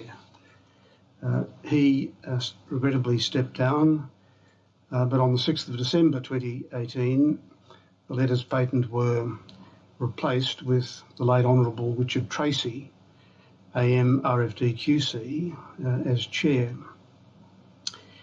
On the 13th of September 2019, I was appointed as Royal Commissioner, and unfortunately Richard Tracy died on the 11th of October 2019. I'll come back to that in just a moment. On the 31st of October 2019, Commissioner Briggs presented the Governor-General with the interim report that she and Commissioner Tracy had prepared and which has had a significant impact in the public debate. On the 30th of September of this year, Commissioner Briggs and I presented to the Governor-General a special report with the response to COVID-19 in aged care, which, as is well known, notorious, and was mentioned a moment ago by Commissioner Briggs, devastating and had a dramatic impact, particularly in aged care facilities. Our final report will include an appendix which will list the many people who have been working with us as advisors or as employees. There are many people. Before I mention some of them, however, might I bring to the forefront the huge number of people from the community who have willingly given time and information and assistance to us in this work. In my case, it has been so far just over a year, but it's been for a lot longer. People have allowed us into their homes, their hearts, their emotions, their fears. It has been an extraordinary experience to have gone through and listened to the many stories that so many people have. Indeed, I think everybody has. I've not been able to go to a meeting, when one could go to meetings, of course, of friends, relatives, dinners, without somebody coming up and wanting to tell me a story about their experience in aged care. It's a system that affects every Australian in every walk of life and in every place. And we have been truly privileged to have had so many people tell us their stories in the way they have, at times in a very heart-wrenching way. It would be impossible to mention any of you in particular. You have all been absolutely wonderful, and we thank you deeply and sincerely for that assistance. There have then also been those who have assisted in a more formal way: aged care providers, government, experts, a whole range of people whose expertise, whose knowledge, whose experience and whose wisdom we have been able to draw upon. It is a remarkable experience of a kind that I have certainly never experienced before in my years as a judge or before that as a practitioner. It is a unique experience of enormously humbling proportions. We thank you for that. But let me mention a few of the people closer to home. Mr. Peter Gray, QC, and Mr. Peter Rozen, whose faces you have seen over the last couple of days popping up and down, who have assisted us and led an extraordinary team of counsel in preparing not only the submissions that you've heard over the last couple of days, but in all of the hearings that have taken place. The work they have done and the leadership they have shown has been extraordinary. I can assure you this is not something that I say lightly. Giving an endorsement of that kind to practising barristers is not something that one should do lightly, but they have been truly great leaders. The bar can be very proud of them, and we are very fortunate to have them. They were aided before my time by Dr. Timothy McAvoy before his appointment in March 2019 to the Family Court of Australia. I'm pleased there have been no more such appointments in recent times because we would have lost a great team. To them added Mr. Richard Knowles, appointed Senior Counsel during his time working for the Commission, Mr. Paul Bowles, Ms. Zoe Maud, Ms. Erin Hill, Ms. Brooke Hutchins, Ms. Eliza Bergen, all of whom have done a wonderful job in the hearing and also outside of the hearing. A lot of the work that's done the public does not see. It is no less important, on the contrary, probably more important than the lead roles that those who get up in front the cameras and the court need to perform. We thank each of those. There is also the Office of Solicitor General, the Australian Government Solicitor, led by Co-Solicitors Assisting, Ms Louise Amundsen and Mr Roger Prince. They too have led an extraordinary team of people behind the scenes, each of which have been truly wonderful, reliable, dedicated, hard-working, of a kind that both Commissioner Briggs and I know very well. They've been on tap at all hours of the day and night and have always been entirely helpful. Then there's the staff of the Royal Commission. There's a policy and research branch led by Ms Sarah Samios, who has led a team of people that have been extraordinarily helpful in our deliberations, and I know how much time and effort has gone into the work that she has done in coordinating that and making that work mesh in with what you've seen the lawyers do publicly. There's the operations branch led by Mr Dan Cox, and before him Mr Scott Brooks. Within that branch is Ms Tara Phillip, who leads the team that has made it possible for us to conduct our hearings, including virtual hearings, during the COVID-19 pandemic, which of course continues. Many of you would have heard me praise Ms Phillip on a number of occasions. No doubt she feels embarrassed every time I do, but we could not have worked without the efforts that she has made behind the scenes in making sure that everything works, that microphones don't stop, that cameras continue, and that it's all going very well. The official secretary, Dr James Popple, has been a powerhouse of support and stability, always there, also always available at times around the clock. And Dr Popple, we thank you for your patience, perseverance, assistance constantly. The electronic court facilities have been provided by Law in Order, and I'm delighted to say that Law in Order has been in order and working well. There are some in the room. We thank you very much for your efforts. It is a testament to the efficiency of your work that we go on air and we are able to perform as we were intended to perform. Hearings have been conducted all around the country. Adelaide, Sydney, Perth, Brisbane and Melbourne.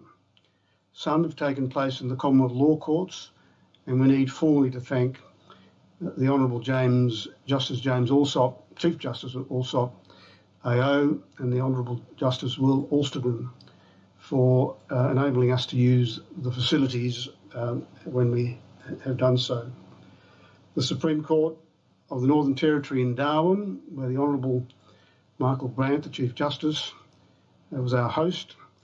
The County Court in Melbourne, where Chief Judge Peter Kidd was our host, and commercial venues in Broome, Cairns, Mildura, Mudgee, Hobart, Canberra and Adelaide. And I think in Sydney we also had the Fair Work Commission more recently, where we were able to hold hearings I should say. It would be remiss of me, however, if I didn't just say a few words of personal thanks and gratitude, and perhaps one or two reflections about the Commission. I would never have thought that I would have been chairing a Royal Commission, let alone one on aged care. When I was approached for this task, the now late Richard Tracy was still with us, and I had anticipated my role to be somewhat different than it has become. I did not expect it to be as it has. The learning curve has been steep. I knew something about aged care in different capacities, but to understand the complexities of the aged care system in Australia has been very demanding, very time-consuming, and without the assistance that we've had would have been, for me, impossible.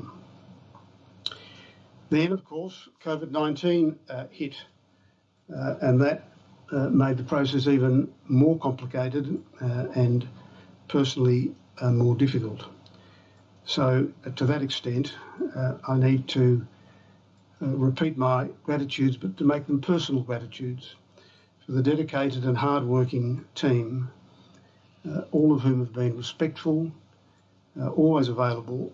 There have been some robust moments, as there should be, but it has always been worthwhile.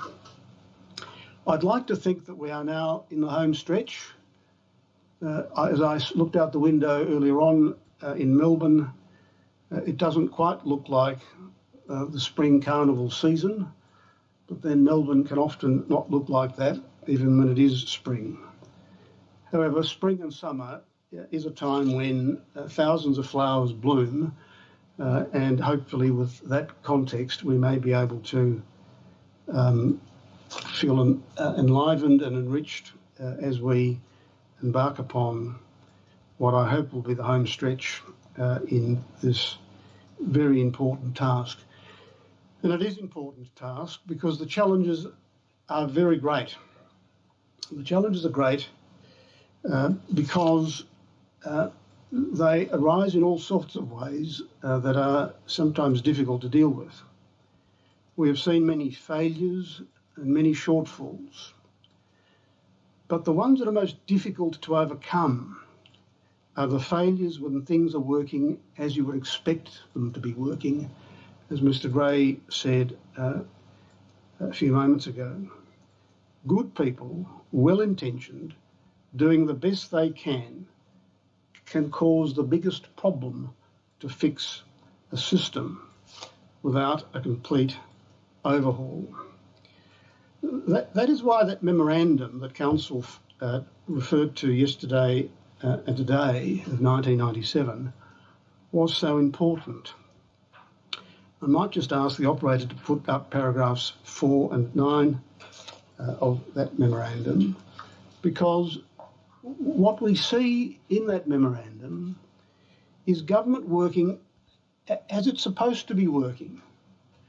It's a wonderfully candid, helpful memorandum to government. In paragraph 4, we're told helpfully that residential care is not a demand-driven program.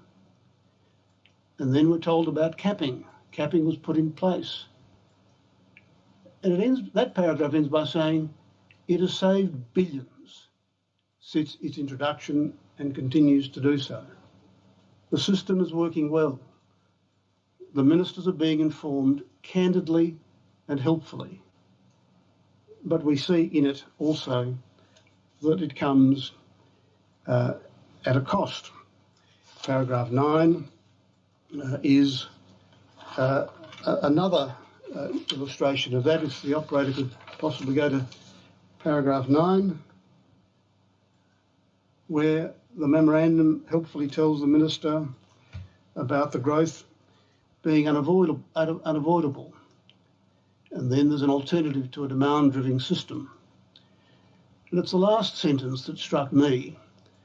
However, it necessarily results in higher average dependency and thus higher unit costs of care for those who do get access to the system.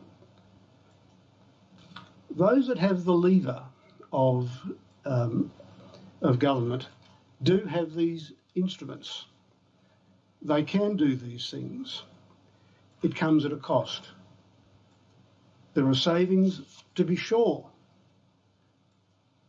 But one of the consequences of the savings is a diminution in care and a worsening of conditions, a higher average dependency and thus a higher unit cost.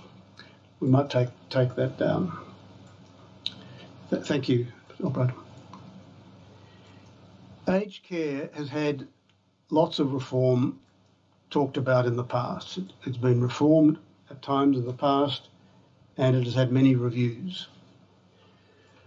Over a year ago, in what for me was my very first session of the Commission, Uncle Brian Campbell finished his evidence. We thanked Uncle Brian Campbell for the evidence he gave. And then he said, "Excuse me, could I ask one question?" And I said, "Of course." Uncle Brian Campbell said this: "I've sat with Royal Commissions into deaths in custody. I've sat with the bringing them home hearing, right? And out of all of them, hardly anything gets done. And is this one going to be the same?"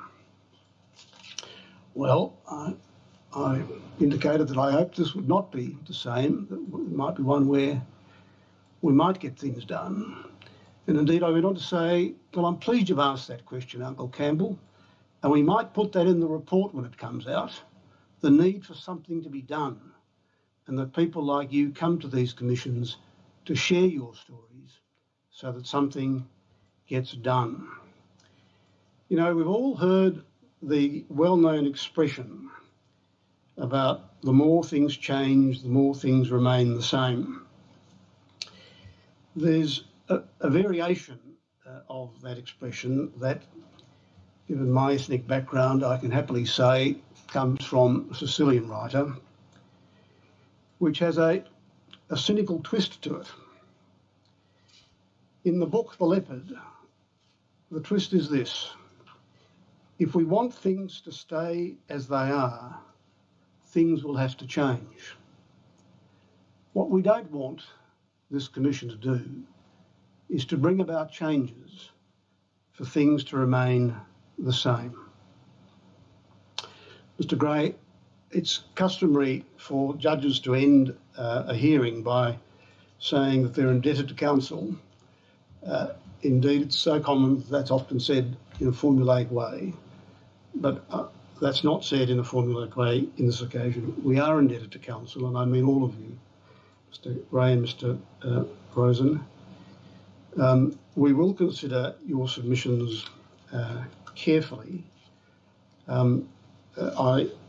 My attention was drawn overnight to a report of yesterday's hearing in which the word courageous was put as a description of the submissions.